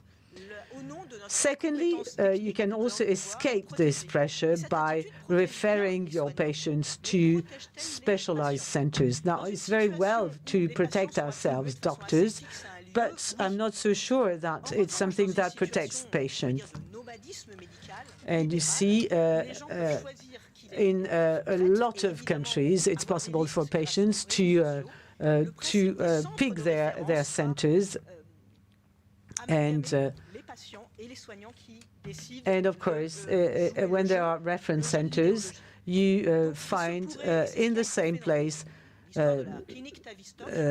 doctors and patients who are on the same wavelength. This is what happened at the Tavistock clinic, and therefore doing away with these reference centers may be a way to introduce a bit of common sense in the whole process and diminish the risk of mutilations for our young patients.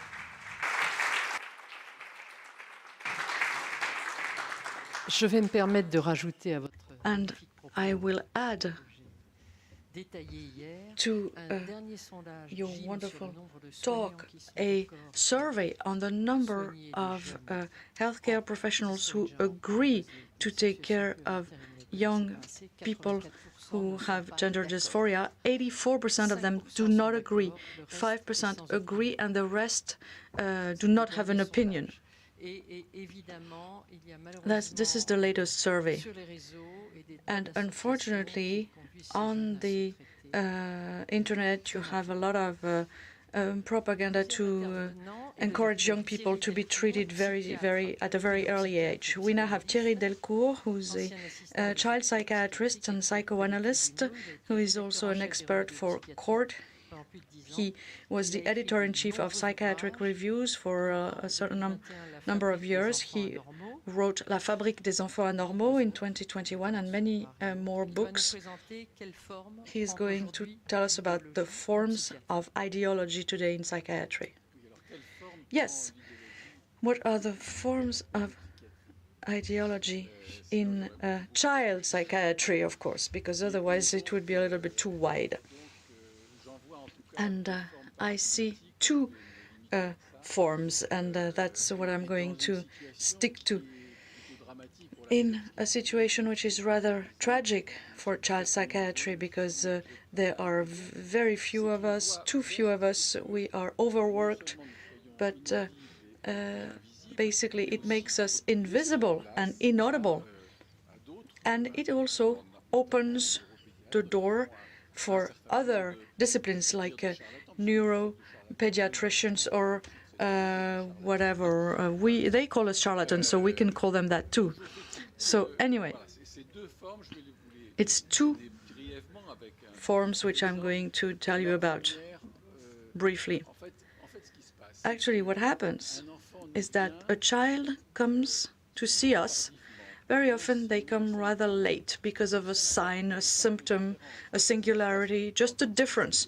What happens? You know, every time now a child has a small difference, well, they are pointed at, especially at school, as being not normal, you know. So this is why I wrote this book that you just mentioned. And so a label is put on the child, and then they are supposed to see a doctor, and you know that the doctor is going to find whatever you're looking for. If you're looking for ADD, well, you're going to find ADD. And the vast majority of the children who come to see us, well, they come to see us and they say, I have ADD, you know, attention deficit disorder, with or without hyperactivity, and doctor, I need you to validate this and that. In that way, I'm going to get money from the state, I'm going to get subsidies to get the right treatment and the right therapy there, and the right drugs. And so you are in a situation where children actually are the objects of this ideology, and they come to see you with this label, ADD or ASD or what some kind of dysfunction or other, and also the top of things would be the obsessive disorders, well. And we see children who already take Ritalin, and they take antipsychotics, and of course we know that this has an impact on their cognitive and metabolic development. This is the first situation. I'm not going to dwell on this because it's not really what we do, but it's part of the children that we see also. Now, the second case study would be a pre-teenager, let's say, who takes a label and who identifies with that label, saying, I'm bi, or I'm trans, or I'm DID, dissociative identity disorder, I'm non-binary, I'm borderline, whatever. And this is how they come to see us, which is fine, because we always have people coming to see us saying, I'm this or that, and we work on that. We work on that basis. But this is not what happens here. It's not an interrogation. It's they come to us and they say, I am this or that. It's not, I am. It's I am and I follow because somebody else told me that I was that. So it seems to be reassuring for them because it makes them part of a group. And you know, I have the situation of a young girl who is in, she's 12 or 13, she's in 7th grade, and she has a lot of anxiety, insomnia, anorexia, and during our discussions, she says, well, in my class, we're all bi anyway. And I'm a little bit surprised, and I say, by what? And she says, well, bisexual, of course.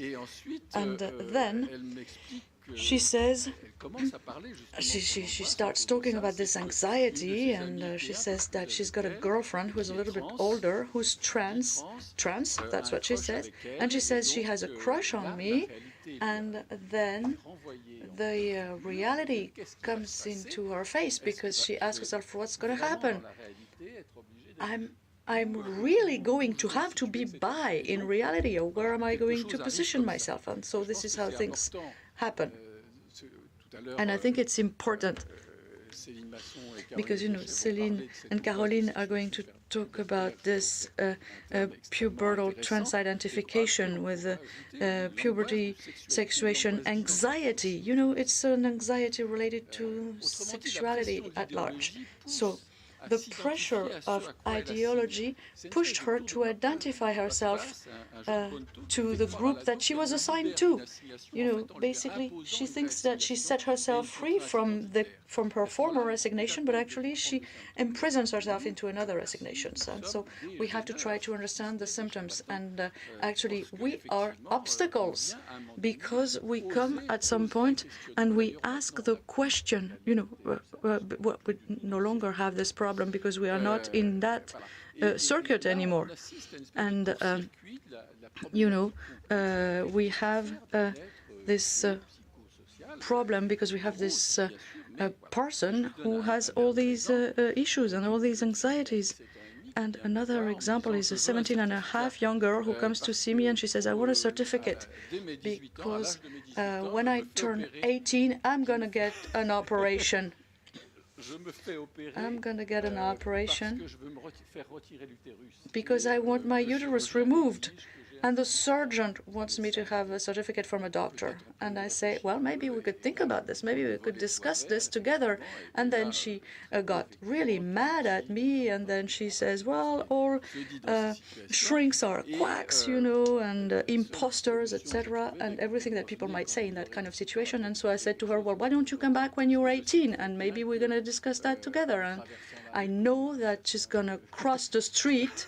As our dear president said, she's going to find somebody who's going to write her a certificate so that she can get her hysterectomy on the day of her 18th birthday, because she thinks that maybe she can have a child, but in a different manner. So, you know, these are a little bit of caricatures, if you wish, but it's our daily bread and butter. And we also witness very, very serious suffering. We do work a lot, but there is a lot of suffering. So basically, ideological cheating and manipulation lead these people to have the illusion of a choice. I am what I decide to be. But they do not realize that they are the object of a cause. And even the flag bearers sometimes of a cause. Basically, they are taken away from the construction of their identity. And there is this pathetic clash. Instead of becoming aware of who you are and elaborating your own alterity, I is another, you know, as Baudelaire said. And, you know, this is something that we all have. And luckily, this generates a little bit of trouble and anxiety, and there are responses to this, which don't have to be immediate responses. You need to question all this. But the problem is that this clash is going to lead to some kind of mental dissociation, which will worsen the negative effect. And this is why we have what we see now, which is pretty serious, which is the increase in borderline situations, identity disorders, different forms of addiction and depression in children and teenagers. Mutilations of the body, automutilations are really important, and also suicidal disorders. And especially what we see, and it's been confirmed by numbers, a major increase in the suicide rate of pre-teenagers. Now, what the professional should not do would be to validate what the person says without trying to look any further. It would be a professional mistake, actually. So you would validate that and you would implement the right protocol without measuring what this is going to mean for the patient. So let's turn things around. Violence is not so much to question something that people say, but violence would be to validate this without trying to look further. So in a way, you actually reinforce the influence, and you put the child in danger because you ignore the suffering that the patient has exposed to you. So are we just going to become mere executioners, which is what I feel most of the time, or even passive cowards when you have this categorization? You know, you see these ADDs, ASDs, etc., and you have people who come to see you and who claim that they are trans. And are we just there to execute what they ask us? Are we just there to do what they impose on us? And also the authorities ask us to take positions which are not ours. I'm almost done. And also influencers of all kinds. For me, the least we can do is resist in order to understand what is at stake here and to help the young person understand the complexity of what is at stake behind their request or their family's requests. You know, there is always a psychological and social dimension. We have to resist the pressure of labeling. And that's the basic ethics of child psychiatry and of psychology and of psychoanalysis. We have to preserve the complexity of human beings and the richness of the doubt of human beings. And I'm done. Thank you. Thank you very much. I'm sorry, but I have to be the timekeeper. It was so interesting, and we don't have time to comment on what you said. I'm now going to introduce Jean-Pierre Winter, who is a psychoanalyst and an essay writer. He wrote many books, especially on transmission, surrogate mothers, homo parenthood, and he is going to tell us about the forms of ideology today in psychoanalysis.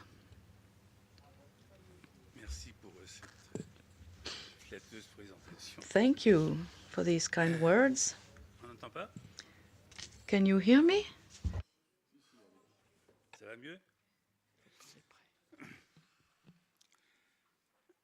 better now? Okay.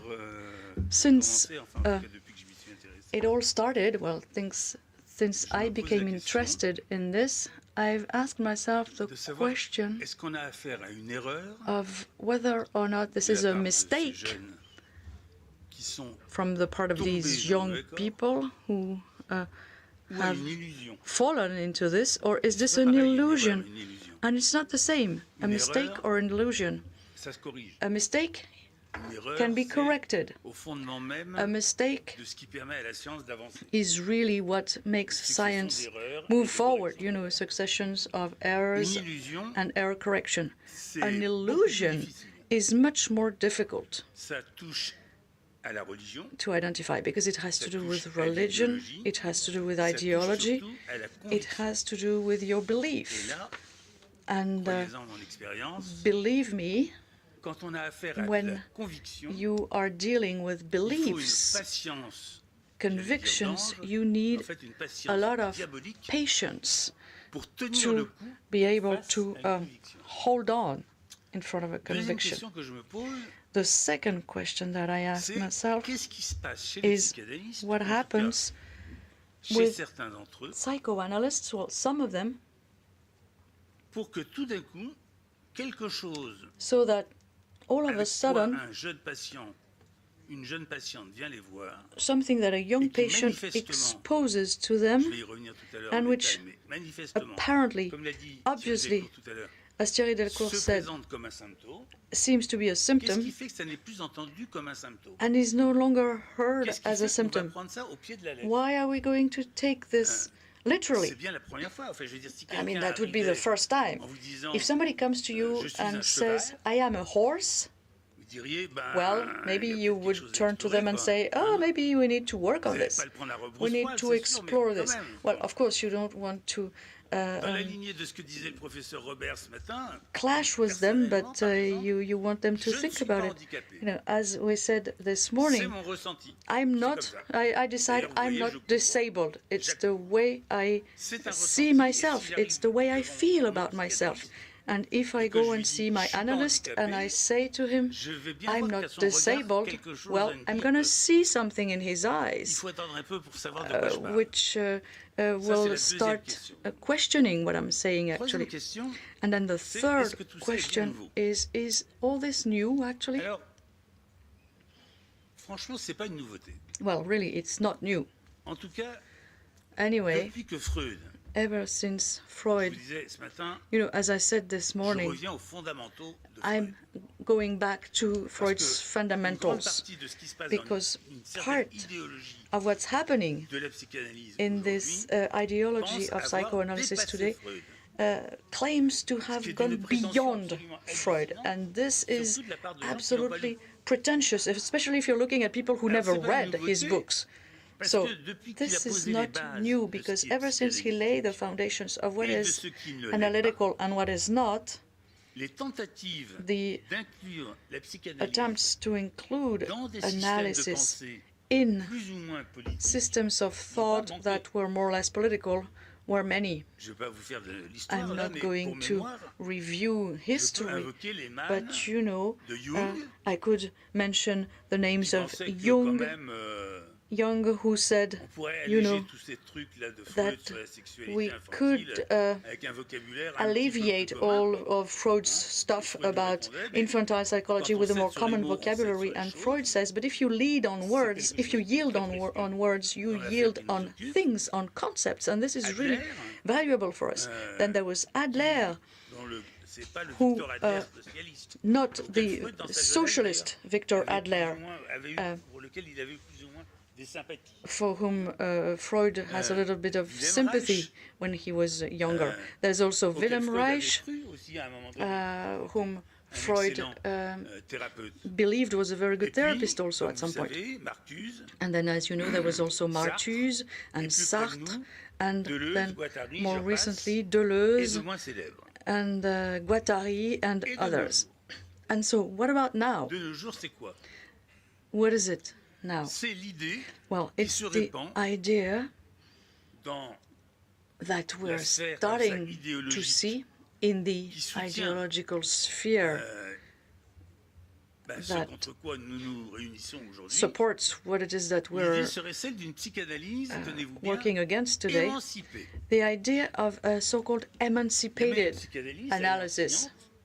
You know, c'est-à-dire qu'elle forme de jeunes psychologues, I have a dont certains friend who croient qu'ils vont trains devenir psychanalystes, young psychologists who some of whom think that they are going to become psychoanalysts. She wrote a book which is called Emancipated Psychoanalysis, and some people follow her on that. I always thought that, of course, I'm old. Well, it's not true, I'm young, but I always thought that psychoanalysis was emancipating. So if now you're telling me that it's emancipated, well, I want to look into that. Eh bien, la psychanalyse émancipée, la question est de savoir de qui, de emancipated, yes, but emancipated from what? From Freud, from Lacan. Et pour bien comprendre, in order to understand that, as I said, you need to go back to what Freud and Lacan, among others, because there were many more, have said about this. What did they say about transsexualism?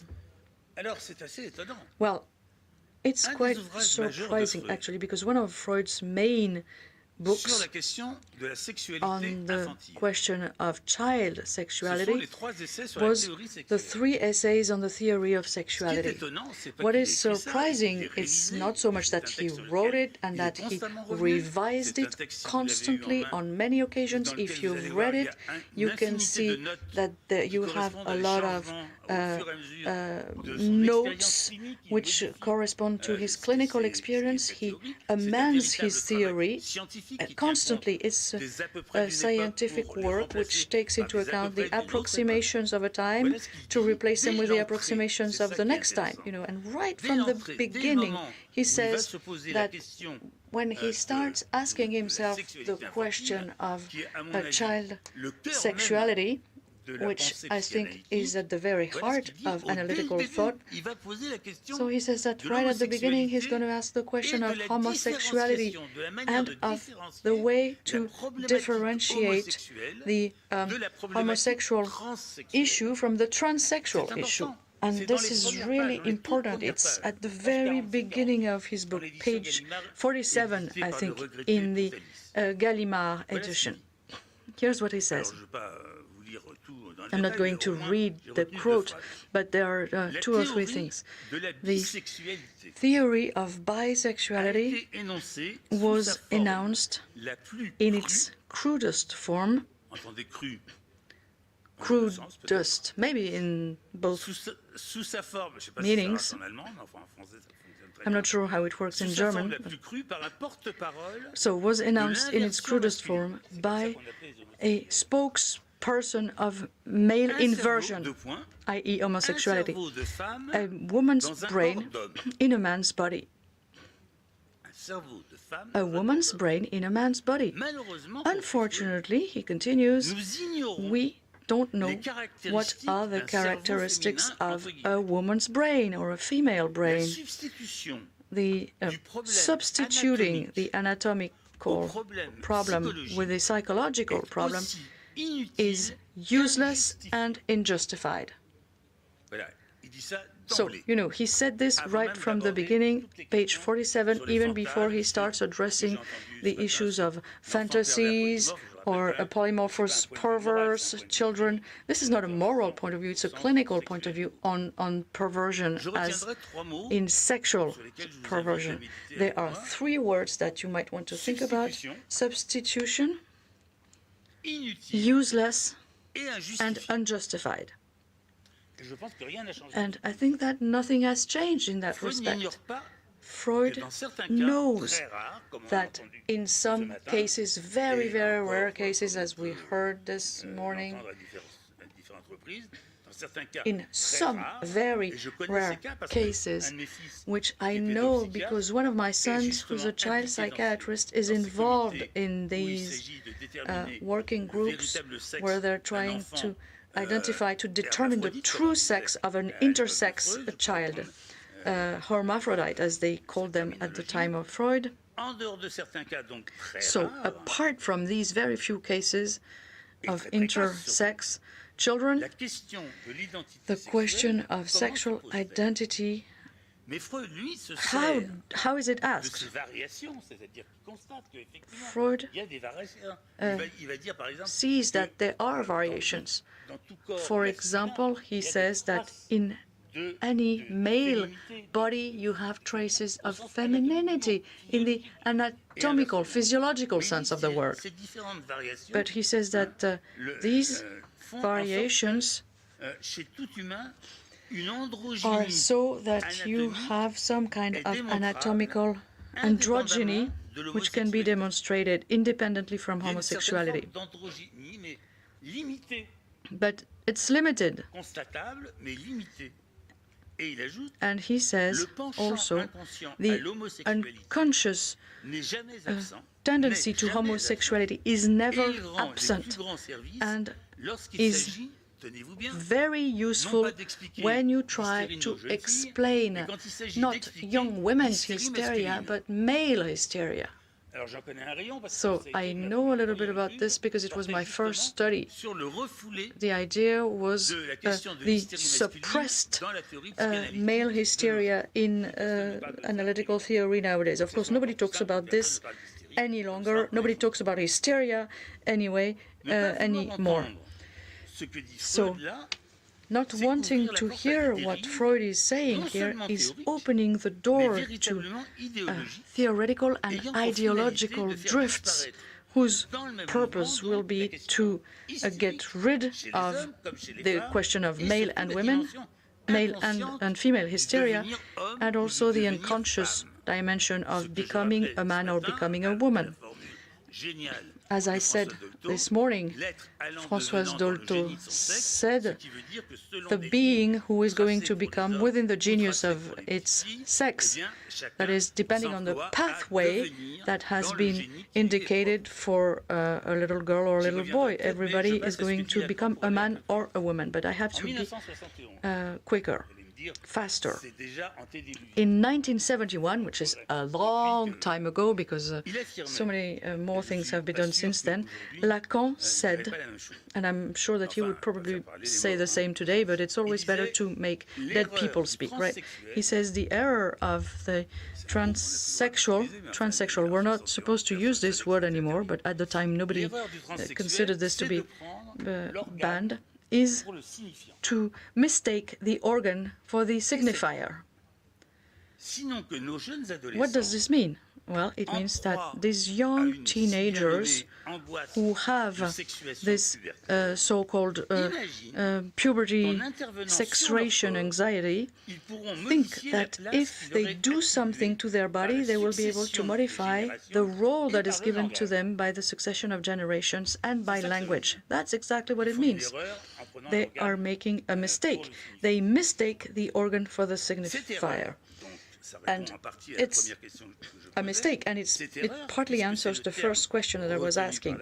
Lacan calls it an error or a mistake. I'm not sure that maybe it's not an illusion, but anyway, Lacan called this a mistake. And this is something that we find in neurotics, in perverts, in psychotics, and so it does not make it possible to isolate what some might think would be a specific syndrome. I met young people who were, in some cases, really psychotic. I still meet some young people who are neurotic, and they speak more or less about in the same way. They say pretty much the same thing. Anyway, as long as analysts do not agree in order to reinforce the point of anchor, well, let me take this the other way around. Analysts should not really go into the direction of these young people and support their beliefs, because if they were to do that, it would be impossible to question their determination to take hormone therapies and puberty blockers. And of course, the beginning of this, and this is what I found, and I've discussed this with many colleagues, some of whom are in the room today, it always starts with a name change. And this is really very important when you bring this back to what Lacan said about mistaking the organ for the signifier. You see that there is a first concern here is expressed, and you have to listen to it, and you have to understand it. And let me tell you, it can take years before something actually clicks, before you actually hear something about changing the name and abandoning what they call the dead name. The dead name is the name that they received when they were born. It can take years.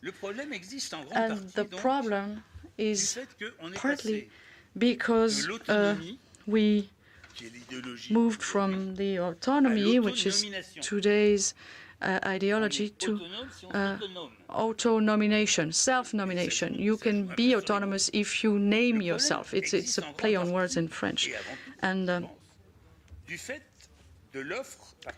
it's because some analysts who are very much visible in the media have rationalized this error indicated by Freud and by Lacan in a similar way. But this is exactly what happens even in university, as I said, in the name of a so-called emancipated analysis. And understanding the rhetorics of this is not always easy, because you have to start by wasting a lot of time identifying what's true and what's not. And what appears the most clearly is the lack of capacity to present biological facts according to the current state-of-the-art research in science. German doctors recalled recently that when psychological and sociological claims start to question the very clear concept of sex, which allows anisogamous reproduction, then there is ideological confusion. You know that Freud, just like Lacan, does not give up on how important it is to make the difference between sexes, even though they define its complexity in the view of the Pulsian theory. Thank you. I'm going to stop here. But most important is that the so-called emancipated psychiatrists accuse their colleagues of not listening to the patients whom they claim that it's only them who know what they're talking about. Of course, the analysts are listening, but what are they listening to? And mostly, what are they doing with what they are hearing? Emancipated analysis makes the patient believe that they are the only ones who know what they're doing. Well, it's true, but the problem is that they don't know what they're saying, actually. And it means that they would need to talk and to find out what it is that they are saying, but it is apparently not possible. So, actually making a young patient believe that he knows, that he says who he is, means that you are what you say you are, and this is really the creed of transhumanistic capitalism.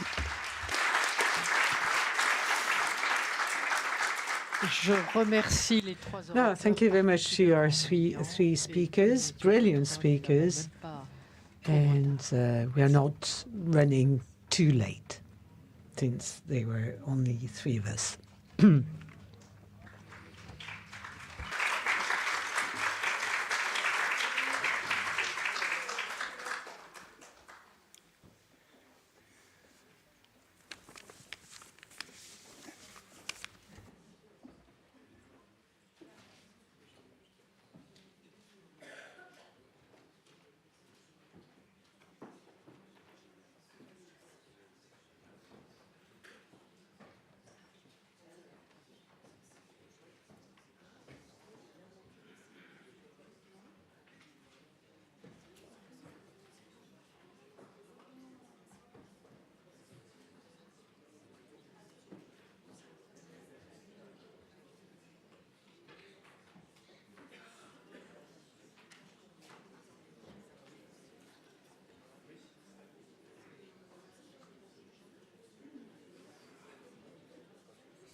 Okay, let's go on. Thierry Lamotte is not with us, I'm afraid, so I'm going to be in charge of moderating this last roundtable with Jean-François Solal, who is a child psychiatrist and psychoanalyst, and Michel Messu, who is a sociologist, and Caroline Eustache-Brinio.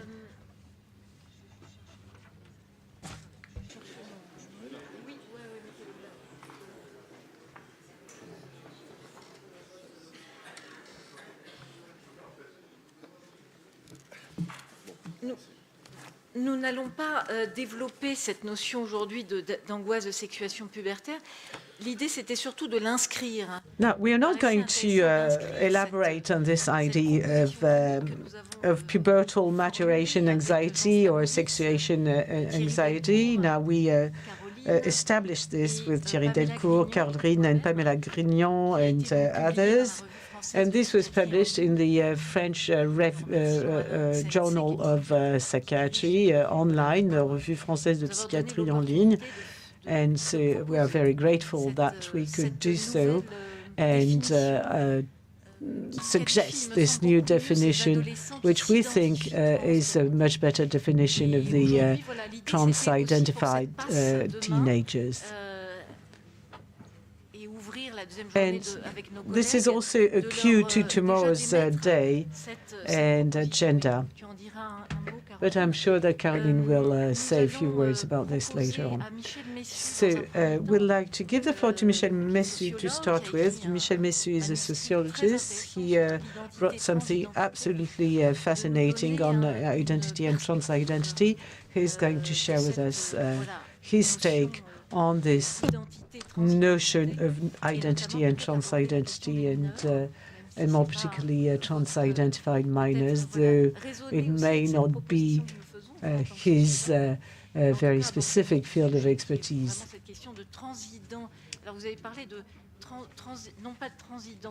So you don't refer to trans-identity, you refer to not to trans-identification, but to trans-identitarism. And I think it's interesting to say this as an introduction to our roundtable. And then we'll give the floor to Jean-François Solal,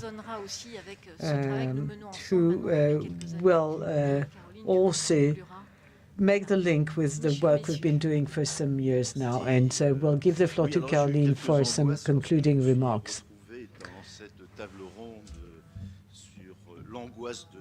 Now, I was a bit scared about participating in this roundtable on the pubertal maturation anxiety, because you see, I'm much more familiar with this question of identity, issue of identity. Now, we mentioned this several times this morning and this afternoon under different angles.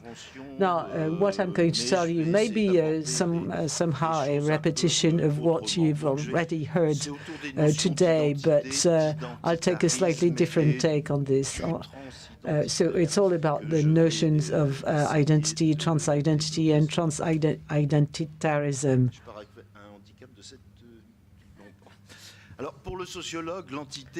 Now, for sociologists, identity is not something which is inherent to a person, to an individual. It is not assigned from by the outer world or left to the person's own fantasy. It's just a social process of acquisition in your lifetime and also in the community. Identity is the result of a complex dialectic between what is given, what is innate, and what is acquired, what is the result of development. It's also the contradiction between what is desired and rejected, what is imposed on you, and what fluctuates in the course of time and depending on life circumstances and good fortune or not so good fortune. Now, Natalie Enig mentioned this morning, but only briefly. The notion of personal identity becomes a problem for the individual and for society at large. And this poses an enigma to sociologists and psychologists, maybe, whenever this social process is blocked. So the confrontational identity accepts variation, but is still heavily structured. Now, of course, there's changes are tolerated, let alone because you grow old, but the identity remains the substrate on which the person is built, and it can be objectivated, and it is also objective. Now, to phrase this in a different way, and also to refer to another definition suggested by Natalie Enig in her work, the identity of the individual is the enunciation that is situated and also timed of the various characteristics that can be successfully juxtaposed to an individual. So identity is a paradox that can be understood, provided you look at it and you look at facts and you look at interactions and you look at how it interplays with the various situations of life and the sort of and the way you speak about yourself. So how can it be captured by the collective identity, depending on the relative weight of the various qualities and characteristics I mentioned? The individual identity can only be understood if it fits within the collective community. Now, of course, if the collective identity is very strong and with tribes, with clans, with classes, social classes, well, leave little room to the individual identity. However, the society where we live with a lot of freedom for expressing your identity doesn't ruin or doesn't lead to the destruction of collective identities. It just means that it gets organized in a different way. And we've seen that in the course of history. Instead of being God's subjects, we have become the king's subjects, and then gradually citizens. And this is what you have in democratic societies, or at least let's hope so. Having said that, in a democracy, in a democratic society, many forces are at play, and they bring together individuals on the basis of their specific characteristics that can be either substituted or not substituted. And of course, this is something which is a political stake. If specific characteristics of individuals are too much at the forefront, then of course there's a risk for the collective society. And so, of course, you can make the individuals at the forefront, but you have to regulate the manifestation and the expression. And this is why there are laws and there are rules, and there's this distinction between private and public life. And this is why, for instance, in France, the principle of secularism has become an important value. It corresponds to one of the aspects of the collective identity, and historically the law authorizes and outlines the capacity for the individual identities to become expressed in the public space. I must say that the public space is still, of course, a place where there are struggles between the various identities, and therefore identities are always something which are a political bone or potential bone of contention for society, even if you consider this identity as being the expression of the Enlightenment or the universalism. This is what we see whenever the identity or identitarism or communitarism is strengthened. The goal is to give priority to the community and the community origin, the ethnic origin, and making it trump the collective identity.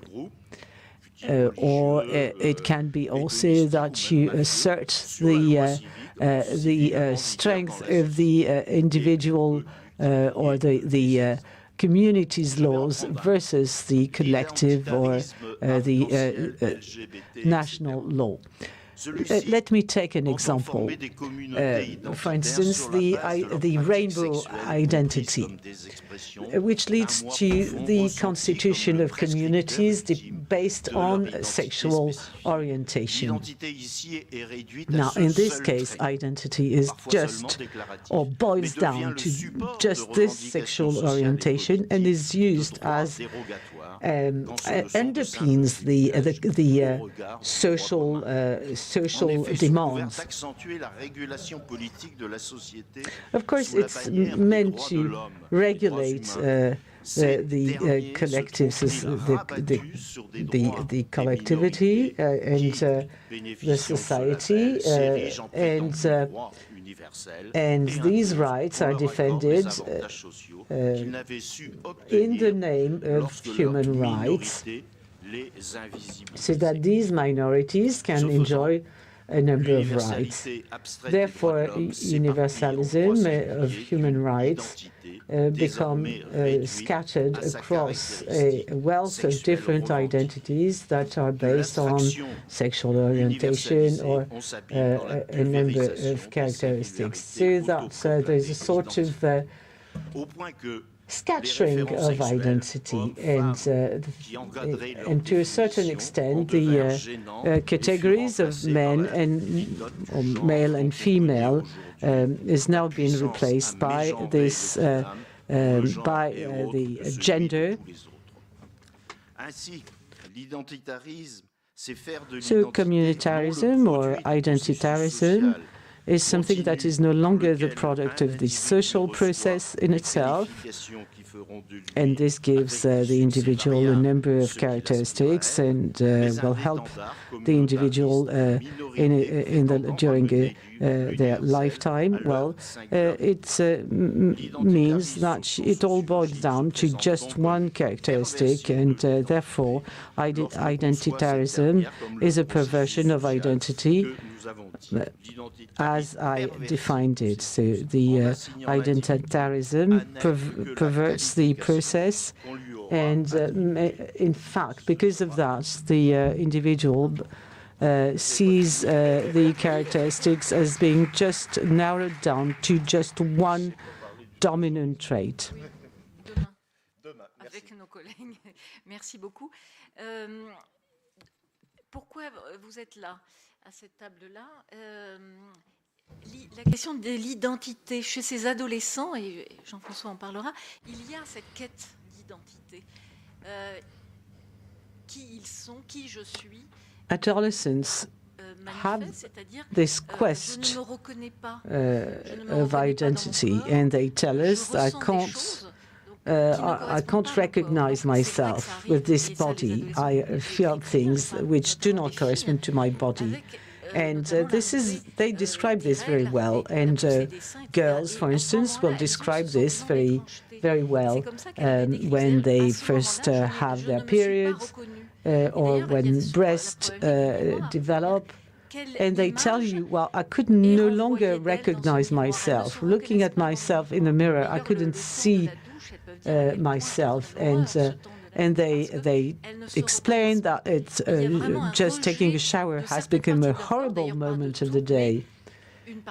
And they reject a number of things new things in their body, like the breasts. They find this disgusting. And this is why we came to wonder whether this was a true gender dysphoria, because we know these sort of feelings very well. Now, some of our colleagues refer to gender distress. I suggested the use of pubertal distress. And Jean Slamovich told us it wasn't détresse pubertaire, pubertal distress in French isn't a proper translation for gender distress. And in fact, we went a step further and we removed the word distress completely and decided to substitute distress with anxiety. Anxiety is something that we can hear in all these young people. It's an anxiety when faced with pubertal maturation or sexuation.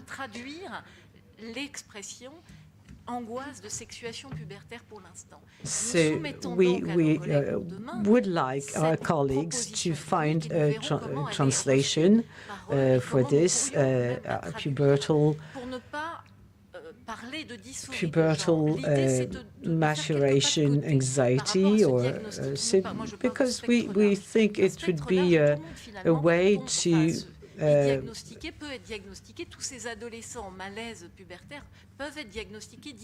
make sure that we don't narrow this down to just gender dysphoria, because the spectrum is much wider.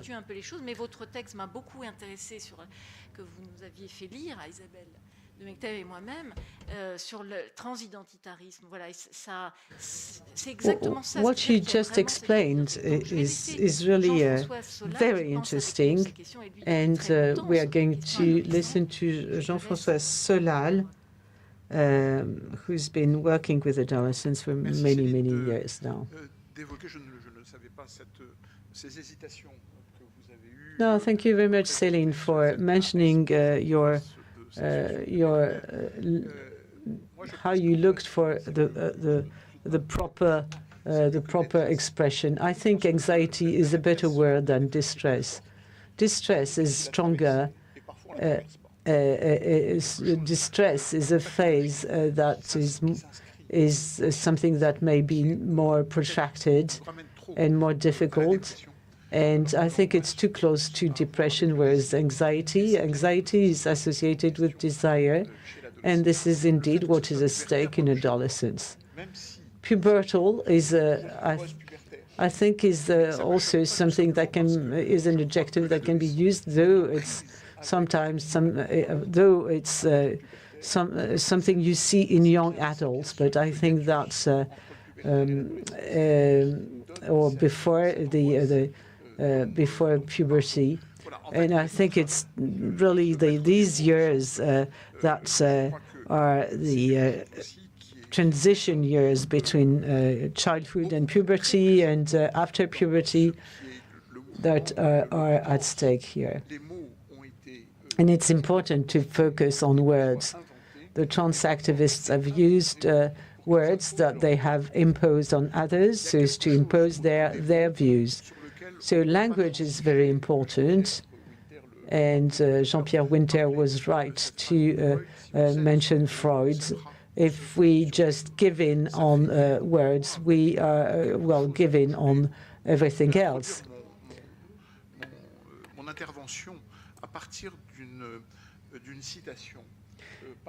And this is why I like to use a quotation by Stefan Zweig in his last book, The World from the Past. It started right after Hitler came to power. So he started writing the book at this time, and he put the final touch when he committed suicide in Brazil in February 1942. He sent the manuscript to the publisher, and he killed himself on the next day with his wife. So I think that in the book you can feel his great distress. He speaks about the world of yesterday. In yesterday's world, where everywhere was prohibited, everything that could prove easy to understand. The articles, the, a were suppressed. The syntax, the grammar was put upside down. Everything that had nothing to do with politics was discarded. But in the midst of this savage farce, I was terribly amazed when I saw that the intellectuals were keen on following suit and following suit and following the most terrible paths.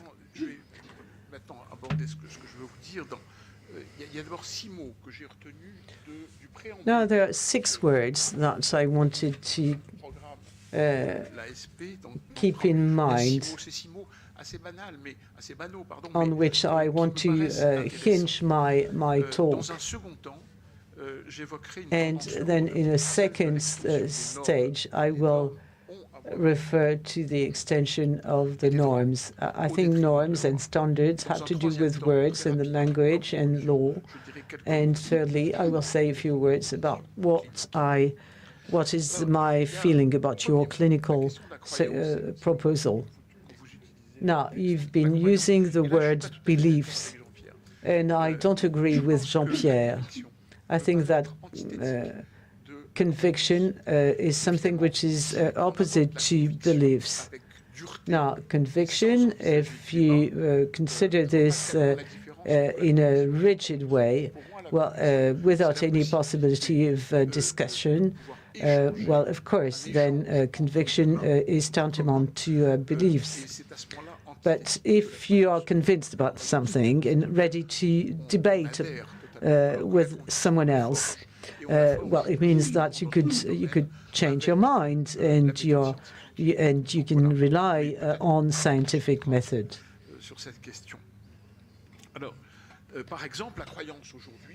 Now, what some of these young people believe in today is that they believe you can change sex as you wish, and that there is no discussion about this. Now, you can't really change sex, but you can change your sexuality. Joyce McDougall wrote a book entitled Eros with 1,000 different faces. Well, I think trans people would be happy to learn that you can't just have 1,000 genders, but there are 1,000 ways to express your sexuality. And Freud, not going that far, but always kept in mind bisexuality, but in a non-gendered way, as it were. And he says, I quote, "The opposition between sexes is something that fades away in another opposition between being passive or active." But he adds to that, "But I think that it's too likely that we we correlate activity with masculinity and passivity with femininity.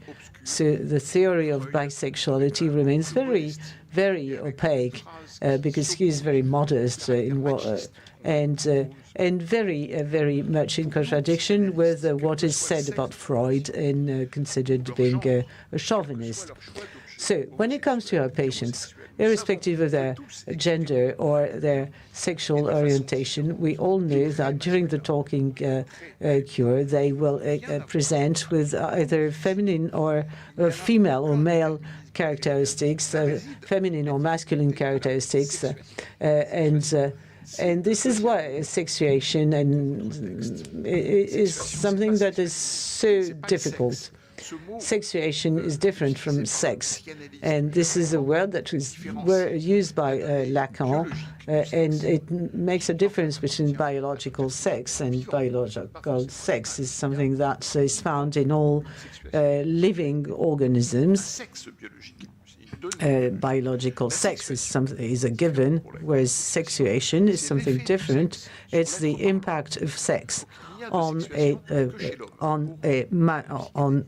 men and women, and so sexuation is restricted to mankind. Sexuation is something that does impact language, and sexuation is something that takes place in childhood, but is strengthened with the secondary sex characteristics during puberty. And there is, of course, the intermingling of masculine and feminine traits in everyone. So, and gender is a word that is used in order to desexualize, and it removes the issue of either sexual orientation and sexuation. We've mentioned the medical and surgical management of these people, but going from the word sex to gender is also an operation. It may not be a surgical operation, but it's a linguistic operation with consequences, and gender is affirmed. And affirmation is the fourth word I want to focus on. These are words that you are using in your preamble.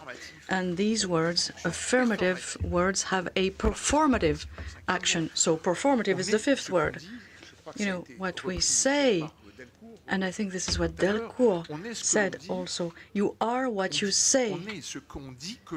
You are what you say you are. And so it's necessary to have this redundancy, and it's really magical. It's a magical thought, actually, sometimes. Performative refers to an act of speech sometimes, and sometimes it refers to some kind of a magical thought. I'm not saying that magical thought is not symbolic, of course, it says something. The performative declaration in the affirmative mode denies any obligation of evidence. It does not include doubt. It is based on the feeling, whether the feeling comes from yourself or from others, experts who are also using feelings.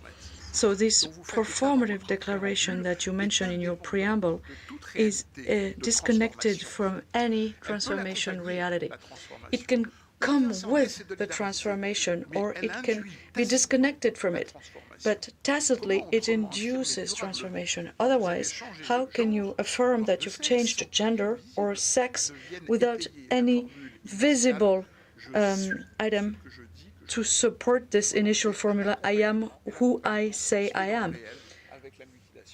So there needs to be some support, and the support is the mutilation. And then there is the sixth word, which I'm not going to dwell on, which is the question of self-diagnostic. It goes very well with performative.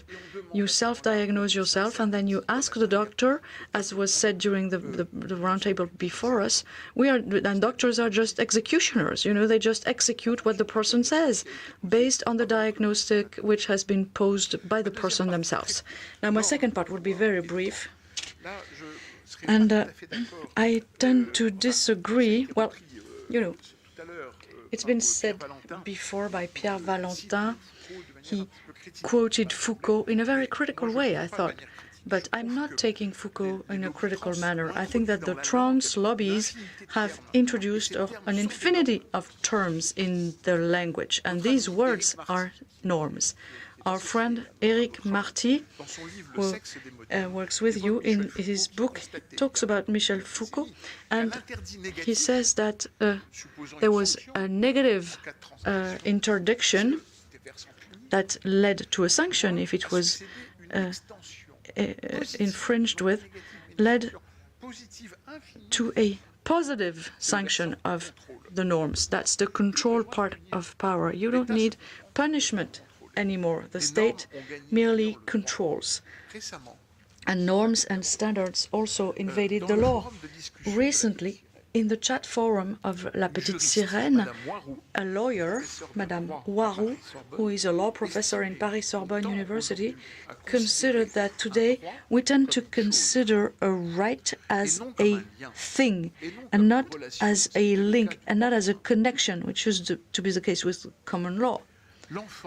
And children, in that case, would self-found themselves by choosing a status that is just there off the shelf for them to grasp on the free market of rights. And we are very, very remote from the law that comes to decide on something, to contribute something. You might think in our liberal evolution that this tends to increase individual freedom because power grants you authorization, but the social control of norms is stronger, and it forces every person to find what's in it for them. We ask you to find what's in it for you in all this armada of norms and of standards. You have to abide by them, not in a negative way, but rather in a positive way. You have to submit positively to the norms and the standards. So, law is no longer a topic, but rights are a topic. And the person actually is erased. The subject is someone who says no, as Gaston Bachelard said, but therapists and lobbies call themselves affirmative, trans-affirmative, and the lobbies find that psychoanalysts are negative. Let me give you an advice. If you have psychologist friends who wants to set up shop, well, let them not start a business as analysts. I think that they should say something like affirmative, positive therapist or something like that, and I'm sure that they would be very successful. And so you need to register the name. I mean, do something about that. It's going to work like hell. And now my last part is a quick conclusion, which has to do, I'm going to take only 2 minutes, this pubertal sexuation and anxiety. If we say that this anxiety is universal, it's not a disease, it's not a pathology, it's just a marker of puberty. Anxiety in psychoanalysis means that you're getting close to the desire, which is enigmatic, which is ambivalent, which has to do with love and with hate. And the anxiety really comes from what is outside of you, like rules. Rules don't come from you. They are like aliens, actually. It is the effect of the undetermined that compromises the narcissistic power of the child. The bodily changes of puberty, the effects of new sexual impulses are seen as an alien that might be seen as something that attacks you before it can be tamed and integrated. So pubertal sexuation anxiety forces the child to rework their relationship to others, because it is something that will enable them to recognize themselves and to recognize others. In some cases, the teenager cannot integrate this new factor And in that case, they are very happy that adults come to them with something that is ready to use, you know, a medical solution, because the adult will come to them and say, you were born in the wrong body. We, as adults, are going to remedy to that. And then the therapist instead offers a subjective work, work on the identity. It's an individual work that has to be done away from the social stereotypes in order to determine sexuation at some point. Maybe this is going to lead to trans identity, to a new gender, or more often than not, after the crisis, which is called teenage crisis, then it will lead to the status quo, actually. Thank you for your attention. Thank you very much, Jean-François. Now, when you look for ASP, don't spell ASP, because otherwise you're going to find aspirateur. You need to enter angoisse de sexuation pubertaire, the full words. Yes, I want to conclude with this ASP, pubertal sexuation anxiety, and make the link with tomorrow, because it's interesting that collectively we refused to let this word be imposed on us, gender dysphoria. This is not something that was invented by doctors. It was imposed on us by the trans activists. And of course, the question of lists, especially in the DSM, is very important in France. We resisted for a long time, and then at some point we could not resist any longer. And psychoanalysis was totally taken out of the DSM. And there's another reason which also pushed us to come up with this new classification, which is the detransitioners. Some of them say, we got the wrong diagnosis. And it was a gender dysphoria diagnosis, which led, in the case it was expressed, well, if the diagnosis is expressed, well, then there's treatment. Diagnosis equals treatment, and the treatment was cross-sex hormones, etc. So the idea was to no longer accept the word, and mostly to describe what was going on. Because, you know, this is really interesting.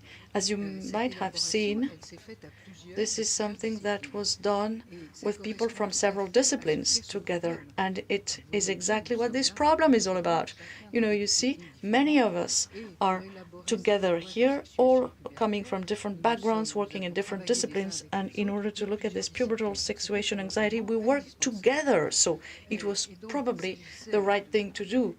And it was about defining what we observed clinically and in society, and to demonstrate that the consequence of that was not, if a child has all these signs, it doesn't mean that they are probably trans, very likely trans, and should receive treatment. But on the contrary, the idea was to consider that these were mere symptoms, and that the first treatment was actually therapy and psychoanalysis, possibly, if possible. And this is what led us to do this. And, well, first of all, we were rather happy, I must say, of the way it was received and the way it was almost immediately published in a major psychiatry journal, because it means that probably professional psychiatrists had expectations in that area, and what we came up with actually met with their expectations. And we also received very interesting comments. You know, when you go to the website of the journal in question, you see other psychiatrists, for example, who say that we should have added something like the duration, you know, saying that those signs should be observed for a certain period of time, a longer period of time, etc. So we also started a discussion with other professionals who have some experience and who can actually express precisely what they see, what they observe, and how we can actually make the right diagnosis, which does not mean that these teenagers showing these signs are necessarily trans that will have to be treated with hormones. Now, I would like to say a word about Céline. Céline has 50 ideas per second. Let's say 48 never come through, and 2 of her ideas usually work out and turn out to be absolutely effective. And this pubertal sexuation anxiety is something that she thought about, that she carried on her shoulders, and we really want to thank her for that.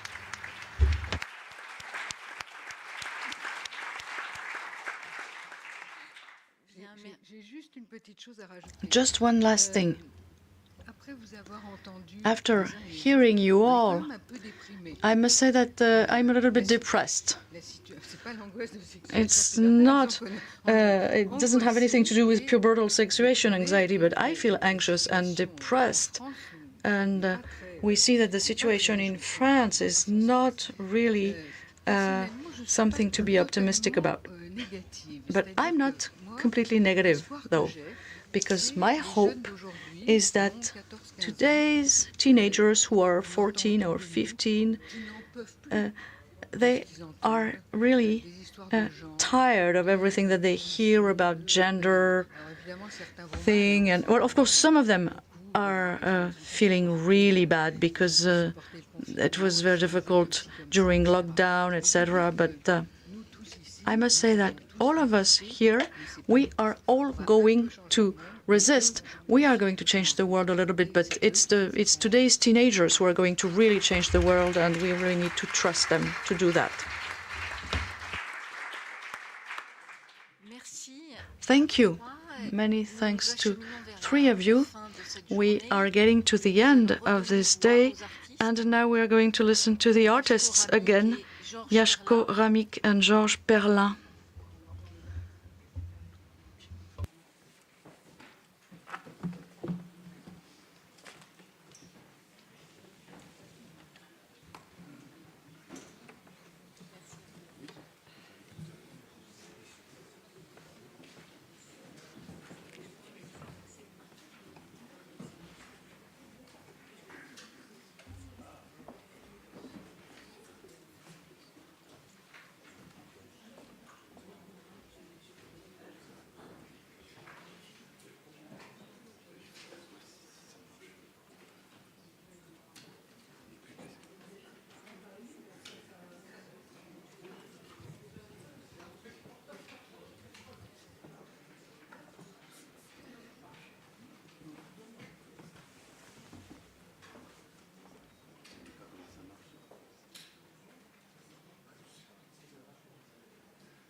Ça marche? Oui.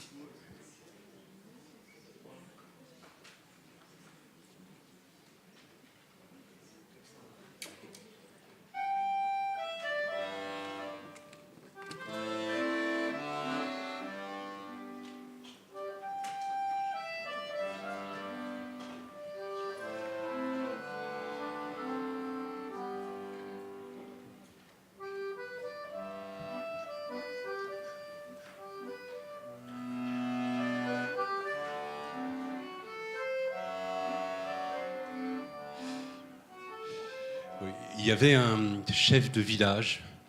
There was this village chief who had a lot of children, but they were all girls. There were 11 of them. And when his wife was pregnant with the 12th child, he waited for hours and hours, and when they told him that the baby was born, he said, "So? Is it a girl?" And they said, "No. No, no. It's a boy?" No. No. They said, "Come and see." and they presented him with some kind of a cradle in which there was an egg. And he said, it's a boy. And so he went to the next village, and he said, well, I have to marry him. And he found a young girl who looked good, and he investigated. She was from a good family because she was the daughter of the chief of the village next door. And so he started negotiating with this person. He says that he had a son who was very good, and everything went well. And then the village chief spoke to his daughter, and he says, you will have to be the fiancé of this young boy. Maybe you will like him, maybe you won't. And if you like him, well, then you will marry him. And so she went to the village of this first village chief. And at the beginning, it was all right. She didn't see her fiancé, and everything was fine. And then one day, because there's always one day in the stories, they were actually throwing millet in the fields, and the chief said, well, we're missing seeds. And so one of the sisters went back home, and when she arrived in her father's house, she saw this egg. It was a big egg that was walking, and it was singing. My father found me a fiancée, and when I find her, I will come out of the house with her, and I will be happy. And so the girl took the egg, and she put it back into the little box, and then she didn't say anything about it. And then the next morning, same, they were missing seeds. And so one of the sisters went back, and she saw the egg that was moving forward like that and singing the same song, swinging back and forth, and he was singing the same song. My father found a fiancée for me. When I find her, I will marry her and will be happy. So, and then the third day, same thing again. And then the chief said to his stepdaughter or his daughter-in-law, he says, well, you know, go and find some seeds because there's something wrong there. And so when she got into the house, she saw the egg, which was coming out, which was singing, my father found a fiancée, and I will be able to walk out of the house with her. This is a dramatic moment, and I will be happy with him, and I will be happy with him.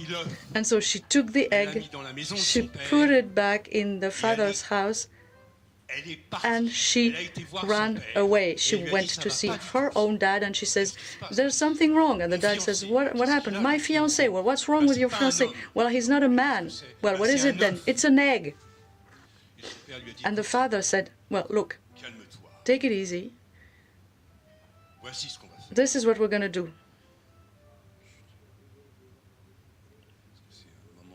No, it's a delicate moment here.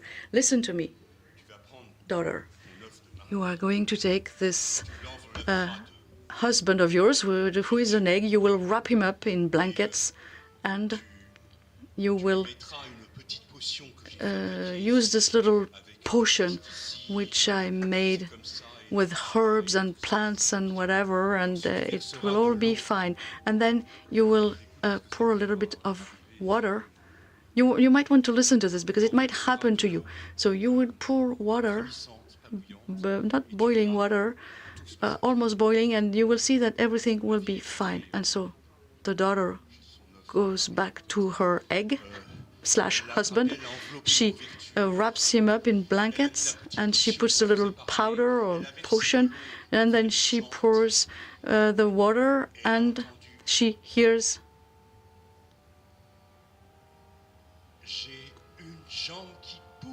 I have a leg that is growing, and another leg is growing, and an arm is growing, and another arm is growing, and backbone, eyes, nose, a mouth. It's finished. And so she opens, she removes the blankets, and she saw this young man who was so beautiful. He was so handsome. He was a little bit tired, so she put him to bed.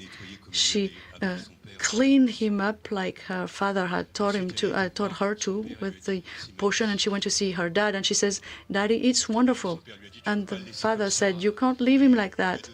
And he gave her a very beautiful hat and a leather jacket and a pair of pants, tight pants with a belt, and then a shield, beautiful shield, and a beautiful sword. And then the young man started walking, and he went out. He walked out of the little cabin, and all the young girls stopped to look at him. And then he sat down on this village square where the village chief usually sits. And the village chief, when he saw all the crowd around this guy, he says, "What's going on? Who is this person?" He asked this person, "Who are you?" And the person says, "It's me. I am your son, egg. I am your egg son." Well, but who made you? Well, it's my wife. My wife made me, you see. And everything changed. All of a sudden, the egg son was given a big house and fields and cattle. And the egg son had a wonderful, happy life with his wife. But you know, stories without but don't exist. Don't exist. No, not boring stories without but. But one day, coming home, the young lady saw another woman who was there. And this other woman, well, she was really not pleasant at all. And when the husband was back, he said, "Well, you know, you could be nice with my wife," and so she left, and she waited until the evening, and the sun set, and she gathered the shell, and she chanted the song taught to her by her husband, and then she could hear, "Oh, my leg is disappearing, and my other leg is disappearing, and my arms and my eyes," and she removed the blanket, and it was back to being an egg. And this is when people started to say, "Well, do something about this. You see, you're so angry. It's bad. You should calm down." But she couldn't. So she went back to her father, and the father said, "Do something about it. Forgive him." And after some time, she said, "Okay."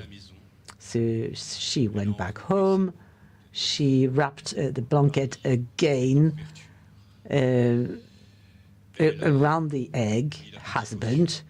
She used some drops of the potion that were still remaining, and then she poured almost boiling water, and she could hear the song, "I do have a leg growing, I do have another leg growing, and an arm, and the other arm, the head, the eyes, the nose, the mouth, and here I am." And she removed the blanket, and she could see and found again her husband, who told her, "Sorry, please do forgive me." And this is where the story ends.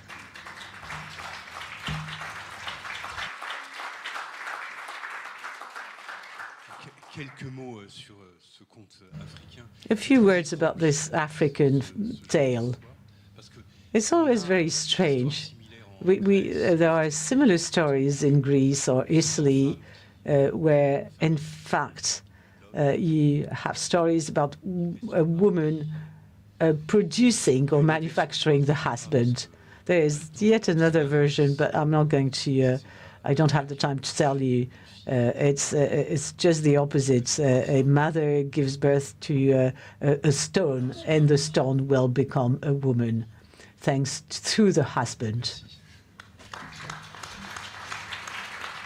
Thank you.